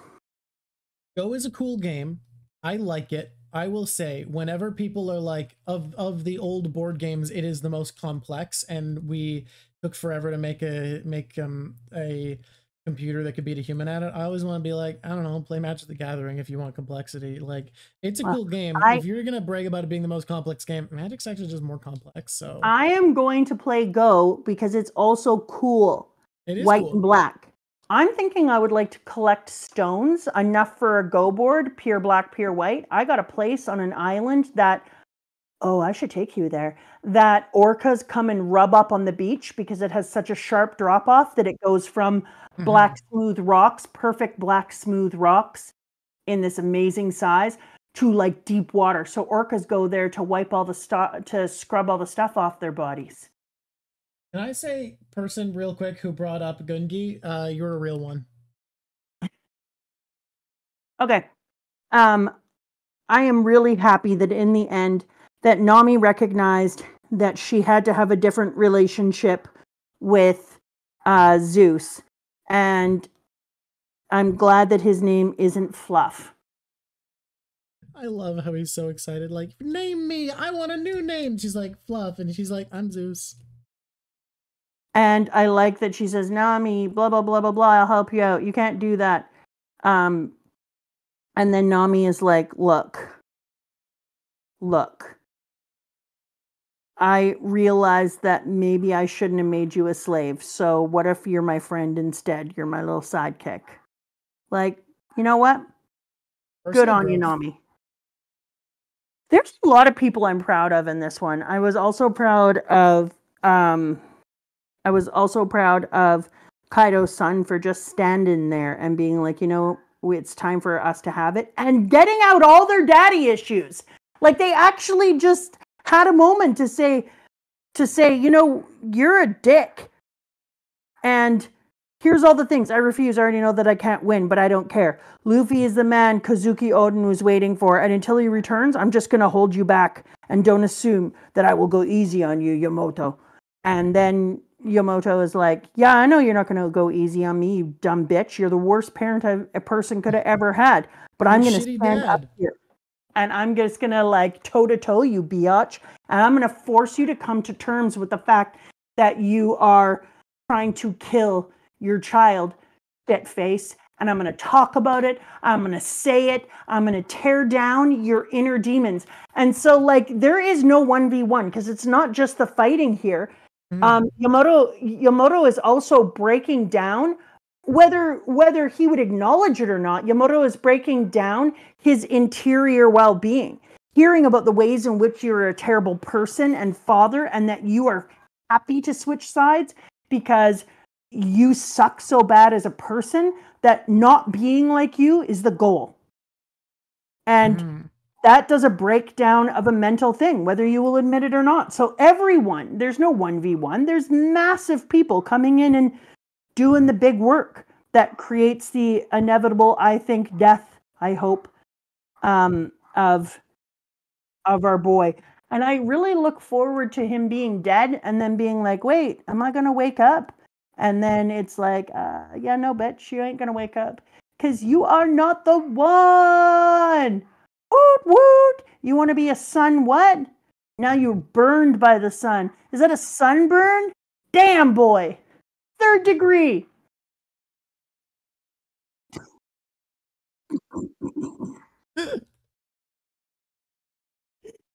Still going because all I need to finish it. Bring all in. I don't care. It's a 4:30. It's our normal ending time. How much more do we have to cover before we do closing segments? We're almost done. Cool. I just don't know where we're at. I finished Gang this part of flash, Mosaic low so tie much shoulder faster than throw, Jave. It's the fight between Jinbei and Fang Face. I just realized something. Why would you ask me about this? I heard there are slaves in that crew. What about the fishmen history? And then he goes, and a prison guard who told me the story of Nika. And then he uses his pointer finger to do the finger pistol. And then you know what Jinbei says? Jinbei says, you know what, Mr. Who? What if I bent your finger back? You big racist piece of crap. Then he tries Fang pistol. And you know what happens to him? Eventually, after all the fanging and all the pistoling? What was that? No fangs. Jinbei's not having this racist motherfucker. I just love that Jinbei gets to take out time to be like, oh, hey, oh. How do you feel about the reveal of who's backstory elements? Who's a racist? Who's a racist? Yeah. Who? Who? Yeah, who's a racist? Exactly. I got your bit there. Luffy waking up and demanding meat is the most Luffy moment that has ever happened. Straight up asked, why is Caribou here? to be a portable fridge. Here he is, living his purpose. Yeah, you know how I feel about the wet caribou, the reindeer of slobberiness, but I will say it was good that he could fish a bit. Oh, and this was worthy. Komodo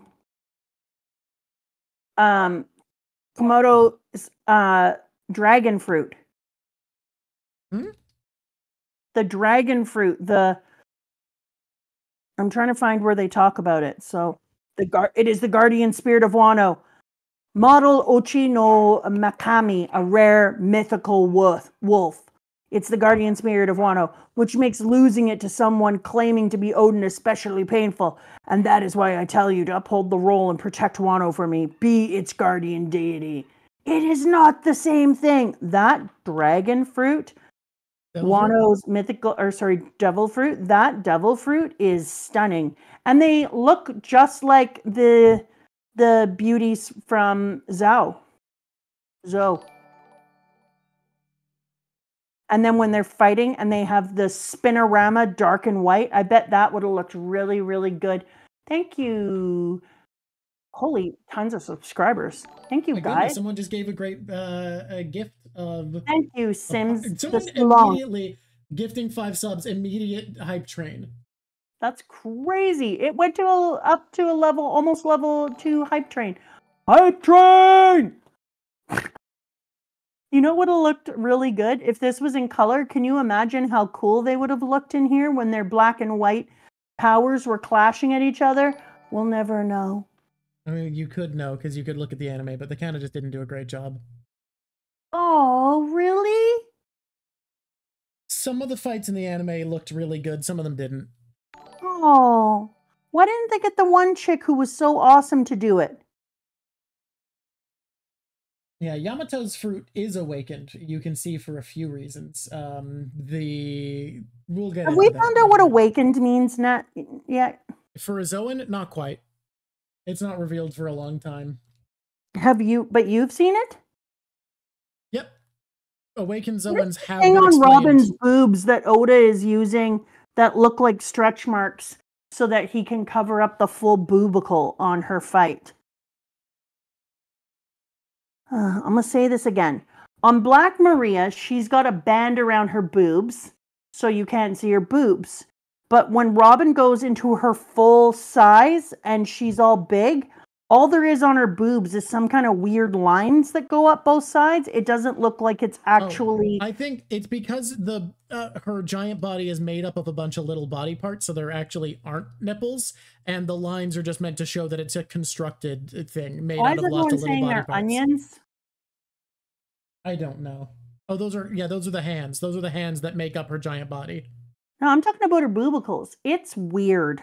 Yeah, her giant body is made up of hands. Mm-hmm. Yeah. Okay. Yeah. Okay. We've already talked about all this, so we don't need to. We can go ahead. Yeah. Oh no, my thing died. Your thing died? You know iPads and how they require batteries? They usually do require some level of battery, yeah. Here's a secret. Mine, I didn't charge it, it's dead. So we only get to go to 1021. That's almost how far we went. We're going to have to add the other part later, I'm afraid, because it died and I don't have my Shonen Jump on anything else now. Oh wait, let me look in here. Maybe I have it on my phone. How do you feel about the illusion powers of Black Maria and them having to face their past? Someone is wanting to know. Well, that's specifically about Robin seeing her mom, but like I think it applies to all of the illusions. Yeah, the illusion power is a really good one, and it also talks to what could happen in the future and how you can use that against people. They really did a lot of that past shit because they did the same thing with Oda coming back in the form of the dumbass drawer. So it's a wise choice to have that as torment people with trauma. Yeah, it really is, because the same thing that Usopp did to Sugar the Shitface, and that was very worky. Okay, we already talked about my fa-fa-fa dude and my other dude and the awesomeness of making the last little dudes of straw made out of his friend. So we already talked about that. And Okay. then when I move through here, let's make sure I didn't miss anything that I want to talk about right now. Sanji. Sanji, that kick. Sorry, pal, I'm human. Does a human burn? No, stop it. Siri thought I was talking to it. Does a human burn like that? You ain't Lunarian. We already talked about that. Damn, boy, we went through some stuff. We did the thing today. Yeah, we talked about a lot of stuff early. We were out of order. It was fine. I like it better when we just do what we want. I wish we would do it more. Some people don't like it. Some people are like, oh, you went out of order. And you know what I have to say to them? Yeah. Yeah, it's true. We did. And I love the Momo moment. I wish to God he didn't have to sacrifice himself in that way, but I do love it. I think it's pretty fantastic. And come on, Momo. Let's go back to Wano. Like that's where we end off on this, and it's so good. Tell me where we end off next time. I get to read it all, right? You get to read till the end of Wano. My brain sucks. I get to read to the end? Yeah, the next one's the last one. We're reading till the end of Wano. So what is it? And if you read ahead, no one's gonna be that mad. You're going all the way to 1057. 1057. Okay, Yep. people, hold on to your tuxedos. Take out your bathtubs.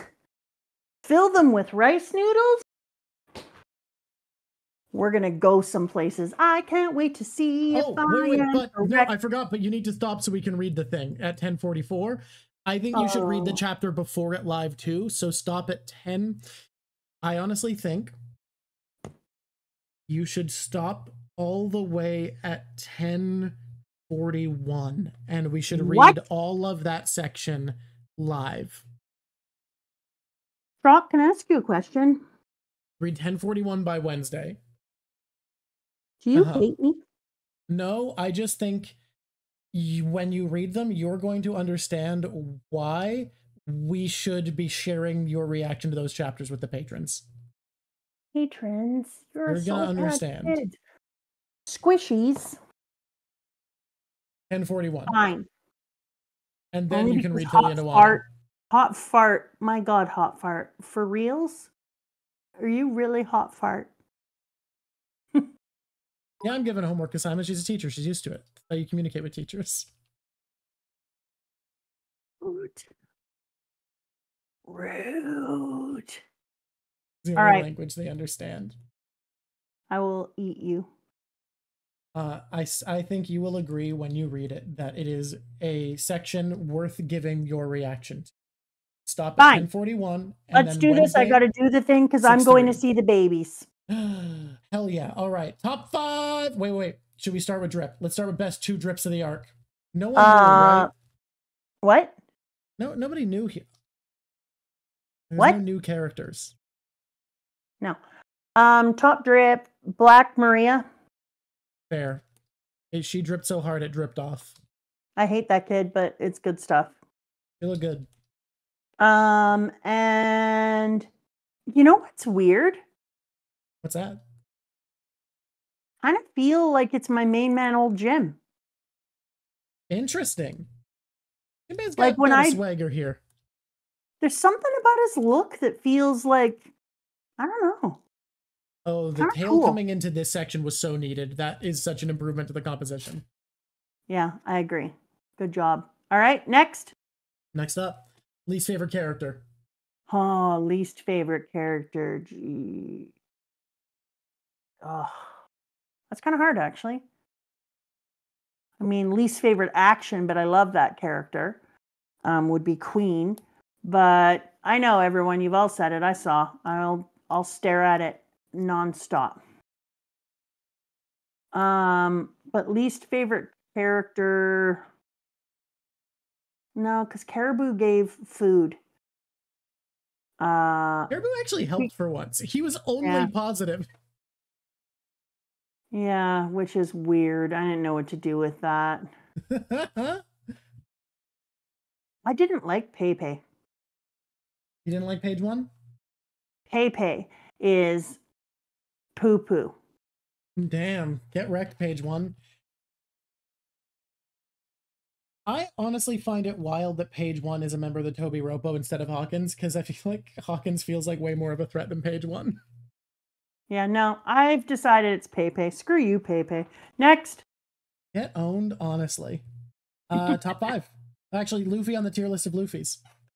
Oh. Ooh. S. You don't want to burn your S plus yet. We got one more. Yeah. Oh, I know. I'm saving my S plus for my Sun King. You keep saying Sun King, which is entirely different than what you've been predicting the entire. I know. I'm comfortable. Uh, It's just like names. It's just names. Okay, what else? Top 5. Easy. Easy peasy. I got this. Ready? Yep. 3 is Kamado.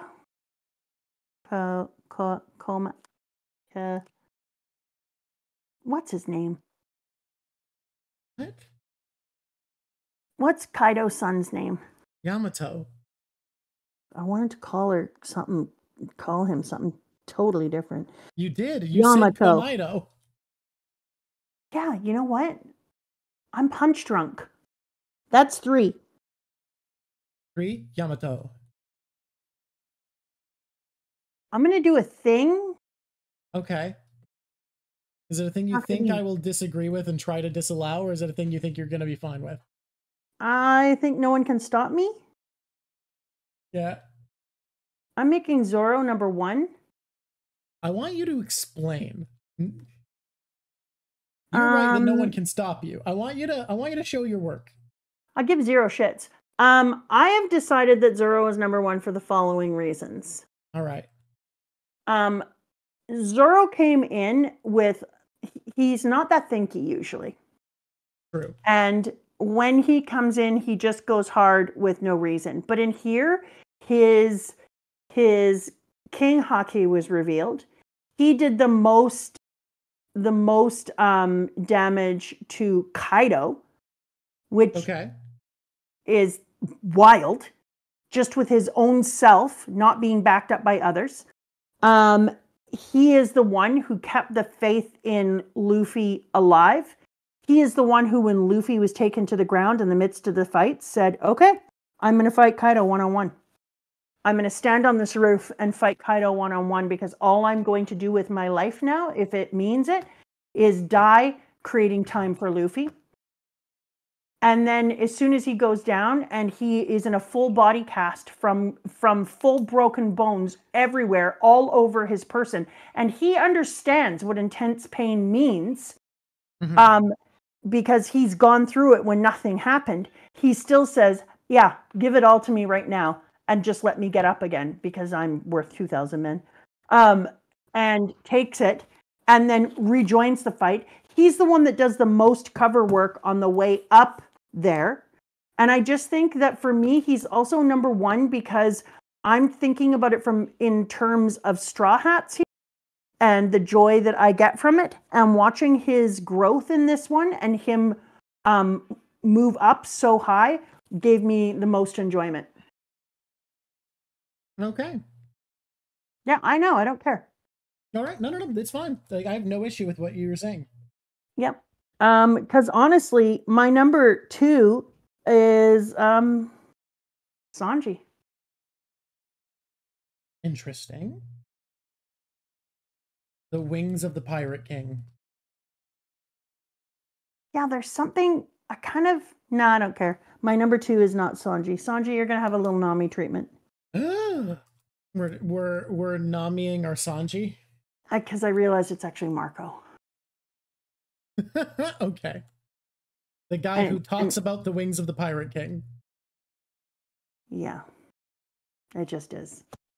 And then number 4 is Sanji. Sorry, Sanji, but I'm not moving you out of Yamato, because they are definitely number 3. And number 5 is Momo. Number 5 is Momo. I respect this. think this is a really good top 5, and I'm so excited for us to come back next week. Honestly, not next week. I'm so excited for Wednesday. Yeah, Sanji doesn't give a shit that I moved him down. He's just like, whatever. I mean, like, and in this one, I'd like to do a top 10, because let's be honest, Nami should get a shout out. Yeah. I mean, my Bone Man should get a massive shout out. Robin should get a massive shout out. All of the Straw Hats in this one could just be called Golden Straw Hat Awesomeness, and then Usopp gets silver. And then, yeah. I loved when Who mentioned the sun god. Thank you, Angel. I was wanting to talk about that. The first mention since Big Mom's flashback of a Yes. sun god. I was like, oh my god. The sun Because god Nika. I already knew. Mentioned. I already knew what was going to happen. When Drawk said for a very long time. Well, when Drawk said that I would for sure be picking the middle, the first time he said it, I was like, whatever. And the second time he said it, I was like, oh my god, Luffy's becoming a sun god. Well, I said I was certain what you'd pick. I was certain. Yeah. Well, then I knew then if you were that certain that it was my main man being a sun god. It just made too much sense, you know? You just got to go when all things being equal, the simplest answer is right. Yeah, fun fact. This is an actual fun fact. This isn't another Japan fact. Is this going to be like that other moment? Someone brought up a fun fact, which is Nika is the Japanese onomatopoeia for smiling. That is a fun fact. Thank you. I love how Who's Who goes from being the least interesting Toby Roppo member to the most interesting immediately on talking about his backstory, where he was a member of CP9, a rival of Rob Lucci, and was the one guarding the gum fruit when Shanks stole it. Oh, I'm sorry. We couldn't talk about everything. This was a long section. It's a big section. That was so cool. Mm-hmm. Yeah, can we add one more closing segment before we go real quick of just you ranking the Toby Roppo by favorite? Like, who is your least favorite to favorite of the 6 of them? No. No? Okay, we won't do that then. No. Instead, that's how we're going to open the next segment. Unless any of them do something cool next time. Hell yeah. That's how we're going to open it in our preamble. I think Ulti might be my favorite. I don't know why. I just love her. No, be quiet. Isn't that the one that I hated the most right now? No, you hate page 1. Oh, page 1. I hate page 1. Yeah. All right, everybody. That's interesting. Well, I think that's how it goes. Are we saying goodbye? Are we saying goodbye, everyone? We'll see patrons on Wednesday. We'll see everybody who can't be there Wednesday next Sunday, same time. I'm going to go and see my babies now. Place. Hey, squishies. Yeah. You take care of yourself this week. You remember that you're good people. Feel proud in your accomplishments and take joy wherever it finds you. Everybody, until next time, it's been lovely talking to you. Now let's find someone to raid. Squish on, squishies. Thank you guys for being here. We love having you.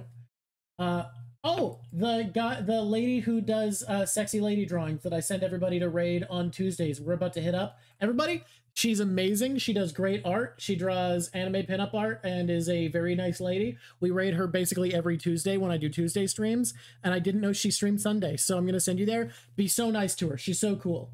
Normally when I raid her, we don't have this many people. I don't think she knows about Mom Piece and how much bigger this is than my other streams. Be very nice to her. She's so cool. Bye, everybody. Squish on, squishies. Do do do do do do do do do.